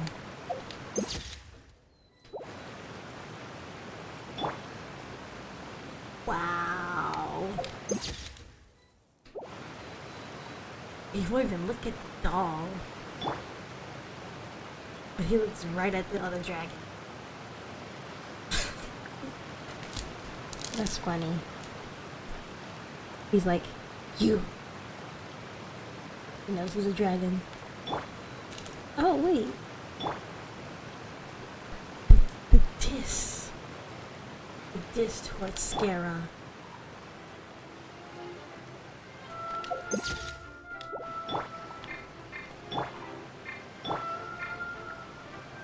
Oh, no. Is he really gonna diss Skara like that?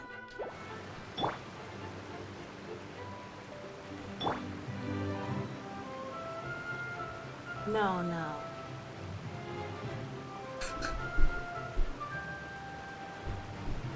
Why?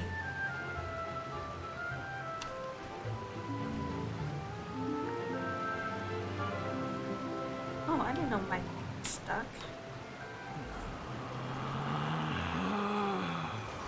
Relax.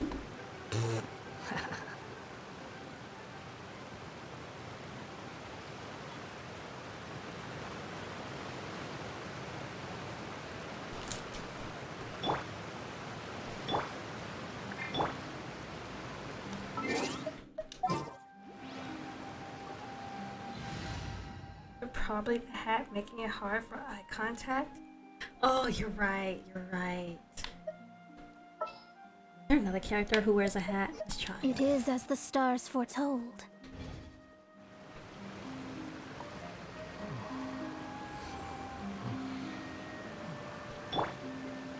What?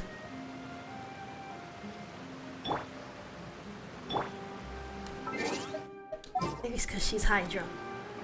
Is there a non-Hydra character with a hat?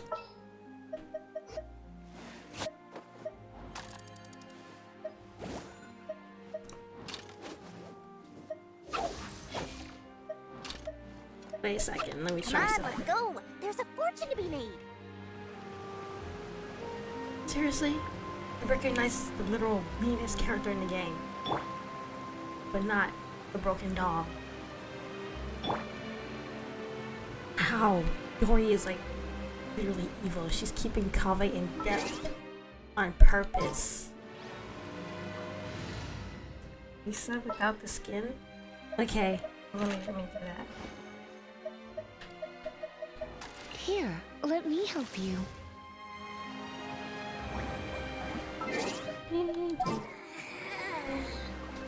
Wait, no, it's not part of the setup, it's character.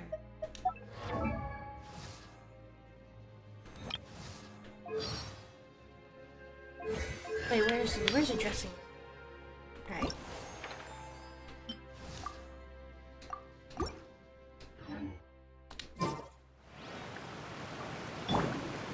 Oh my god. Looks at her too.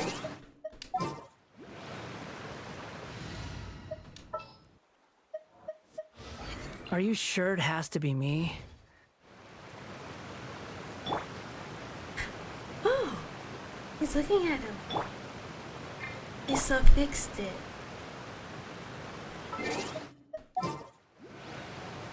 Wait, so...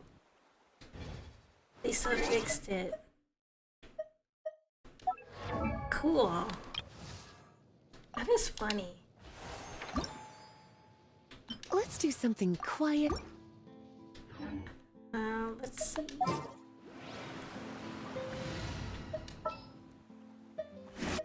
Want me to come along? Are you sure it has to be me? Lisa fixed it. Sarah's hat is different than the rest. Lisa's scolded newbie. I like to think Lisa's scolded newbie. That's funny. Come on, don't keep me waiting.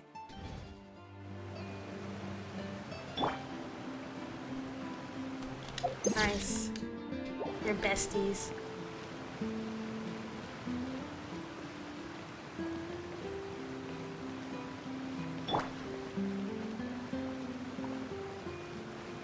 Okay, I should probably get off now. We've been long enough. I need to make stuff for CHILDE Day. I need to publish the Dead Space AU. Oh, now Scaron's not looking at him.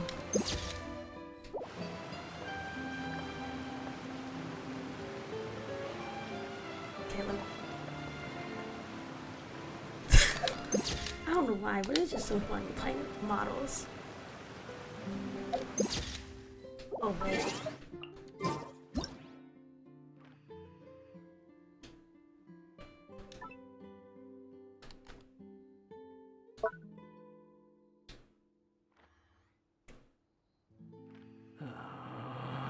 I gotta go.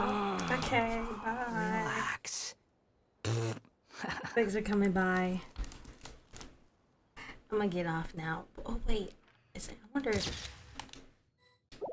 I need to check something with the statue right quick.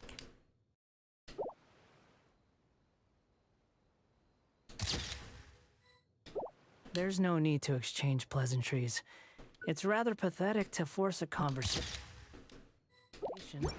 just to occupy silence.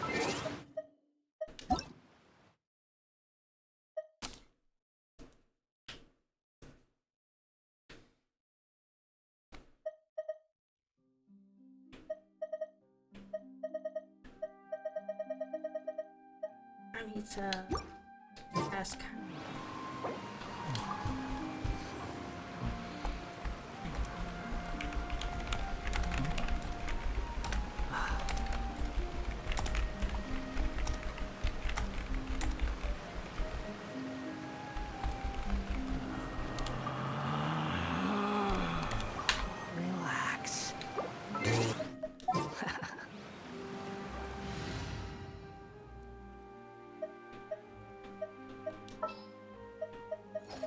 This world is full of unsolved mysteries. Okay.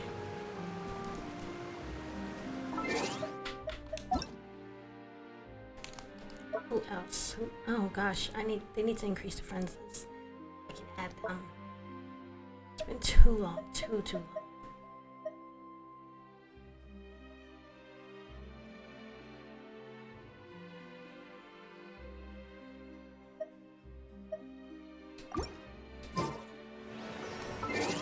Oh wait.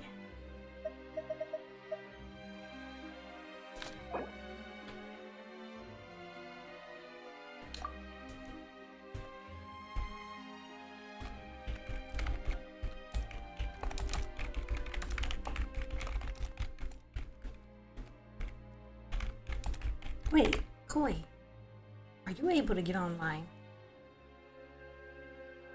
I feel bad bothering folks randomly in this game.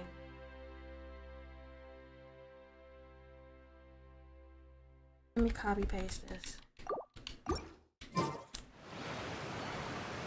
Okay, I can bother you since you're okay with it.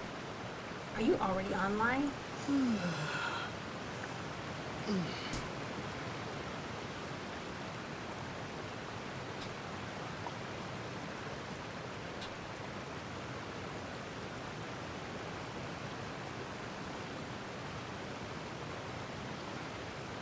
Also, I can, after I test it out at the statue, because I want to test it out on the stream, I'll switch to my tablet and I can help you carry them.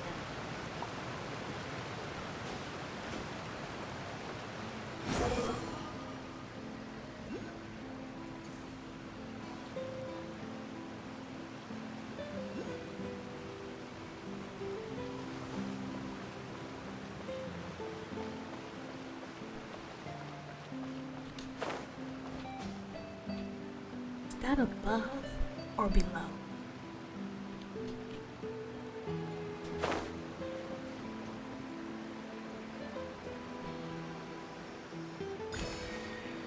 Well, you know what they say. So as above, so below.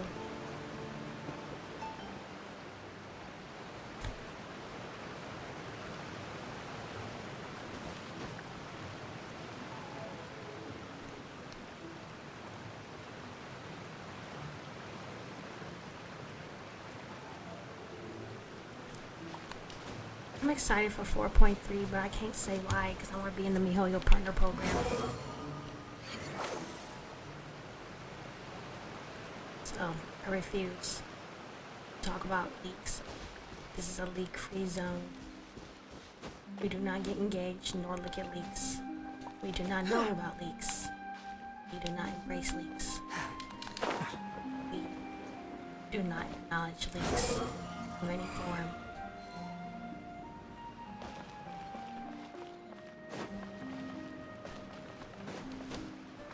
Quit following me.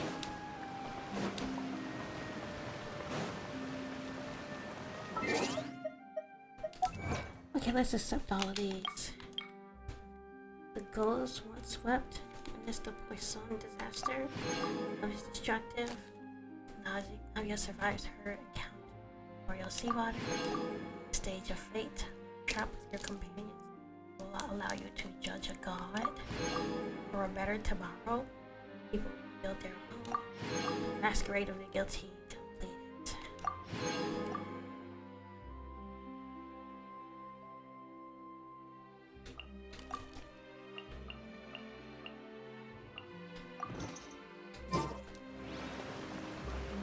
Okay, good, okay.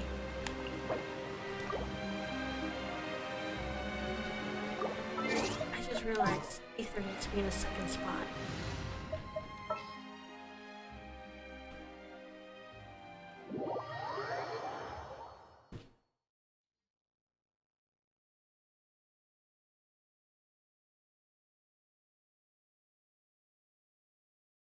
Now, if this is true, then we should hear something at this statue.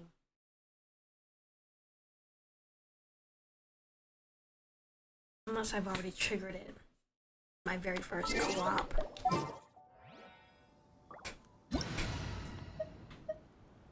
Ooh, what a power team.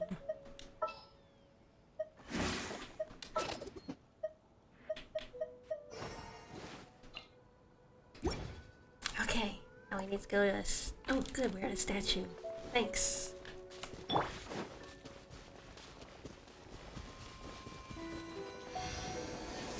let's see what happens.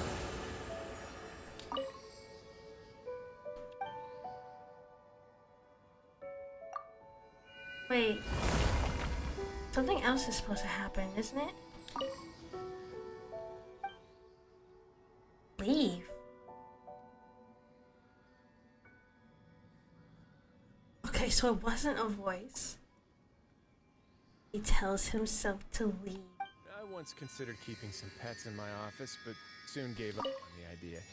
It's just not right to keep small animals. Why would he tells himself to leave? It's kind of weird.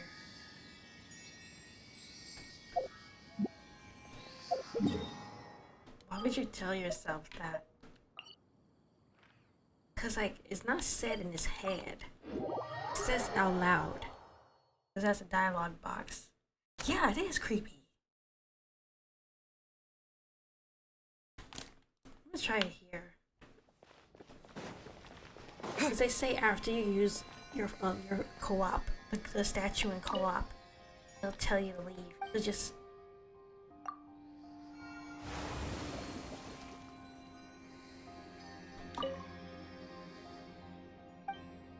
leave. Why would he say that to me? Huh. Nothing like that would ever happen in Star Rail. Kind of a shame. Okay, so what boss materials did you need, by the way? I could do those right quick. Just get Zhongli out.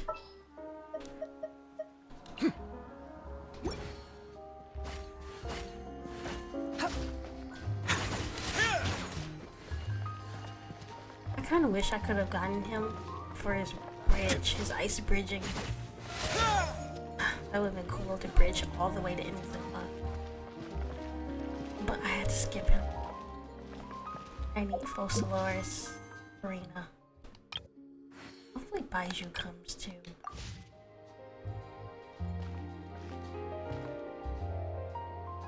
He really OP though? That is. We would work great with Nuvi, I think. We could put them on the same team. But alas, I'm an Archon collector. First and foremost. Word of oh, advice, by the way, what don't break materials the law. did you need? Is there anything else? Yeah, seriously, don't break the law.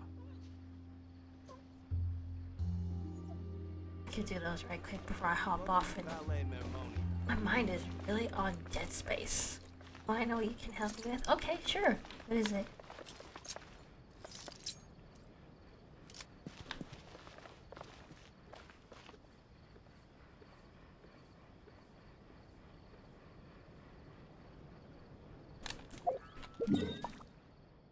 Arena Slate, as usual. Quest was.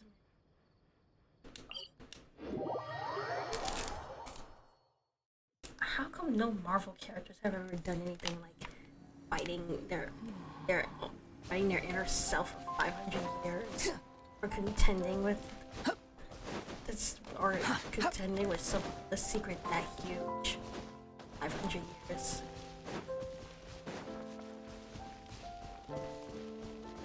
Marvel needs to step up with the character suffering.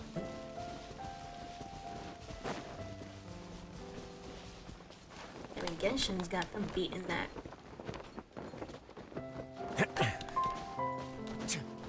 Wow, that was funny. I'm gonna mark that.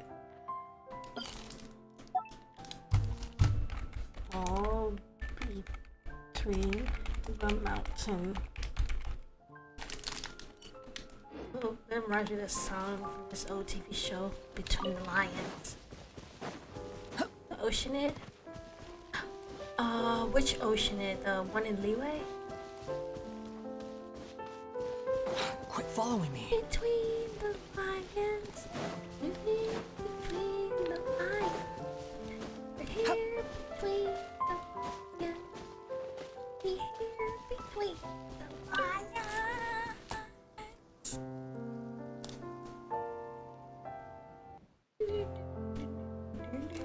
Between the lions. Water people? Oh, do you mean the bosses with like 3 billion hit points? Is that what you mean? Behold!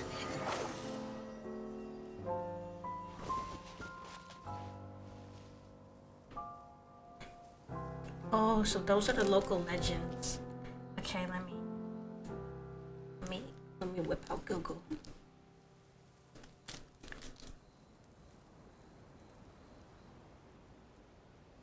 There's no such thing as pure freedom in this world. Even the wind cannot blow on forever.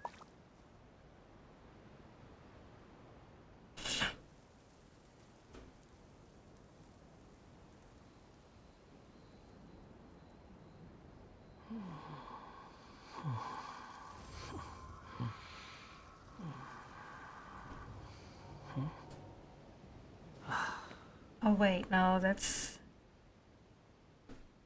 Okay, so the local legends are a little different. Okay, so it's not the local legends, okay.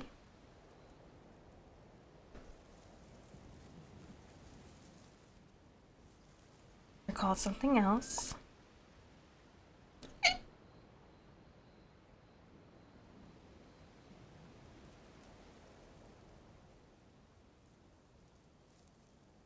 You think I've got a sharp tongue? I just tell it like it is. If someone can't handle it, maybe that's their problem. Oh, you did? That's good, that's good, that's good.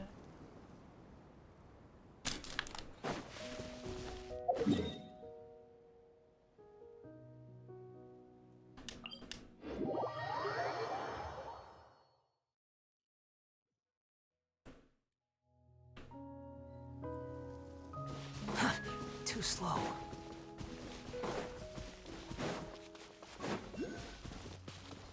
Ah, Lillian. The other one was named Cortana. Is this Lillian? Oh, it's Vivian. Get a little exciting insects. The wind rises.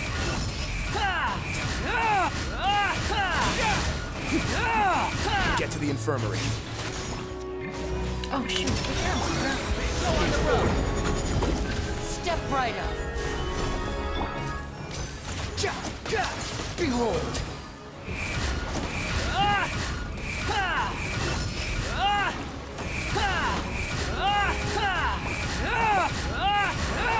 Now disappear. Solidify. Squall and fury.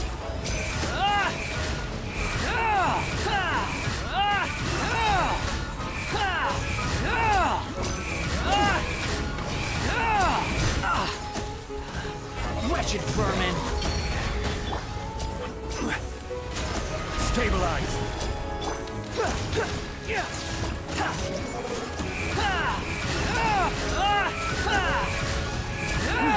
And voila! Gather. Stay cool. Face your The wind rises. Let's begin. I have. Step back. No objections. I will have order. Jordan, is this his ultimate so I can Stabilize. unlock the attack? Behold.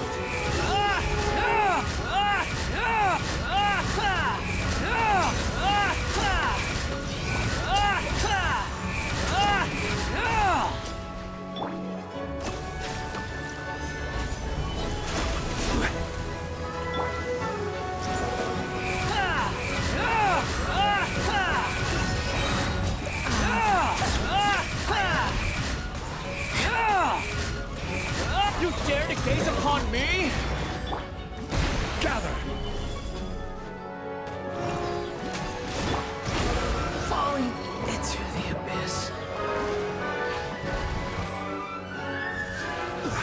god, the shield is recharging.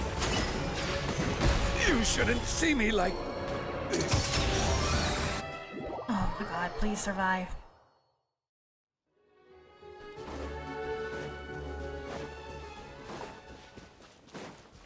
Shield is recharging still. And voila! Solidify! The wind rises. Lynette!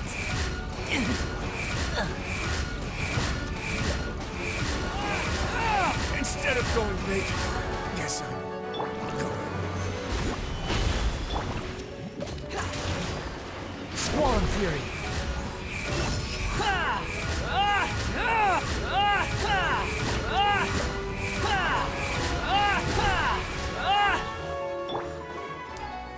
Stabilize! Too slow. The wind rises.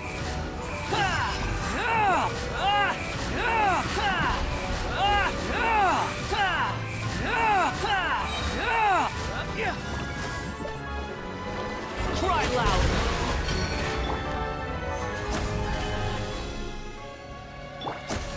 Behold.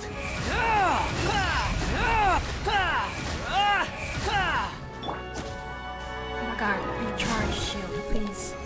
Okay, right. The wind rises. Got rid of it. Jesus. Hi, Ducky.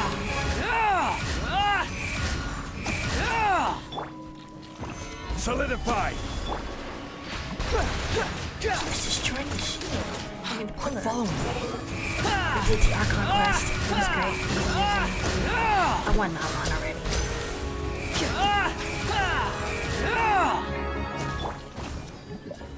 Gather! Your timing's...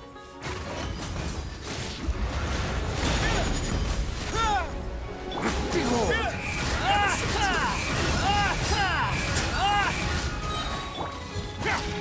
Solidify! Unsightly insects!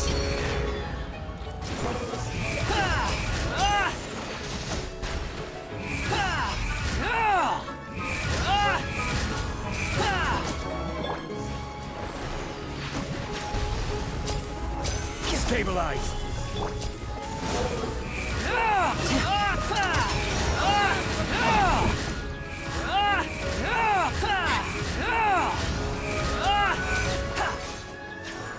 You're welcome. Taking all that. Whew. We got that one. Hi, Ducky. I was saying that,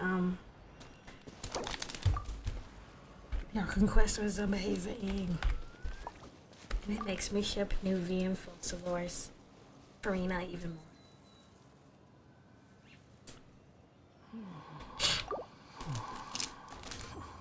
Achievement wise though? Yeah. Yeah, you already got this one. That means you got it.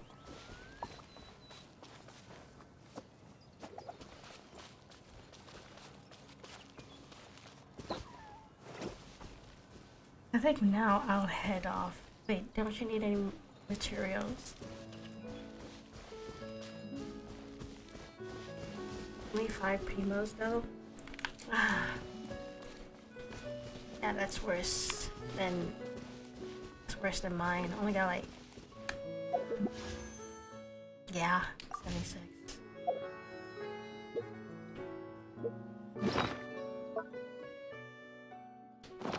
This is no time for distractions. Seriously, you have a great magician standing right here. You don't want to miss the best part, do you? If you want to head off, feel free. I don't mind. You're a bit tired. I'll switch to tablet. That's what I want to do. I want to switch to tablet. Yeah, I'll be back. I'm gonna end the stream. That was great. I'll be switching to tablet. I'll be right back. Also, I need my music.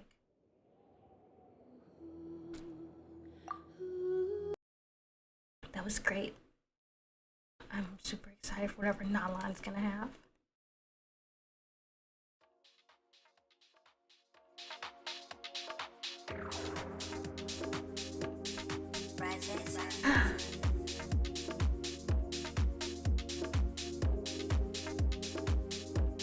That was great.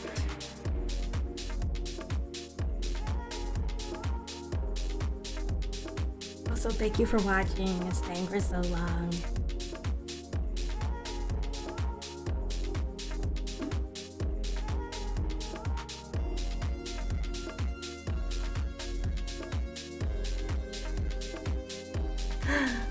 Yeah, I'll let you go.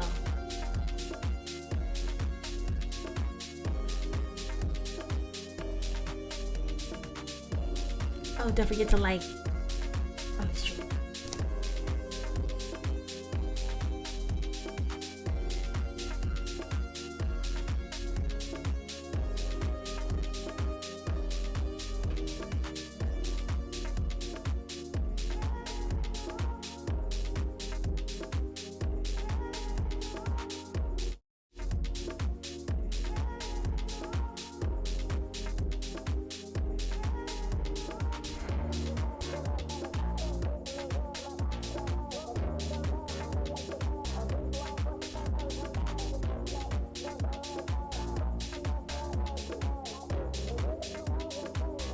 You know, I should really remake this ending screen and put GIFs from my own video.